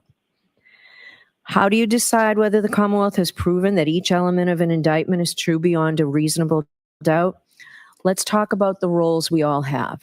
First, the function of the jury. You are the most important people in this room. It all begins and ends with your function. You will determine the facts in this case, and that is your job and yours alone. You are the sole and exclusive judges of the facts. If there are any conflicts in the testimony, it is your job to resolve those conflicts if you can do so. Once you determine the facts, it is your duty to apply those facts to the law as I explain it to you, and to determine whether the Commonwealth has proven its case beyond a reasonable doubt. You must decide the facts solely and entirely on the evidence as you have seen, heard, and heard in this courtroom and on nothing else. No prejudice, no bias, no fear, no favor. You must not be swayed by personal likes or dislikes. Your deliberations are no place for emotion, sympathy, passion, or prejudice. The Commonwealth and Karen Reed have a right to have the case judged by fair and impartial jurors.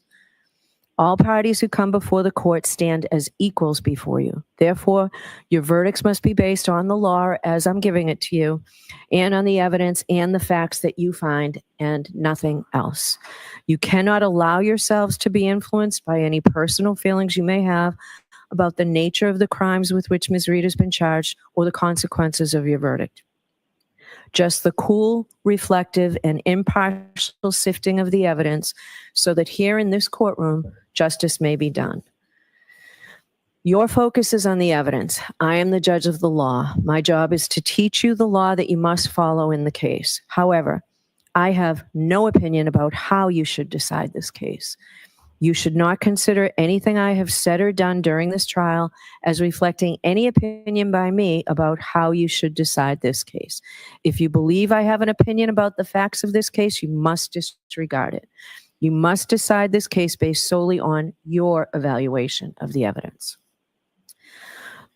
The arguments of the lawyers are not evidence. They are not witnesses. If a lawyer during argument made a mistake in summarizing the evidence or argued something not supported by the evidence, you must disregard it.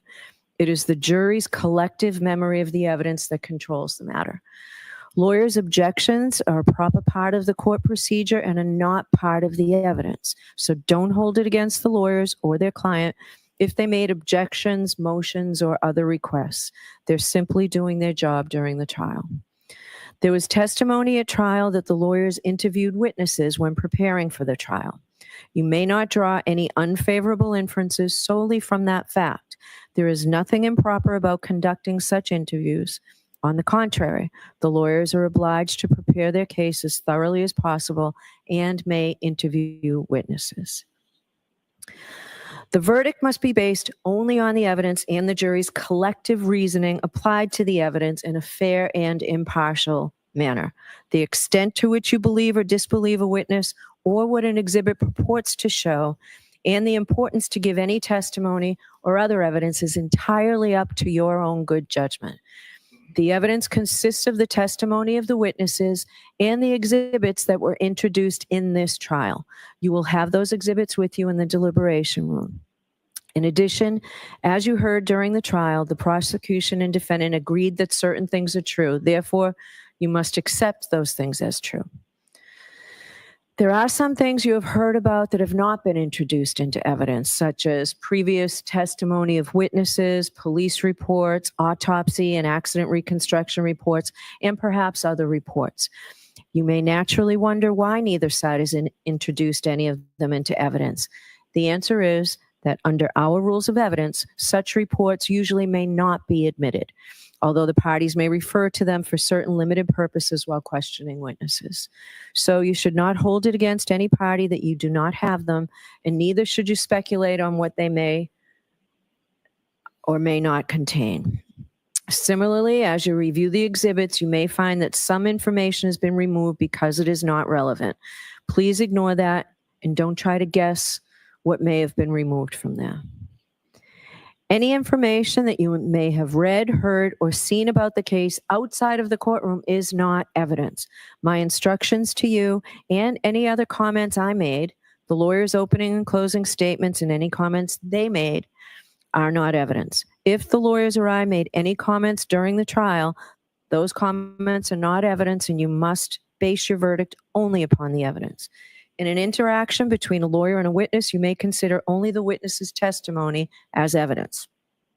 Answers that I struck from the record and told you to disregard are not evidence. Only the testimony of the witness, that is, their answers to the questions and the exhibits are evidence. Finally, on this topic, if one of the lawyers or I refer to some part of the evidence and that does not coincide with your own recollection, it is your collective recollection which you are to follow in your deliberations. It is important to remind you folks that the verdict cannot be based on emotional reaction or sympathy for any person or side of this case. Certain of the testimony and exhibits may have provoked an emotional reaction in all of us. You may feel sympathy for the family of Mr. O'Keefe, and you may feel sympathy for the defendant as she sits here in the courtroom. But your job is to decide the case without bias, fear, sympathy, or favor, to view the evidence with a certain clinical detachment, and to decide the case based solely on the evidence and the application of the law. I have allowed you folks to take notes during the trial if you chose, and you may refer to those notes during your deliberations. But remember, they are not evidence or a substitute for the evidence and your recollection. They are for your personal use. Please do not share them with the other jurors. Please consider the evidence as a whole. Do not make up your mind about what the verdict should be until after you've gone to the jury room to decide the case and you and your fellow jurors have discussed the evidence. Keep an open mind until then. For each indictment, you must decide whether the Commonwealth has proved beyond a reasonable doubt that the defendant is guilty of that specific charge. Your decision as to each charge must be unanimous, meaning that all 12 deliberating jurors must agree. You will receive one verdict slip for each indictment. When all 12 jurors agree on the verdict for a particular indictment, the foreperson should check off that verdict and then sign and date the slip in ink.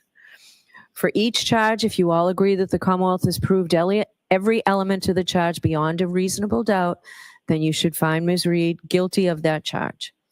On the other hand, if you all agree that the Commonwealth did not prove one or more elements of a particular charge beyond a reasonable doubt, then your verdict must be not guilty on that charge. You'll remember that we took a view in this case. It seems like a very long time ago, but we took a view in this case. The purpose of the view was to help you better understand the evidence that you heard during the trial and to help you appreciate the locations and their surroundings. Your responsibility in the view was to see the places, observe them carefully, and remember what you saw.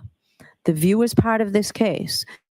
You may use and consider the observations that you made while on the view in your deliberations in reaching a verdict. The same is true about the demonstration we saw from the witness stand. The demonstration was done simply to help you understand the evidence, and you may consider it in your deliberations.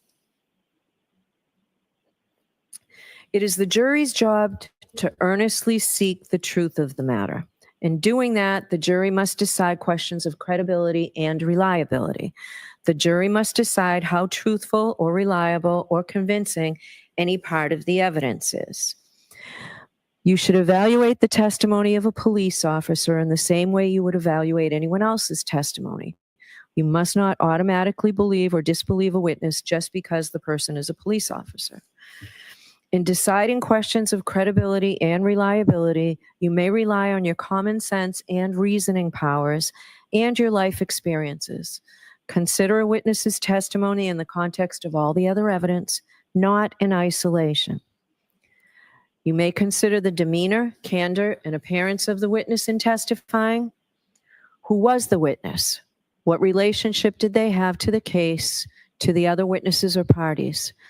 Did the witness have any bias, reason, or motive to give false or shaded testimony? If so, you may consider that bias or motive in your deliberations and ultimately as to whether or not it impacts the credibility of the witnesses and the assessment of the evidence presented. Is the witness someone likely to give an honest and impartial account? Consider not just whether the witness was honest, but also whether the witness's testimony was accurate and reliable, or honestly mistaken. A prior statement by a witness, if inconsistent with his or her trial testimony in any way, may be considered on the witness's credibility and reliability, and only for this purpose. Also, if there has been a suggestion that a witness recently contrived their testimony, you may take into account any earlier statement the witness made which was consistent with their present testimony. The prior statement is relevant only as to the witness's credibility and reliability, and only for this purpose. You have heard some evidence suggesting that the Commonwealth did not conduct certain scientific tests or otherwise follow standard procedure during the police investigation. This is a factor you may consider in evaluating the evidence presented in this case. With respect to this factor, you should consider three questions. First, whether the omitted test or other actions were standard procedure or steps that would otherwise normally be taken under the circumstances. Second, whether the omitted tests or actions could reasonably have been expected to lead to significant evidence of the defendant's guilt or innocence. And third, whether the evidence provides a reasonable and adequate explanation for the omission of the test or other actions. If you find that any omissions in the investigation were significant and not adequately explained, you may consider whether the omissions tend to affect the quality, reliability, or credibility of the evidence presented by the Commonwealth. All of these considerations involve factual determinations that are entirely up to you.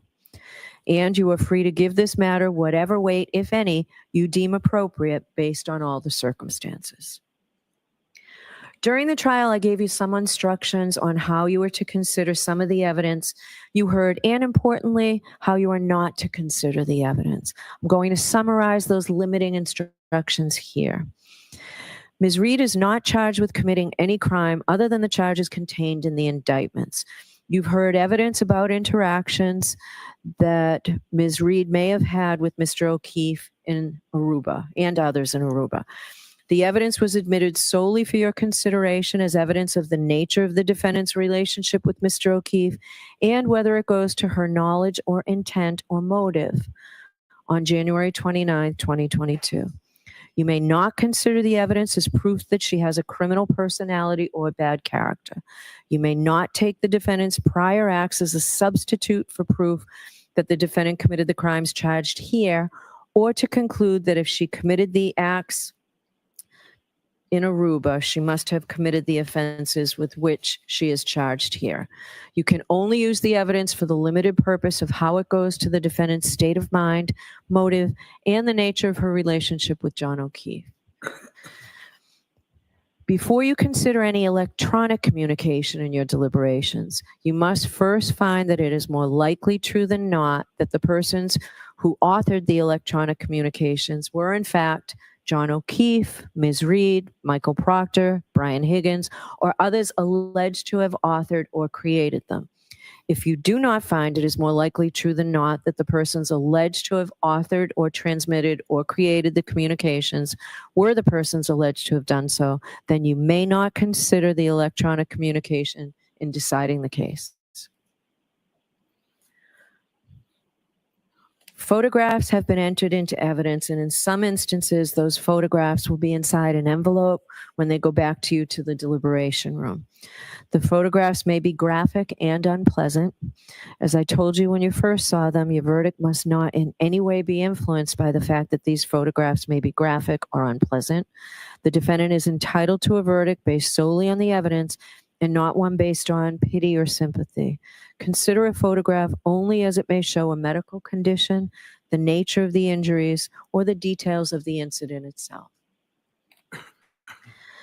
You heard evidence of statements made by John O'Keefe.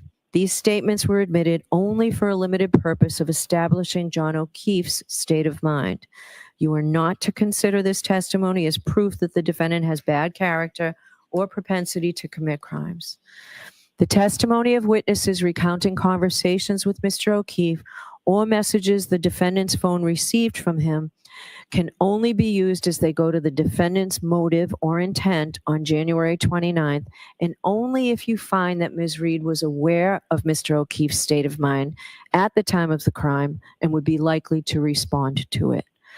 There need not be direct evidence that the defendant learned of Mr. O'Keefe's state of mind, so long as you can reasonably infer from the evidence that she did learn of it. Now, you have heard testimony about statements allegedly made by Ms. Reed. Before you may consider any such statement, you're going to have to make a preliminary determination whether it can be considered as evidence or not, and for what purpose it may be used.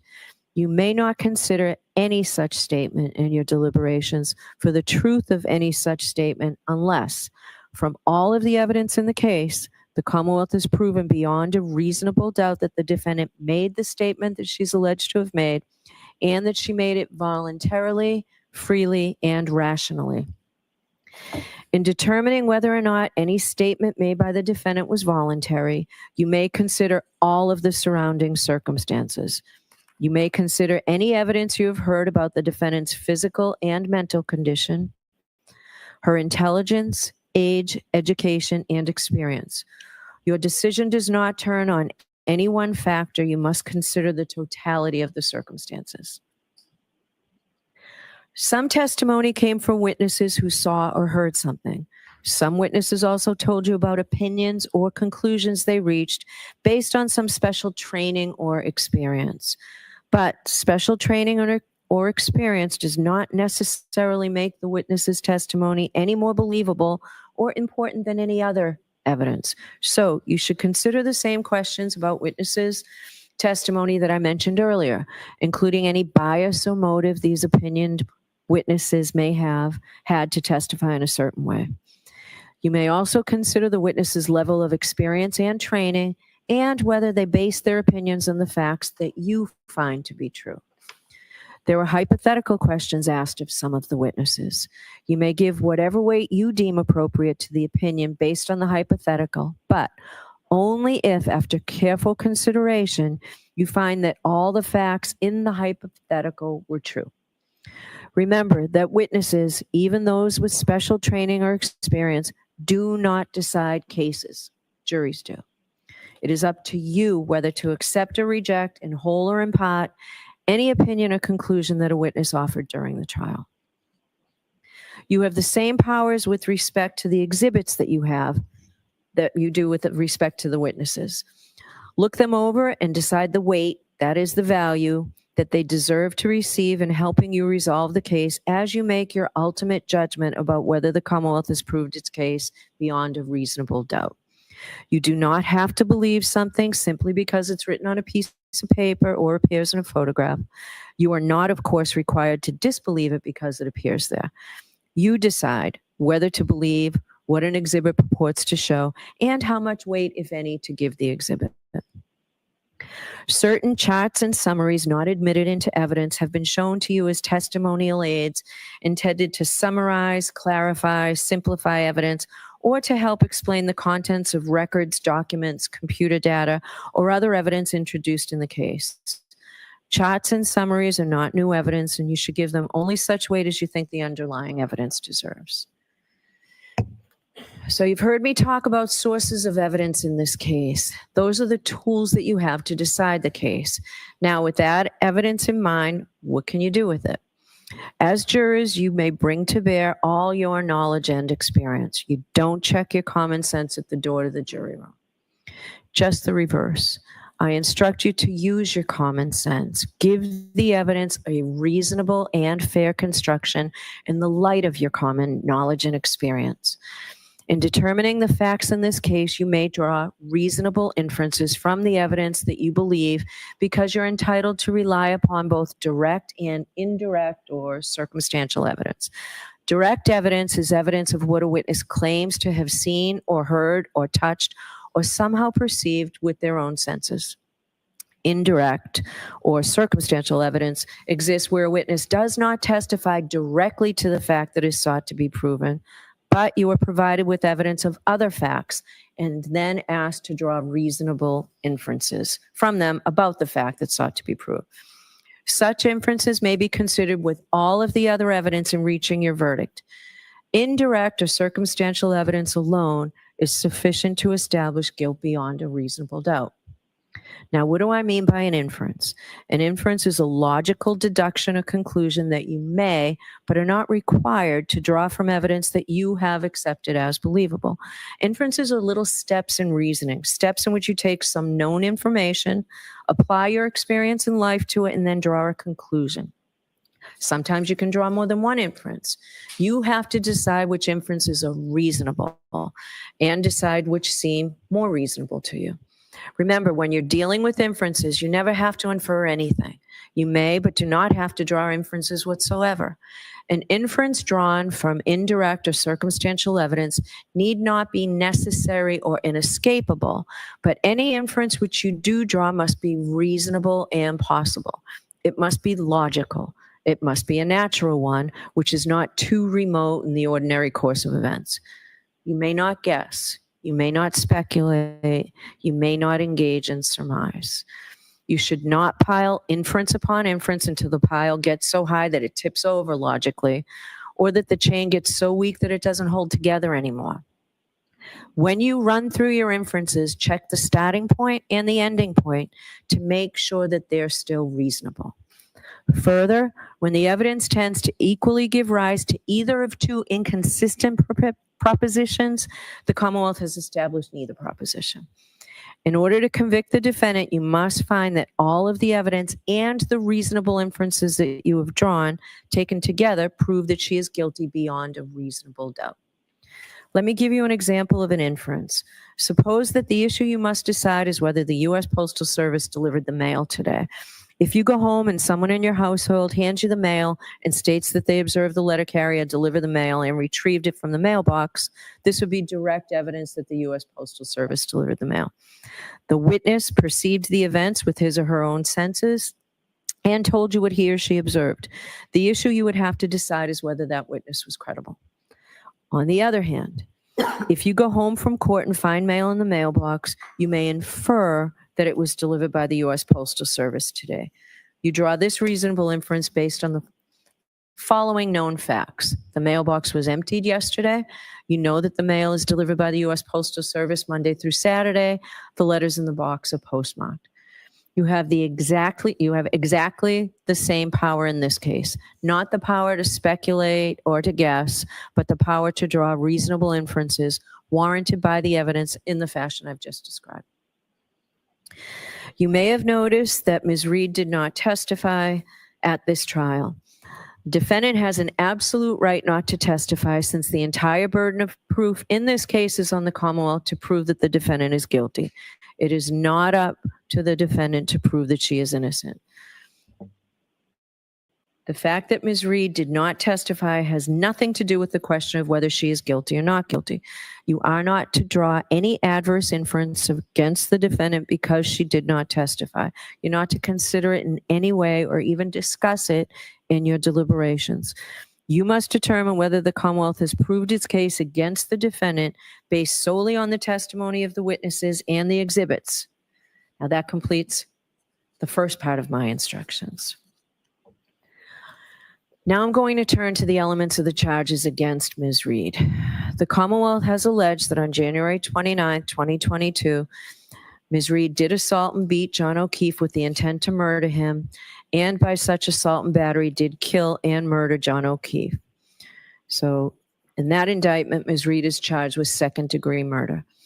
Now, I just want to tell you that our Supreme Judicial Court has promulgated jury instructions on homicide charges that I have to read verbatim. So I want to make sure to do that right. So murder in the second degree.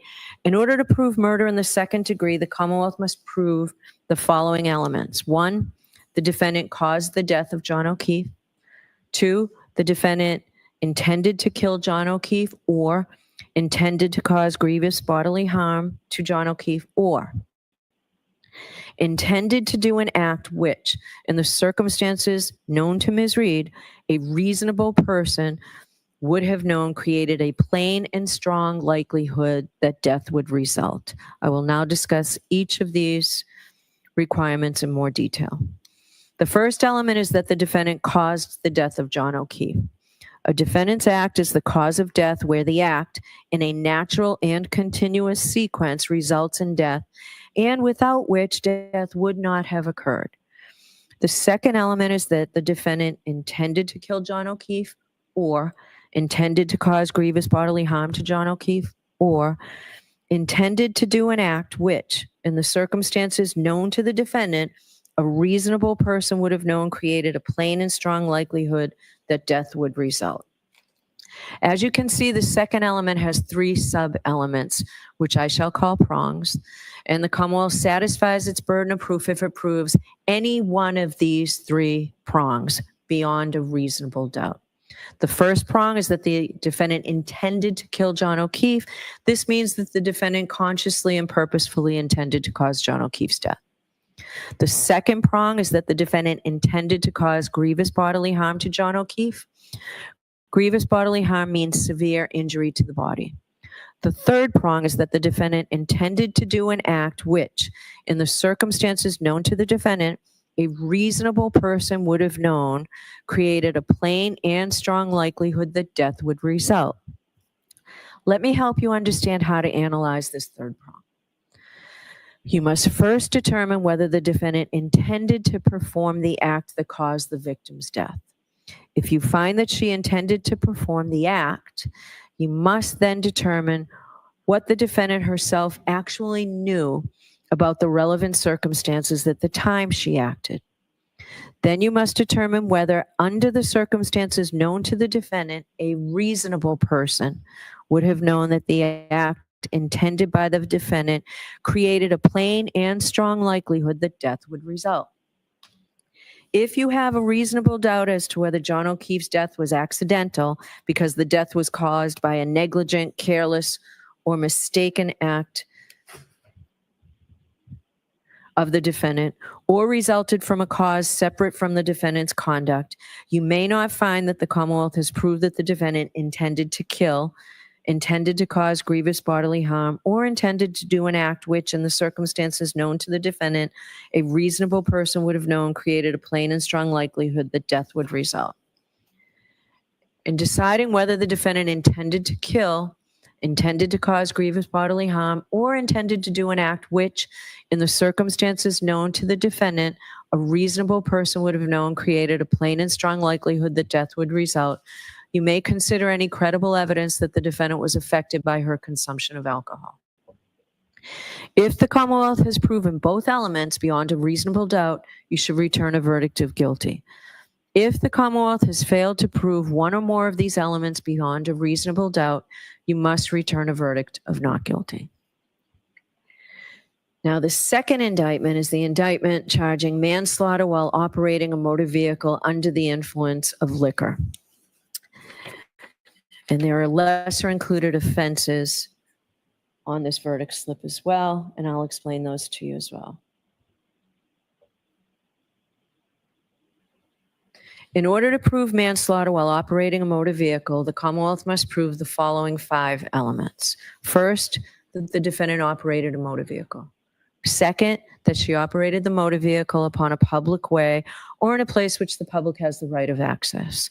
Third, that while the defendant was operating the motor vehicle, she was under the influence of intoxicating liquor and or the percent of alcohol in the defendant's blood was 0.08 or greater. Fourth, that the defendant operated the vehicle wantonly or recklessly so as to create a high degree of likelihood that substantial harm will result to another. Fifth, that by such operation of the motor vehicle, the defendant caused the death of John O'Keefe. To prove the first element, the Commonwealth must prove beyond a reasonable doubt that the defendant was operating a motor vehicle. A person operates a motor vehicle while doing all of the things, the well-known things that drivers do as they travel on a street or highway, and also in doing any act which directly tends to set the vehicle in motion. A person is operating a motor vehicle whenever they are in the vehicle and intentionally manipulate some mechanical or electrical part of the vehicle, like the gear shift or the ignition, which alone or in sequence will set the vehicle in motion. To prove the second element, the Commonwealth must prove beyond a reasonable doubt that the defendant operated a motor vehicle in a public way. Any street or highway that is open to the public and is controlled and maintained by some level of government is a public way. This would include, for example, interstate and state highways, as well as municipal streets and roads. In determining whether any particular street or road is a public way, you may consider evidence, if any, about whether it is some of the usual indications of a public way. For example, whether it is paved, whether it has street lights, street signs, curbing, and fire hydrants, whether there are buildings along the street, whether it is any crossroads intersecting it, whether it is publicly maintained. To prove the third element, the Commonwealth must prove beyond a reasonable doubt that while operating a motor vehicle, the defendant was under the influence of intoxicating liquor, that is alcohol, and or the percent of alcohol in the defendant's blood was 0.08 or greater. I will now instruct you on both theories. What does it mean to be under the influence of alcohol? It is not illegal to drive after consuming alcohol as long as the operator is not under the influence of alcohol. However, neither does someone have to be drunk to be under the influence of alcohol. A person is under the influence of alcohol if they have consumed enough alcohol to reduce their ability to operate a motor vehicle safely by decreasing their judgment, alertness, and ability to respond promptly and effectively to unexpected emergencies. The amount of alcohol necessary to do this may vary from person to person. The Commonwealth is not required to prove that the defendant actually drove in an unsafe or erratic manner, but it is required to prove that the defendant's ability to drive safely was diminished by alcohol. You may rely on your experience and common sense about the effects of alcohol. You should consider any believable evidence about the defendant's alleged consumption of alcohol, as well as the defendant's appearance, condition, and behavior. In deciding this theory of whether the defendant operated a motor vehicle under the influence of alcohol, you may also consider whether a blood test showed that the defendant had consumed alcohol. However, no matter what the reading is, the blood test is not sufficient by itself to prove that the defendant was under the influence of alcohol. Under the second theory, the Commonwealth must prove beyond a reasonable doubt that at the time of operation, the percent of alcohol in the defendant's blood was 0.08 or greater. The Commonwealth may prove a person's blood alcohol level by a chemical test or analysis of their breath or blood. In deciding whether the Commonwealth has proved the defendant's blood alcohol level beyond a reasonable doubt, you may consider evidence, if any, about whether the test was administered within a reasonable time of operation of the motor vehicle, whether the person who administered the test was properly certified, whether and how the pre-test procedures were followed and employed, whether the testing device was working properly at the time the test was administered, and whether the test was administered properly. You may also consider any other evidence pertaining to the test or the test results. The fourth element the Commonwealth must prove beyond a reasonable doubt is that the defendant operated the vehicle wantonly or recklessly.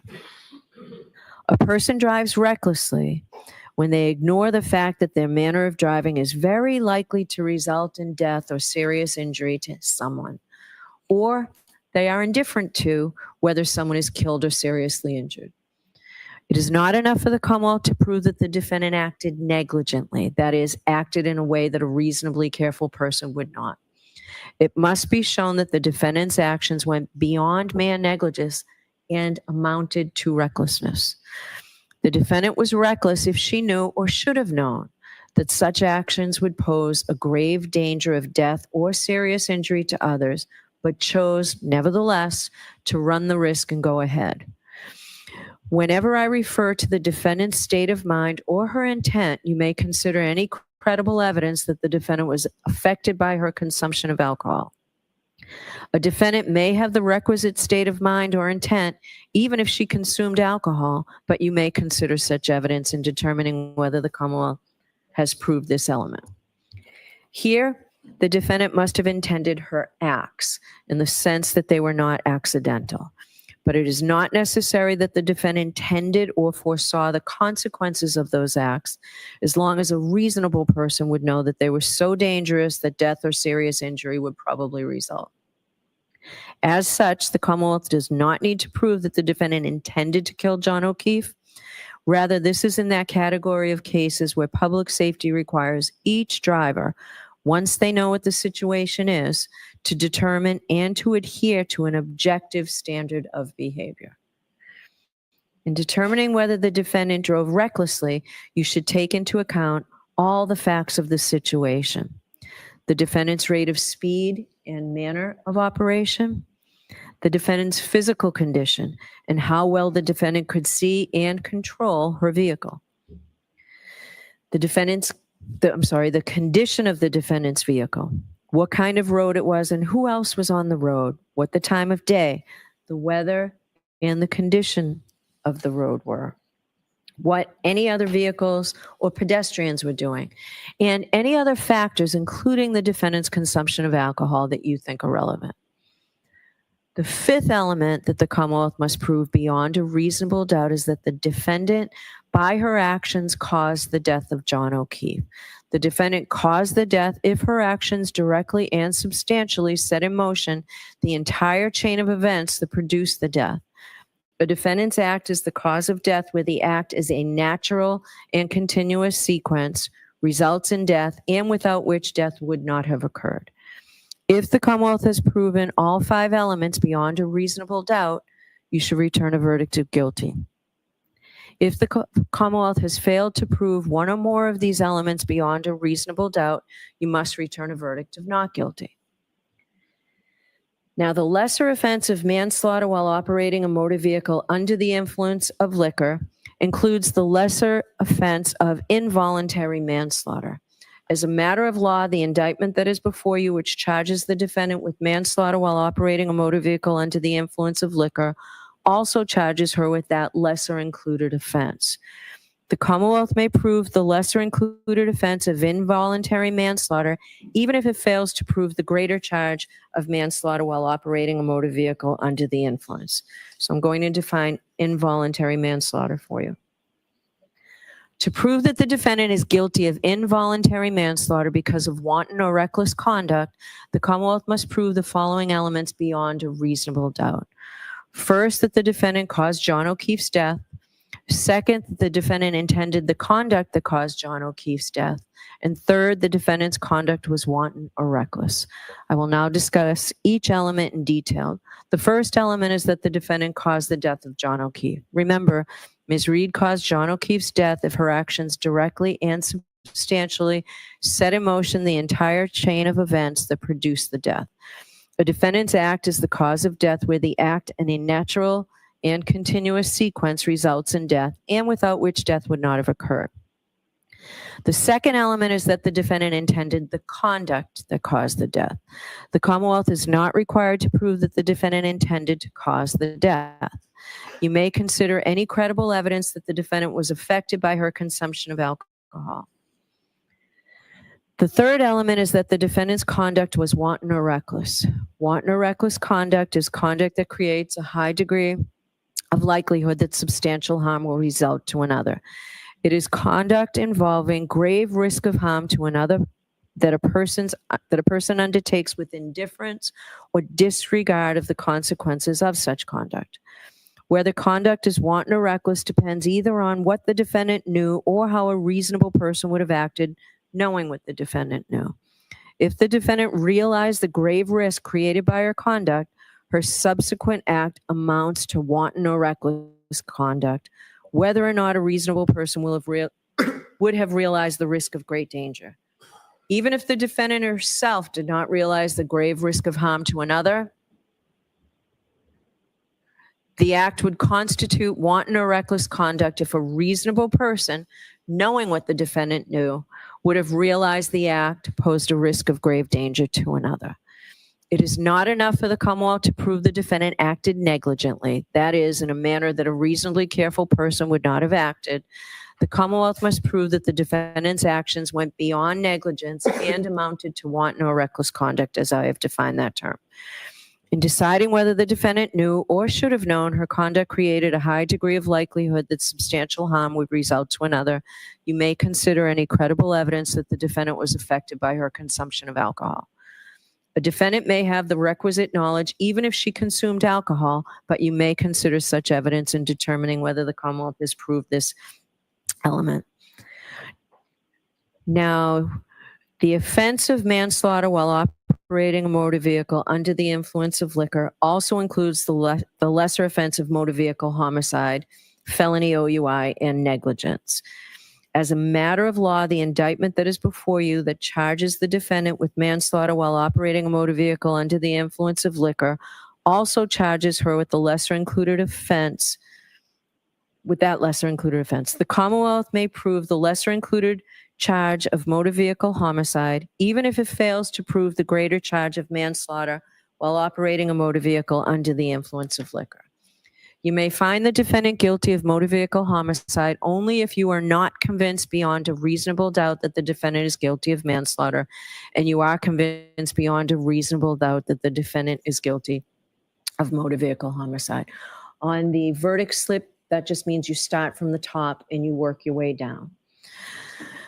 In order to prove the defendant guilty of motor vehicle homicide, the Commonwealth must prove the following 5 elements beyond a reasonable doubt. First, that the defendant operated a motor vehicle. Second, that she operated the motor vehicle upon a public way or in a place in which the public has the right of access.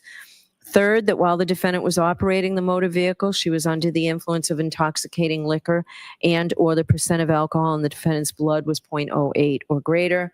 Fourth, that while operating a motor vehicle, the defendant did so in a negligent manner so that the lives or safety of the public might be endangered.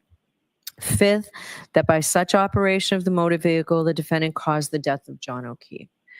Elements 1, 2, 3, and 5 are the same as manslaughter while under the influence of alcohol, as previously instructed a few moments ago.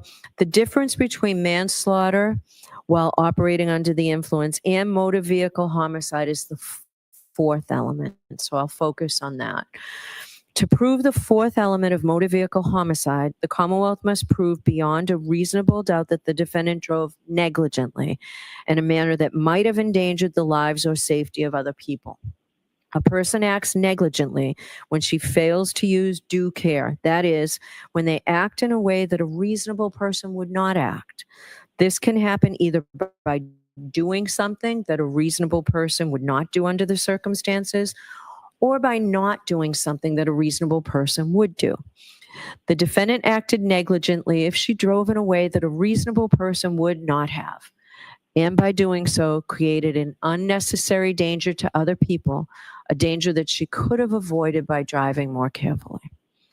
The defendant's intent does not matter, so do not consider it in determining whether or not the defendant was negligent. There is no requirement that the Commonwealth show that the defendant intended to act negligently or unlawfully. Under our laws, public safety requires each driver to determine and to adhere to an objective standard of reasonable behavior. Therefore, what the defendant may or not have intended to result from her actions is irrelevant. The issue is whether or not she drove as a reasonable person would have under the circumstances. In determining whether the defendant drove negligently in a manner that might have endangered the lives or safety of other people, you should take into account evidence, if any, about the defendant's rate of speed and manner of operation, the defendant's physical condition and how well she could see and control her vehicle, the condition of the defendant's vehicle, the kind of a road it was and who else was on the road, the time of day, the weather, and the road conditions, what any other vehicles or pedestrians were doing, and any other factors, including the defendant's consumption of alcohol, that you think are relevant. The offense of manslaughter while operating under a motor vehicle under the influence of liquor also includes the lesser offense of motor vehicle homicide, felony OUI liquor, and the lesser offense, and the lesser included offense of operating under the influence. As a matter of law, the indictment that is before you, which charges the defendant with manslaughter while operating a motor vehicle under the influence of liquor, also charges her with these lesser included offenses. So the Commonwealth may prove the lesser included charge of operating under the influence, even if it fails to prove the greater charges of manslaughter while operating a motor vehicle under the influence of liquor and motor vehicle homicide. You may find the defendant guilty of operating under the influence only if you are not convinced beyond a reasonable doubt that the defendant is guilty of manslaughter, and you are not convinced beyond a reasonable doubt that the defendant is guilty of motor vehicle homicide, but are convinced that the defendant is guilty beyond a reasonable doubt of operating under the influence. To prove the defendant guilty of operating under the influence, the Commonwealth must prove elements 1, 2, and 3 that I instructed you on motor vehicle homicide while OUI. So the third indictment is leaving the scene of an accident resulting in death. In order to prove the defendant guilty of leaving the scene of an accident resulting in death, the Commonwealth must prove 6 things beyond a reasonable doubt.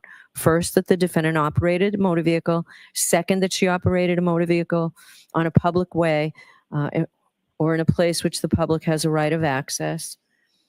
Third, that the defendant knowingly collided with John O'Keefe. Fourth, that the collision caused injury to John O'Keefe, resulting in his death.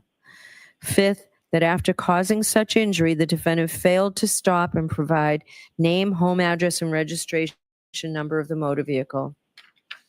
And sixth, that the defendant failed to do so for the purpose of avoiding prosecution or apprehension.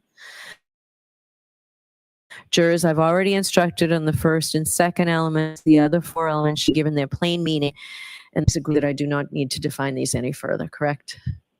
Okay, thank you.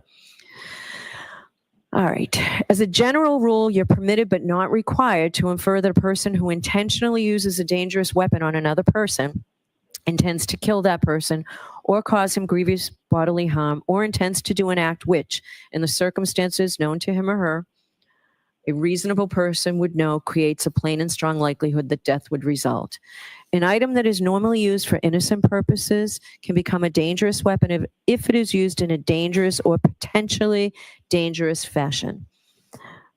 The law considers an item, in this case a motor vehicle, to be used in a dangerous fashion if it is used in a way that it reasonably appears to be capable of causing serious injury or death to another person. In deciding whether an item was used as a dangerous weapon, you may consider the circumstances surrounding the alleged crime, the nature, size, and shape of the item, and the manner in which it was handled or controlled. That completes my second part of the instructions. I'm now going to turn to the third and final part, which is shorter. In order for a jury to return a verdict, that is, to reach a decision in a criminal case, the law provides that there may only be 12 persons on the deliberating jury, and you will note that there are 18 of you. To avoid the need for a new trial if one or more jurors becomes ill or is to be excused for some good reason, we customarily impanel extra jurors at the beginning of a trial, as we did in this case.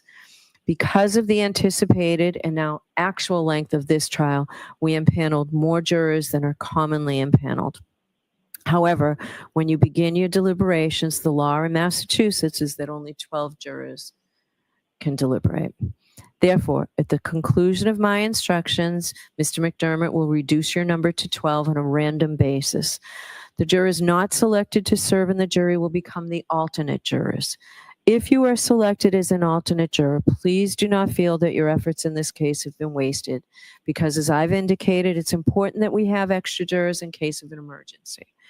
If we did not impanel extra jurors and a juror became ill, or for some other reason had to be excused, we would have to try the whole case all over again with the new jury. In the event that a juror has to be excused once the jury starts deliberating, then an alternate juror will be chosen to take that juror's position, and the jury will be required to start deliberations from the beginning. Therefore, it's important that the alternates not discuss the case with anyone else, including each other. For if an alternate becomes a member of the jury for deliberations, the alternate's views should be his or her own and not be influenced by anyone else. Different states and jurisdictions use different means to select a foreperson of the jury. In some jurisdictions, the jurors select their own person. In Massachusetts, the judge is responsible for selecting the foreperson. A foreperson of a jury has been described as the first among equals. He or she is responsible for organizing the deliberations, communicating with the court if necessary during deliberations, and presenting the verdict following your deliberations. The foreperson has no greater say or vote in the jury's deliberations. However, and in that sense, the juror is equal with all other jurors.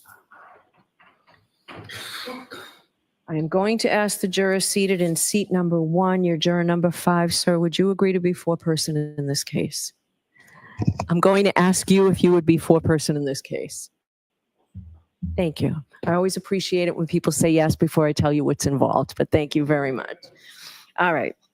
So the foreperson will be given the verdict slip setting forth the charges against the defendant.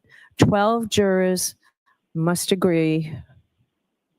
So, all right. So I skipped the line. And when you return to the jury room to deliberate, the court officers will deliver to you all the exhibits in this case, as well as the verdict slips that you'll be using in returning your verdict. So the foreperson will be given the verdict slip setting forth the charges against the defendant. 12 jurors must agree before you have a decision to any specific charge. That means that to find the defendant guilty, all 12 must agree. To find the defendant not guilty, all 12 must agree. You should consider each indictment individually and continue deliberating until you've reached a final verdict. You should not begin deliberating until all 12 jurors are together in the jury room, and should cease deliberating if any one juror is not present in the jury room. It is important that you not communicate with anyone outside the jury room about the deliberations or about anything concerning this case. Further, I remind you that no juror is better qualified to determine the truth of the facts in this case, to dispute or to deliberate on a verdict solely because of education, background, or experience. The parties and I have chosen each of you as fair and impartial jurors, and your voices have equal weight. To reach a unanimous to reach an unanimous verdict, each juror must agree. Jurors have a duty to consult with one another and to deliberate with a view to reaching an agreement, if it can be done without violence to individual judgment. At the same time, each juror must decide the case for himself or herself, but only after impartially considering the evidence with his or her fellow jurors. Don't hesitate to re-examine your views and change your opinion if convinced it is wrong.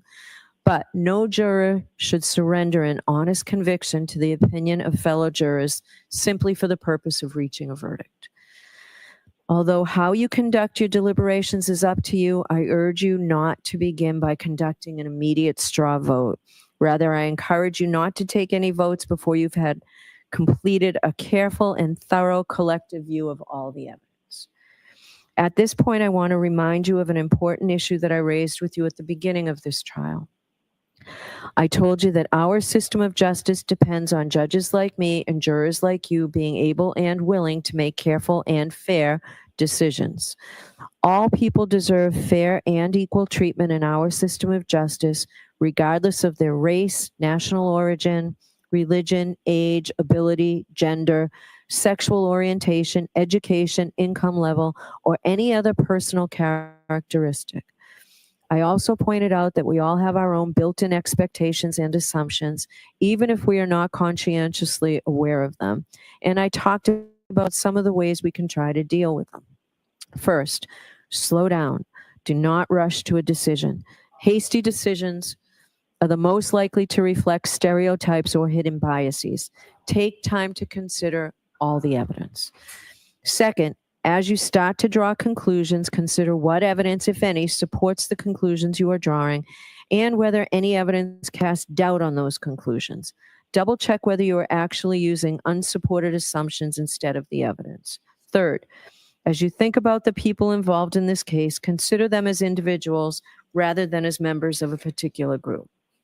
Fourth, I might ask myself, would I view the evidence differently if the people were from different groups, such as different racial, ethnic, or gender identity groups?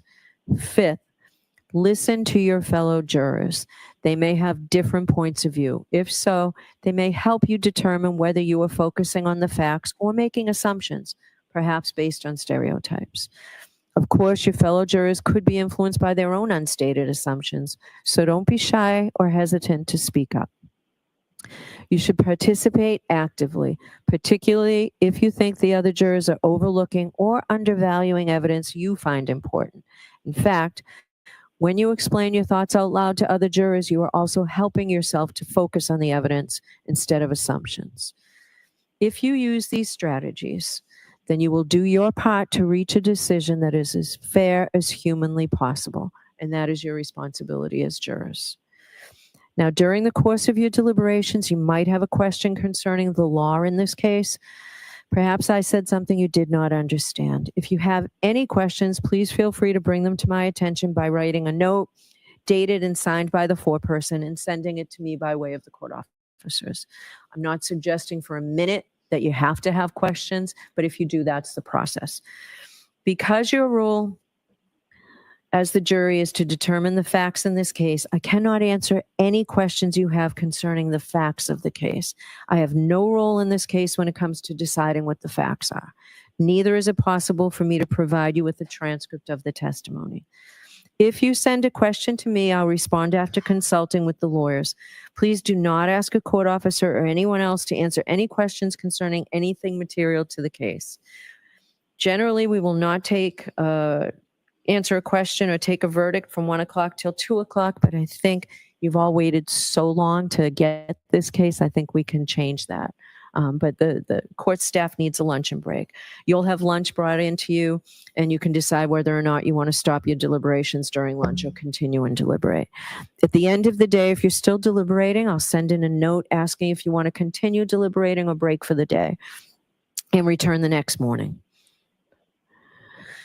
Don't tell anyone, including me, how the jury stands numerically or otherwise on the questions before you until such time as you've reached a unanimous verdict. You are going to notice shortly that the court officers are going to take an oath, and you will hear from that they too, as well as all other persons, are forbidden to communicate in any way or manner with any member of this jury on any subject touching on the merits of this case. Remember that the decision of the jury must be unanimous, and the foreperson should be certain that each member of the jury is in complete agreement with the verdict on each indictment. After the final vote of the jury, the foreperson should check the appropriate boxes as to each charge, then sign and date the verdict forms and notify the court officer when you've reached a unanimous verdict. You will then be brought back into the courtroom where the foreperson will deliver the verdicts. This will be the last time I'm going to see counsel at sidebar, but I'm required to see counsel at sidebar.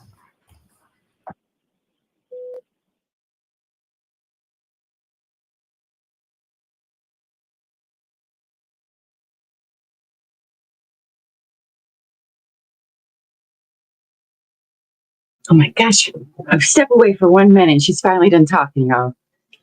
Those were the longest jury instructions. I don't want to say they're the longest I've ever heard. I just don't know why it took as long as it did.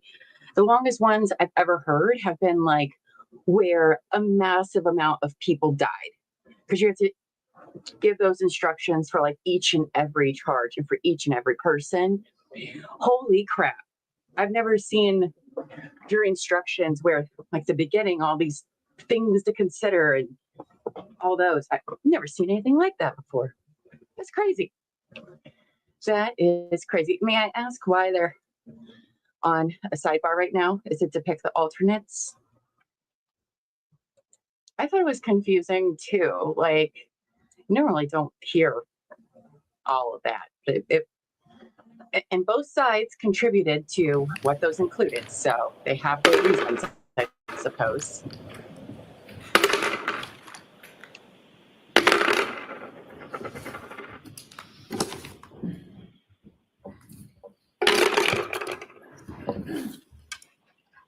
May I? Yes.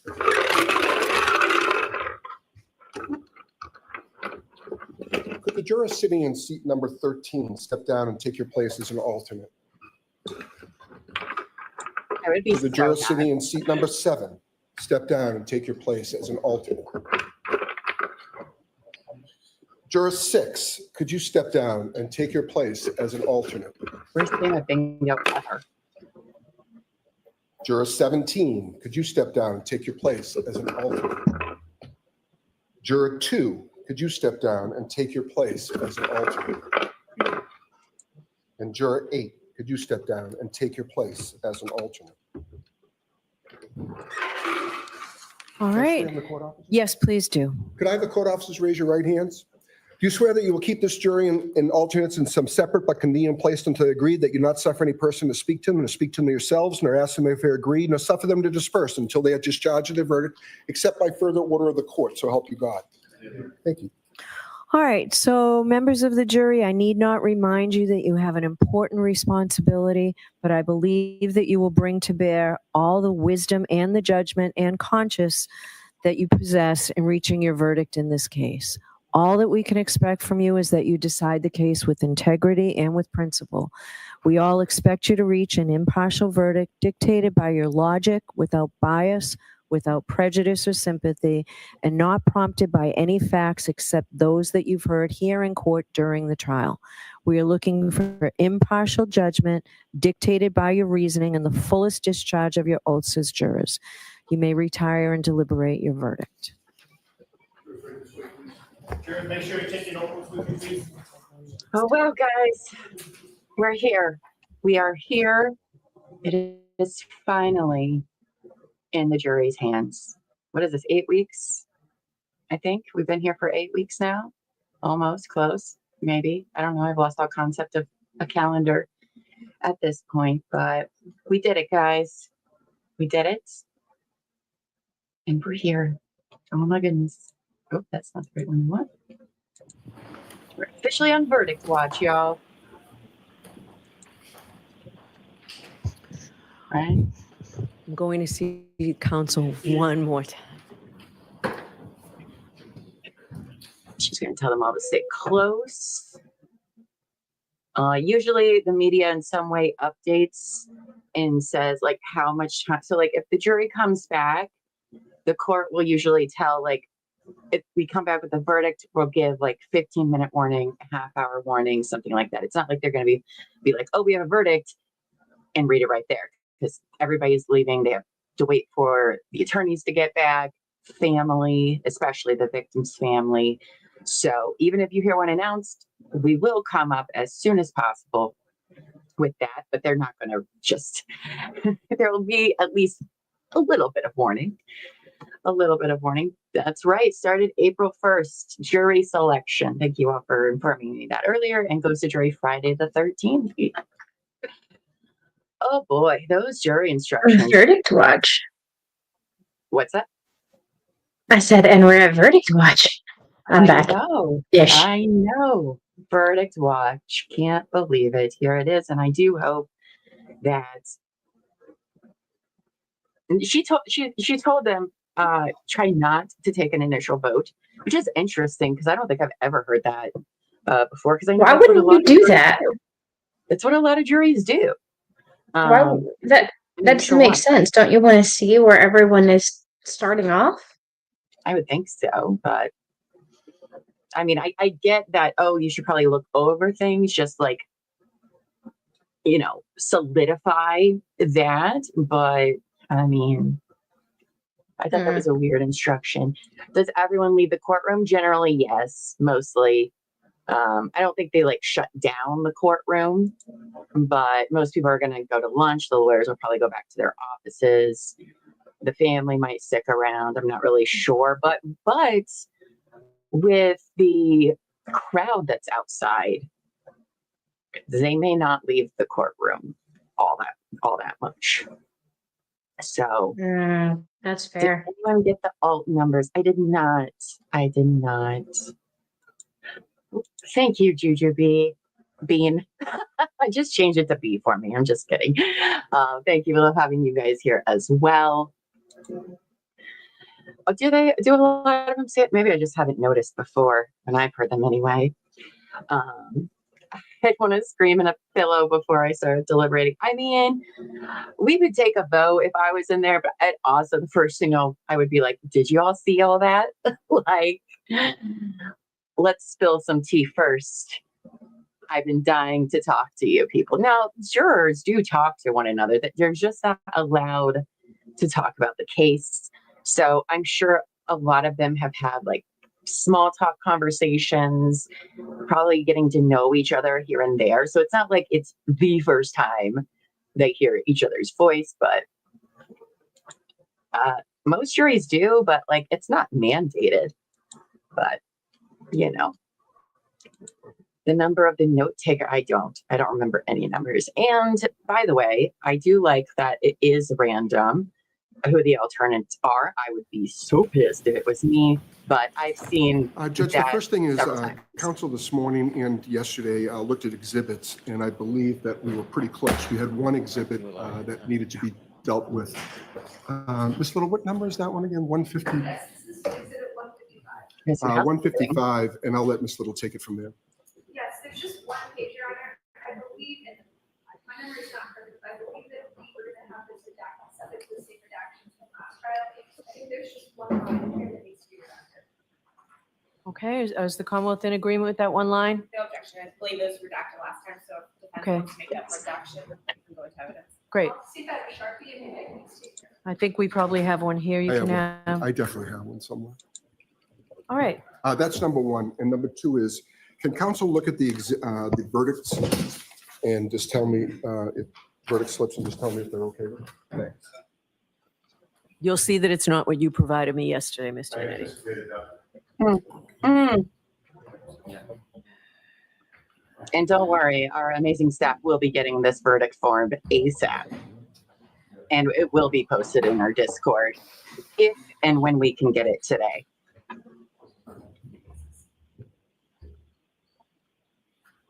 Also, I wonder if Fiji's sponsored them, Fiji water, because that's all they've been drinking out of.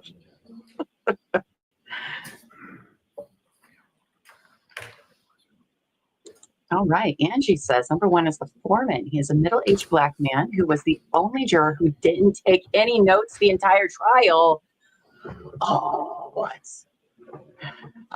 Okay. That's not everybody is a note taker. Okay, that's fine.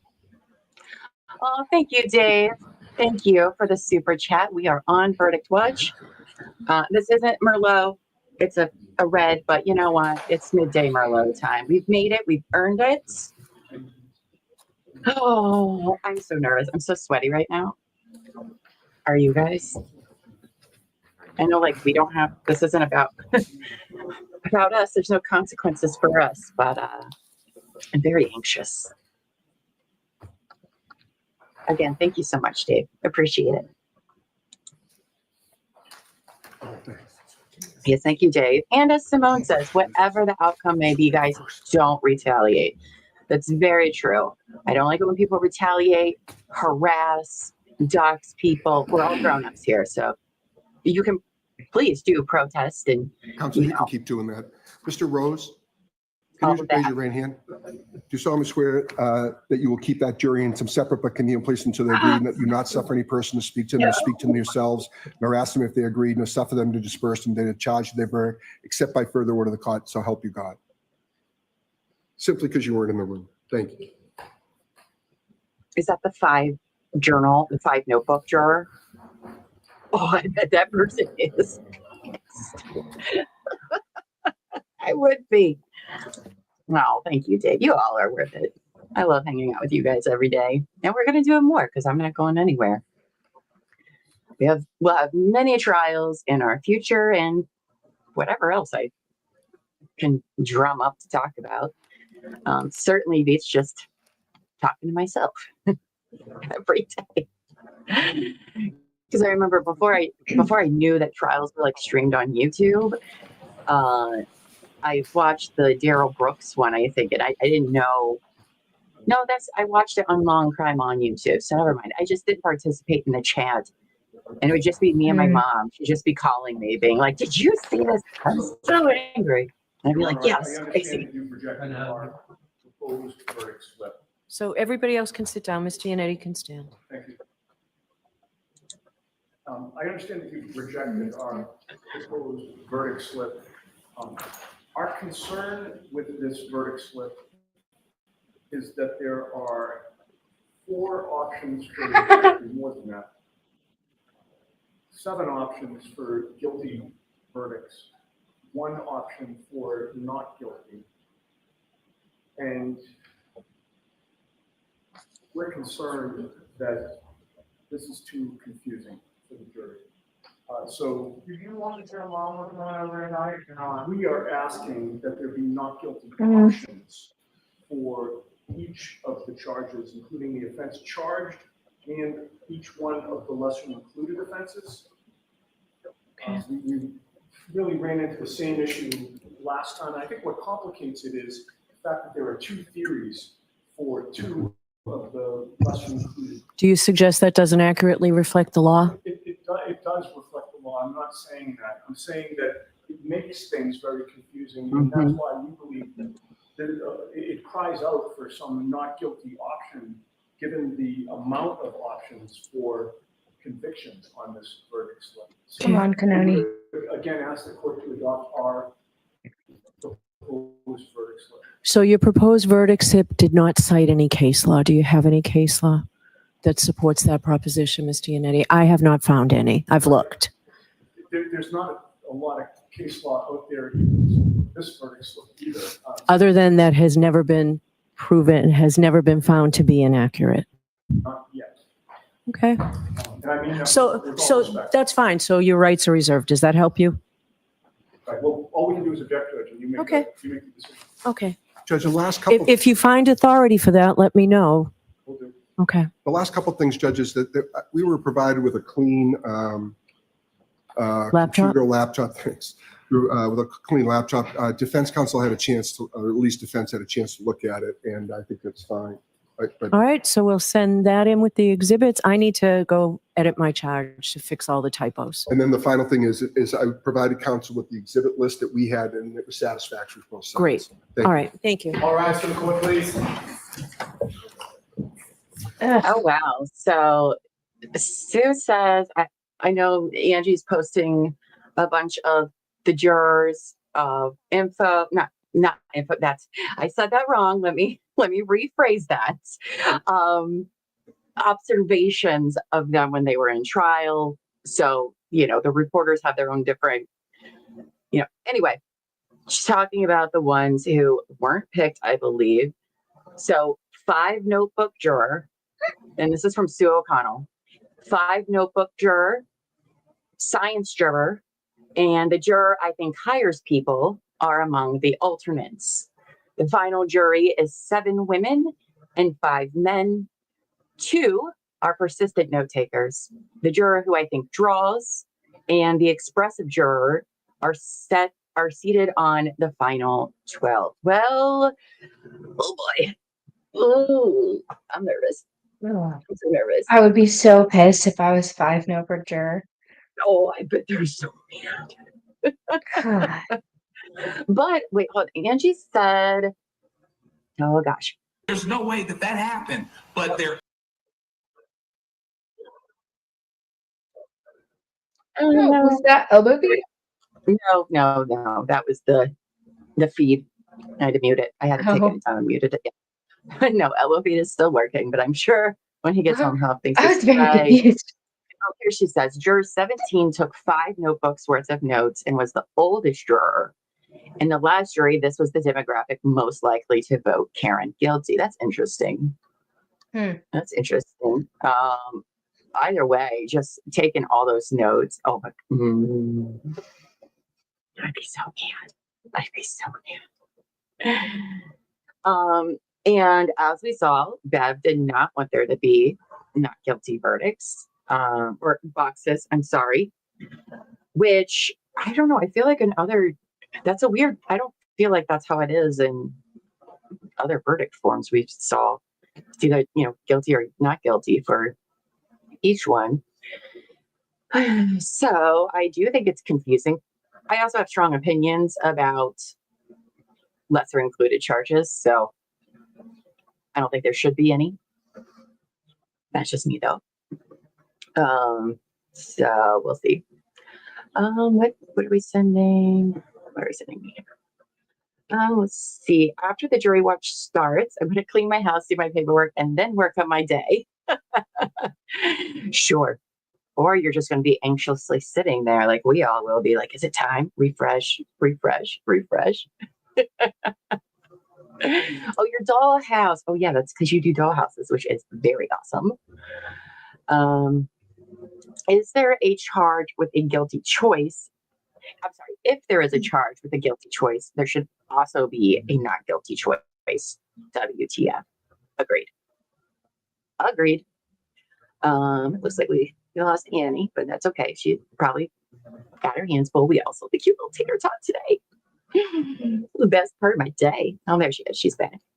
Welcome back. Thanks. Sorry.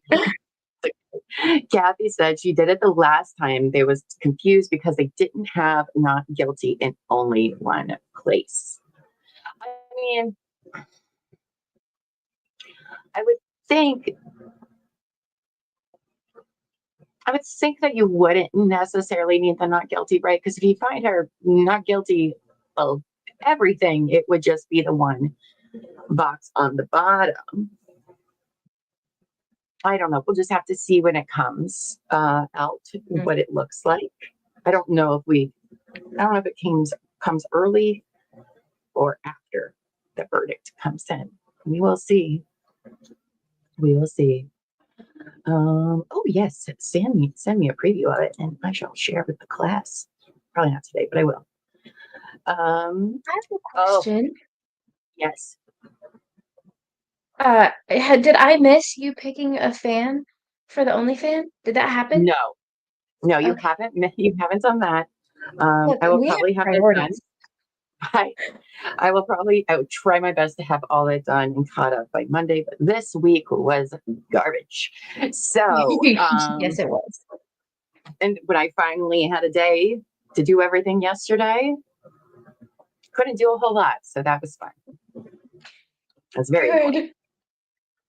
I was very, very annoyed. So Terry said, kind of like when my case settled after all of my notes. That's right. The jury was getting ready to deliberate, and Terry's juror duty she just did, and before they sent it to them, they settled, and that's how it can happen. That's free. Oh, the defense wanted the lesser included. Interesting. This go Why? round? Yeah, Oh. that's interesting. Okay. I don't think okay. Angie has the numbers over here. Hopefully this is, she says she thinks she has it right. 13 to 8, 6, 17, and 7. So those are the numbers for them. Dave says the only thing she's guilty of is hanging out with these as a-holes. Ugh, agreed. I mean, I am now at the point where I don't think that she did it. Okay. A lot of this trial, it's been like, well, the evidence that was collected is shoddy. It doesn't really matter if she did or didn't do it. And I do still stand by that. But after the defense's expert witnesses came on, I don't believe that she did it. It doesn't make sense. And here, all you got to do is look at John's body and tell me why he did that. I mean, if we're supposed to believe the data, she went backwards and reverse. What did he say? 80 something feet at 24 miles an hour and hit him like, what? And then his body, except for the laceration on the back of his head. Oh, I don't know. That's okay, girl. Simone says, okay, I'll try and figure this out with Discord. I'm not as app savvy or tech savvy as I used to be. That is okay. Everyone there will easily help you, and they'll go into a voice chat with you if that helps. Don't worry, we got you. We got everybody that wants to join Discord. It has a learning curve at first, but everybody there is willing to help, and you can catch on fast.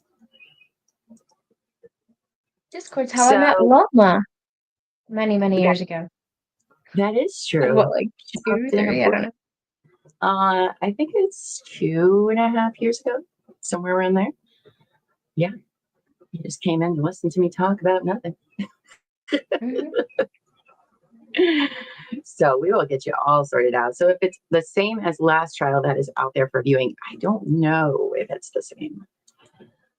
Reverse for 80 some feet, 20 some miles an hour uphill both ways in the snow. It sounds wild. Again, I cannot get past the body, his body. I really can't do that. So Lady in Gray says, I'm not convinced it wasn't a drunken slip and fall, but just not in that spot. I mean, even then, if it was a fall, I mean, I don't even know if that, because then what about his arm, right? I mean, at that point, why blame it on Karen at all? Like at that point, it was something that he did himself, even by accident. There's no reason to blame it on somebody else. No, and one of those charges, I think it was for one of the lesser included, I think it was for charge 2, was basically if you thought that she was drunk and driving and it was an accident. All of this happened accidentally believe that's one of the lesser included for charge 2, I think it was. Hold on here. Let me pull up. Okay, so this is the one from the first.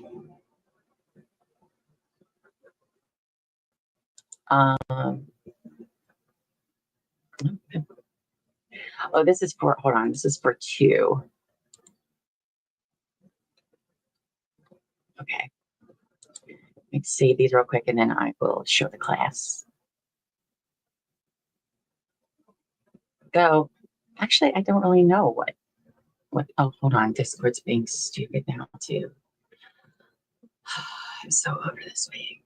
I'm so over it. At that speed? Yeah, I would think so too. Oh, cool. Are we not gonna let me? It's fun. Super fun. Okay, there we go. And to do these all individually, that's so much. But okay. Maybe we'll stop this screen. Oh, you guys, I'm so nervous. Okay, where are we at here?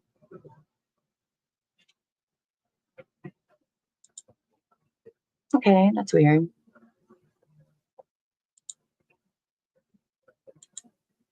Okay, well, I saved them, but now they're not.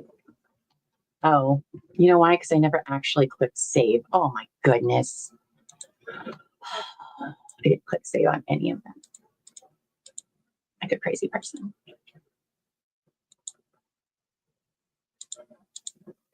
Oh my gosh, stop it. I do know how to do things some days. Today's not one of those days. All right, there you go, Llama. That's how you do that.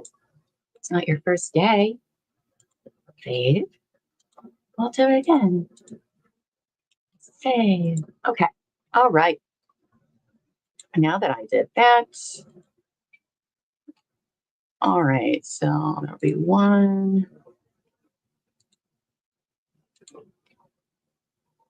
I think that would be 2. And that would be 3. Okay. We'll do that now. All right. So here is, these are from the first trial. Okay. These are not the ones we have now, but it should be similar-ish. Okay. So this is for charge 1, murder in the 2nd degree. In the above entitled case, we, the jury, say the defendant is not guilty or guilty of offense as charged murder in the 2nd degree. I don't believe we're going to get a 2nd degree murder charge here. So I don't know what happened to Annie. I don't know. She'll find her way back. So that's the first one. Okay, so this is the second one. Manslaughter while operating a motor vehicle under the influence. They can pick not guilty. They can pick guilty of offense as charged, manslaughter while operating a motor vehicle under the influence. Check one or both of the following. Okay, that's weird. Manslaughter while operating a motor vehicle under the influence of alcohol, and or manslaughter while operating a motor vehicle with a blood alcohol level of 0.08% or greater. So that's, I don't really understand why those two are different. Because, okay. I don't really understand that one. Or they can choose guilty of involuntary manslaughter or guilty of lesser included charge of motor vehicle homicide, felony OUI, liquor, and negligence. Check one or both of the following. Motor vehicle homicide by operating a motor vehicle under the influence of alcohol, and or motor vehicle homicide by operating a motor vehicle with a blood alcohol level of 0.08% or greater. Why are they so specific about that? That's weird, but okay. And then for the third offense is leaving the scene of an accident resulting in death. So this is, oh, we think it might be an accident, and then you left. So That's it. So not guilty or guilty of leaving the scene of an accident resulting in death. So I think that's interesting, particularly the second one here. I can see why that part's confusing down here, but the not guilty at the top, I don't know why we're arguing about that then, but okay. Annie did also lose power. Yes, she did. So there's two of my hosts. I have another one behind the scenes, but hopefully she doesn't lose power by coming on my show today. It's the lovely Terry, and I think she has something for us. We'll get back to these jury instructions shortly. I have 2 babies. Annie, you're not the only one that had a baby. Oh my gosh. Look how small and cute they are. Here, why don't you take gosh. Roscoe, monkey butt, and I will hold Willie. Oh my gosh, look how little and cute they are. They are 3 weeks old. Can you say hi, baby? Oh, Can you say hi? Which one's this? This one's Willie. Willie has the white spot. Willie has brown eyes. Roscoe has blue eyes. Oh, interesting. Interesting. So they're very different than Jasper because Jasper came to us when he was a couple of days old and was bottle fed. These are very attached to mom. So we got to work on that because Jasper think I gave birth to him. Oh. Ooh, that sounds like it'd be uncomfortable. Oh my gosh. What a day for us today. So they were born May 25th. Oh, the same day as Tater Tot. Oh my God, that is the same day as Tater Tot? That's the same day as Tater Tot. Isn't that funny? Annie, our boys are the same. Yes, that's you guys. If we would have put that together sooner, I might have had to change their names. To Tater and Tot? Is it too late for Tater Tot?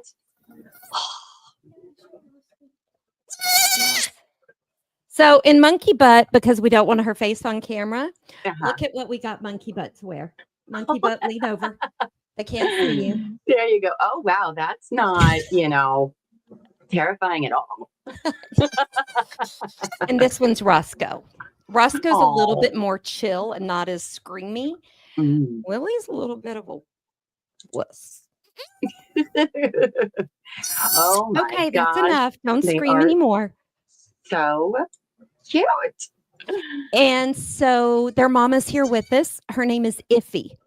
Iffy. I love that. That's fun. Yes.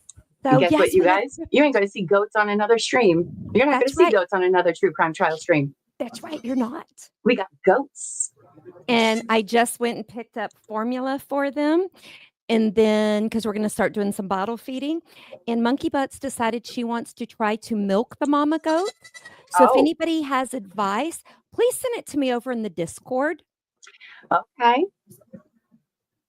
Because I'm going to just tell y'all, I'm a city girl. I was born and raised in Houston, Texas. I do not know how to milk anything. I've actually, I grew up in a small town country area, but I've never milked. Oh, Monkey Butt Sammy Sunshine said hello. Yes, Monkey Butt is a big fan, I hear. Big fan of us. Appropriate fan. Only one more being appropriate on the other side. Oh my gosh. I have to tell you, cute. It was so hard listening to everything and driving and not being able to say what I wanted. And every time I would hand Monkey Butt my phone and would say, could you type this for me? She's like, again? I was like, girl. And I will tell you, Jackson came prepared. He did. I mean, Brennan, I think Jackson's much more of a powerful speaker and storyteller, but he was prepared. He was like this. I felt Brennan was kind of all over the place. He was. I don't feel like it was as organized, but that's because he only had so much. Right. Simone says, I just happen to be a huge fan of goat cheese. Me too. This broccoli soup recipe of mine requires it. Okay, well. Do you know how to milk the goat? Elbow Feet says his best advice for milking goats is not to milk the male goat. So that is true. I'm going to guess that's personal experience. That's what Annie says. I won't Oh tell my y'all. gosh. Monkey Butt wants to try the goat's milk straight out. And I was like, well, why don't you lay down there and just suck her teat? She goes, ew. I said, I can clean it for you. I don't think that's how it's supposed to work, though, Terry. I told her, That'll change your mind real quick, huh? I said, your mom breastfed you. What difference is it? Well, I think a big difference. That's just me. That's so great. Oh my gosh, what a fun day. I got surprised by Annie and Tater Todd. I know. I saw Terry and Annie Coach. on. I was like, it's Annie. I know. I didn't even know she was coming on today. It was such a surprise. I was very excited about it. I was like, that's awesome. Because, you know, her and I started watching this trial together, and then she had to go have Tater Todd. Are they going to And then she was give here for the last day. an announcement and say 30 minutes we're going to go live with the verdict? Yes. They are? Okay. Well, I don't know the time yet because I have it on mute.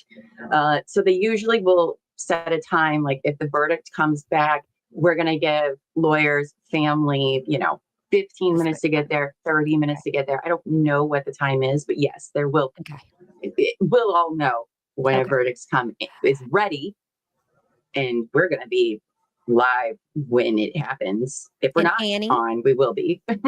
a note for you.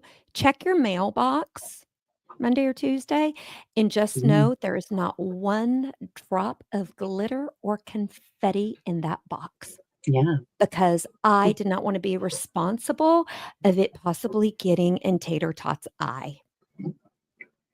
So I mailed a package without glitter. Which is, that's something that's breaking a big habit for sure. But I know what it is, and I'm so excited. I didn't listen to closing arguments last time. After closing arguments and with everything we've seen, Brennan, you could tell, was still deflated from what happened with the hoodie, in my opinion. He was more feisty and confident before that happened. His voice hasn't been. Yes, it is, Polly. It is. Hi, Dave. So I think he was more deflated still. I almost felt like he spoke defeated. His tone of voice wasn't powerful today. Compared Did anybody to else opening, think that? Yeah. Compared to his opening, I would agree with you on that. I think he was still kind of closer to being how he was, but he wasn't himself. Not quite, but I mean, he did. I don't Nope, agree with a lot he was doing. I do. That's my booby. I do think he did an all right job, I mean, he did all right. He seemed prepared, but it doesn't seem like he had a lot to work with. So, and I have to that's order, also if on anybody him. wants to give me suggestions, I've got to order them their first set of newborn pajamas. Newborn size for them? I think I did 0 to 3 actually last time. I'd have to look. 0 to 3 months. That makes more sense. But I had dinosaurs and ducks last time, and I'm thinking something a little different for these guys. Terry did not take Elbow, Feet, and Eyes suggestion, which was Vincent and Van. So they'd be Vincent Van Goats. I mentioned that, and Double H was like, yeah, no, that's just too much. Oh, whatever, AJ. That's freaking amazing. I like Tater and Tot. I know. I can't believe it. We didn't even think about Tater Monkey and Butt Tot. wanted chicken and nugget. I was like, we're not having chicken nugget. Oh, that's great. That is great. But what did your poll? I saw your poll, but I didn't get to take it. What were the results? So we have 10% guilty and 90% not guilty. In fact, you reminded me that because I had that hidden. So that's a hung jury. And that poll, I mean, if we were the jurors, of all the polls that I've seen going around, Court TV, Law and Order, Law and Crime, I mean, all the other channels, it is a massive, massive amount of people that are like not guilty, which is rare. Rare to have that big of a gap for specifically a not guilty vote. So that is very interesting to me. I And can yes, tell if we were in a group of 10. Five notebook guy, I feel your pain. I feel your pain. And I want you to come on our show and I want to know what you wrote in those 5 notebooks. I know you can't keep them, but you can tell us what you wrote.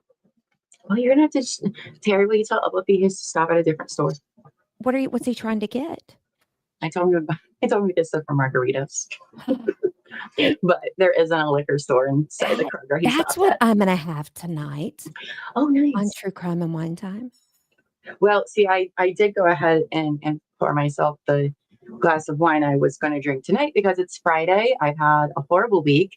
It's also like a holiday for us, okay? Because closing arguments, verdict watch, it's what we spent the last 8 weeks for. And oh my goodness. And it's been a wild 8 weeks.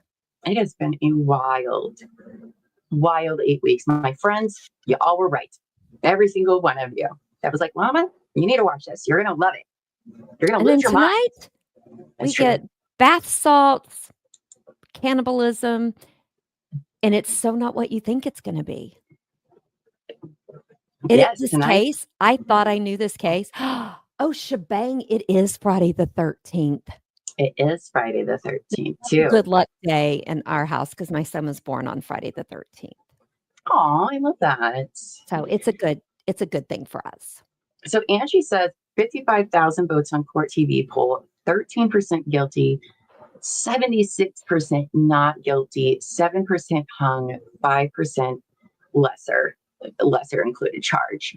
That is fascinating numbers that you don't really see that often, especially again for not guilty. It's almost unheard of, really. I mean, I love that Jackson did such a good job of saying, if you likely think, if you probably think, if you most, I mean, he played it very simple to what reasonable doubt was. I thought he did a phenomenal job. Even my 12-year-old granddaughter was like, oh, yeah. She then understood what beyond a reasonable doubt means. You have to be locked dead sure. If you have a doubt, you can't convict. Well, and then look at how many different possible reasonable doubt points there is. He had a which stack is not of index also cards. usually the case. I know, I heard. I wish we would have saw that. They didn't pan to it. There's more than one or two. I would have brought them to the podium, but they may not have been allowed to have props. They have so much reasonable doubt. And you blame that on investigation, guys. A shoddy investigation, dodgy witnesses. They did allow them to talk about Higgins more than I thought they were going to in closing. Same. I thought for sure Hank would be objecting. It's not they can object during opening and closings. They usually don't. But in this case, I was kind of expecting so many objections. But they didn't blatantly say, So Savage says, what if the 4-person you chose first is randomly picked to be an alternate afterwards? I asked this question and the chat told me that number is removed from right. Because that's what I was like, what? But apparently that's what happened. And my guess is that's when they had the sidebar so all the lawyers could check each of the balls, make sure that one was out, all that stuff. Seat 1 was juror number 5. 5% lesser is guilty. So why was that separate? Well, that's a good question. I'm like, that's a good question. I think about it. No. I think what they meant was like, or at least when I've been posting that poll, was like guilty of all 3. But I don't know. I don't know. He went to sleep in my lap. Oh my gosh. He's asleep already? He's sleeping in my lap. Oh, that's amazing. You guys definitely make sure you join the Discord because I can guarantee you Terry's going to be posting all the pictures and videos because we demand that she does every day of these babies. Oh my God, I'm so excited. I mean, I'm a little worried about them because we didn't get to hold them in our lap on the way home. because they were crying and mama was losing her shit in the back and Mm. started trying to headbutt the cage and stuff. I was like, oh, we got to pull over and put them back. She's going to hurt herself. Oh. Yep. Check the balls, Llama. Never a dull moment here, that's for sure. Simone says Brennan didn't need to throw the case either. So much reasonable doubt, even towards the Commonwealth. The behavior of Brennan and Lally towards all of the questions is enough for a not guilty verdict. Yes. Yes, Yeah. I think this last week they realized, like, oh, but you know what? He did try his best, I guess, to do a closing argument. I think he had to change a lot of his closing argument, though, after this week. And I think that's why I do too. It wasn't as, like, solid for him. Because he was in court yesterday and it looked like he was still working on writing it because Lally did all the talking for instructions. So, and I feel like Jackson has been working on this entire time. They usually do, from what I've heard. As they go through the case, they do like some. Each day they write, make sure you some put this in points. closing, make this in closing, that kind of thing. Yeah. So, oh my gosh, you guys are so nervous and excited. I know. I was disappointed when she told them not to take a straw vote, though. I mean, they still can. She just strongly suggests they don't, which is crazy. Everybody does. No, we do not, Angie. We're just going to change the name of the goat's Instagram. Oh, yes, that's right. We do. She does have a Jasper Instagram account. That's her. We're going to change the goat name to Jasper, Willie, and Roscoe, or Jasper and the Boys, or something. I don't know. I love that. And I also heard you said there's a camera in the goat There will be a house. camera going in the goat house when it's finished. So, more cute goat stuff. Shanka says, I've never seen a prosecutor get up and say multiple times that they don't know what happened or how it happened. It's a fair point. I think the only times I've heard that is like, they'll say nobody was there when a murder took place. Right. You know, nobody saw it, but that doesn't matter because of the other evidence that we have that proves. I remember them saying that in Chandler Halderson's case, like all the evidence pointed to that dude, and they're like, no, nobody there witnessed it with their own eyeballs, but you know, all this cumulative evidence, circumstantial Brennan evidence. to say it after they spent so much on Aperture and they said it was a car wreck, for him to do to me, I call it that crawfish crawl. He did some backup. Oh my gosh, him being like, they weren't really trying. Dr. Welcher wasn't really trying to say any of that. And it's like, so you spent $400,000 for that? Exactly. You could have paid me like $50. You just buy the And clothes. when he called it, what Jackson called it, a kindergarten experiment, I was laughing so hard. I bet people were going, why is this woman laughing so hard? If you look in our chat, there is the link for Jasper, the Friendly Goats Instagram. If you have that, you can find all of the go updates. Yeah, I know, right? I think we do need that too. Crap, what were we just talking about? Because I did have a thought about that and I got distracted by goats. About fifth grade or kindergarten. Yeah. I haven't, my son asked me one day, like, what was going on with this trial. It was a while ago. And I kind of told him, he was like, oh, like that sounds, and he's in 7th grade. But in 5th grade, I want to tell him about this experience. So in his 5th grade year, so he won the 4th grade science fair. The 5th grade one, he decided he was going to build his own Jacob's ladder, which involves like plasma, electricity. Like it's really intense. When he was in 5th grade, we did not help him with it at all. He did it all himself. Now we supervised like his soldering and things like that, but like everything about it was his idea. And I want to show him this experience. Like, what do you think about that? Which, by the way, he was disqualified for his 5th grade year science fair because they said, oh, he had parent help. Mind you, no, he did not. No, Elbow Feet went to the school that day to plug it in because it's dangerous. It's dangerous. He went there to supervise him, but I can tell you, we didn't help him with it at all, especially me. And his teacher was so mad about it like they were apparently like arguing with the judges. Like, no, this kid definitely did that because like 2 weeks before he got accepted to a gifted school. And they're like, no, this kid like literally, but he'd probably find Dr. Welcher's experiment. I would love to see him recreate it and then write a check or write an invoice and send it to the Commonwealth. I mean, where are people getting these jobs where they get paid $400,000? I need to know. I need to know. But I think they're going to be back on Wednesday. You think Wednesday's going to be if they have a verdict, it'll be Wednesday. If they don't get a verdict, it'll be Thursday or Friday. I think she's going to make them. Hey, Chad, did they say if they're letting them stay till 5 or 5:30? Like, I mean, for those that are on X, they did not. She said say that anything. Beverly said that she would send them a note at 5. Do you want to end for the day or keep deliberating? Oh, okay. Maybe I missed that when I was. I think that's when you had stepped. Oh, was it like right at the end? Damn it.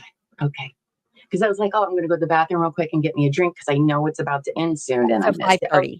So yeah, 5:30. Thank you guys for clearing that up for me. They're like, oh, we have to actually work a full day at a jury. Oh my goodness, right? I mean, I don't think a verdict's going to come back today. I think no matter what, they're probably going to want the weekend to think it. I don't think they're going to get a full guilty. I should say this. If they want to do guilty, I appreciate a jury wanting to take some more time because the consequence of that is astronomical, you know? So I can be like, oh, okay, you guys all may vote guilty, but you want some time to think about it because that's on your shoulders, you know? But whatever they decide, I would like them to not do anything before Monday. I want them to go back through everything because look at how much we have forgotten. And we've been able to talk about it. Imagine them. They couldn't talk about it to anybody. So they need to go back and look at their notes. I mean, they need, I mean, even if they all did an initial vote and it was not guilty, they may still be like, we're just still going to take the weekend and think about, you know, is there anything more we want to look at or whatnot? I mean, and I do think that also Jackson did a good job of bringing up a lot of the testimony from the beginning. He did. We forgot about. And I was like, oh yeah, that's right. I forgot about, you know, all of that. So we'll see. I'm always nervous when they pick the alternates though, especially when we have had people observing the jury and reporting back. And that always makes you nervous. Science guy makes me nervous. Yeah. Having the foreman be somebody who didn't take any notes or little to no notes. I don't remember which it was, but let's just say not much of a note taker, which is fine. You know, some people just, I have a trouble taking notes if I'm listening to somebody because my brain doesn't work that way. And I'd rather rely on that and maybe write things here or there. I'm not a good listener, note taker at the same time. I'm not. Oh my God, look at him, so cute. Oh my gosh, he's so cute. I love that. Oh, they're going to be so spoiled. I like how their ears also look like horns. Now you said they don't have horns. They do not. They're polled goats. So that means they're genetically don't have them. Interesting. I think they look like llamas. These look more like donkeys, where Jasper looked more like a llama. I think these look like donkeys. They do kind of look like donkeys. Now I think. Did you say hi, llama? Did you say hi, llama? I love that. We got our own real goats. I know some streamers have that screaming goat. We've got like, screw that. We got real ones. Simone says, well, as to the charging of what happens in Vegas stays in Vegas won't be plausible here. Now, will it? Yeah, not if we put a camera in. Simone says, I don't know, but the evidence on the table in the jury room is not too overwhelming. Hopefully not. But I mean, they hear each other. So Ross goes screaming in the other room, and so he is screaming in response to him. Oh my goodness. That I'm is going to so probably funny. jump off and go play with them. And we will be back tonight at 7:00. Yes, 7 Central, 8 p.m. Eastern for True Crime and Wine Time with Terry and I, where we'll be talking about the Austin Harroweth case. I will take a shower, change clothes, get freshened up and stuff. I won't be smelling like a goat. I can't promise, though, that there won't be goats. I can't promise there won't be goats. There will probably be goats. So if you want to see more of the goats, come back on this channel at 8 p.m. Eastern tonight, 7 p.m. And Central. they'll have pajamas on for the first time because I did find Jasper's old pajamas. They're going to be in baby pajamas, you guys. I love it. I will see you guys tonight. All right. You too, Say Terry. bye, Have a Billy. great time with the babies. Bye. So cute, sticking his little tongue out there. Oh, my goodness. Oh, so adorable. I can't even. That's right. Our channel has goats. So there's that. Yes, aren't the goats cute? These are baby goats. She has an older one, Jasper. Jasper's probably what, a year old, I think. So Angie says a Davo juror did an interview yesterday. Well, that's great. Add that to our list. Add that to our list that we're keeping track of that. And I might include it at the end. I'm getting ready to solidify that schedule for next week. Oh my gosh, good luck cleaning Simone. Good luck with that. What do you guys think? Does anybody here think the jury's coming back today? I don't know. When we all used to watch trials together in Mod for a different channel, it was like every time I went to go take a shower, the verdicts would come in. So at one point, it got to them being like, Llama, go take a shower. So this verdict comes quicker. So Angie says, no, she doesn't think so. Nap time. Oh, welcome back, Lady in Gray. I know you were gone for most of the afternoon. And you didn't have to subject yourself to the boring and way too long, wildly long. Let's use Devers. Wildly long jury instructions. Like an hour. What was it? Like an hour and 10 minutes? Something like that. Something like that. Probably not, but I wish they would. I wish they would too, but I really don't. I don't know. Maybe I would love to be wrong, but I don't know. We'll see. Lady in Gray doesn't think they'll be back today. No, yeah, you remember that, Sam? Oh yes, let me go shower in a non-rude way. Oh yes. I mean, it worked quite a few times. Oh yes, it was over an hour. Have you ever heard? I don't think I've ever seen one that long. I think the longest one I ever heard was Daryl Brooks, and that's because there were 72 charges, and she had to read them out, each one individually. That verdict form that we saw, 72 of those, plus whatever intro instructions like Beth had before that, but even that wasn't that long. That was the longest one I've ever heard. And then I think Parkland, the Nicholas Cruz one, I think that one long too, because there was like numerous charges as well, because it was Parkland. So, but like all these instructions and how to think, I think that's interesting. I'll be honest, I don't know if they were helpful for the prosecution, but that's just me. Just because they seem to back up a lot of what AJ said more than what Brennan said, in my opinion. You know, about reasonable doubt, people not testifying, and all that stuff. Certainly longer than I've ever heard, but okay, we'll hope. We'll hope. Oh, was it as long as last year too?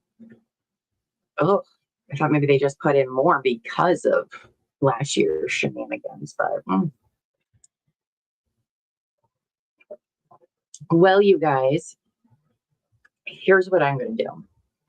I'm going to get off for a while. I want to try to pump out as many Probably shouldn't word it that way when I'm about to talk about Diddy, but I'm going to try to record and try to get caught up on these Diddy episodes that I haven't been able to do this week while we're waiting.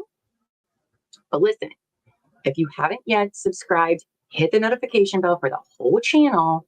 All right, because if a verdict comes, I will have it up the whole time. And trust me, my staff will be all over it because they're amazing. They know everything well ahead of time. But we will go live if it comes back.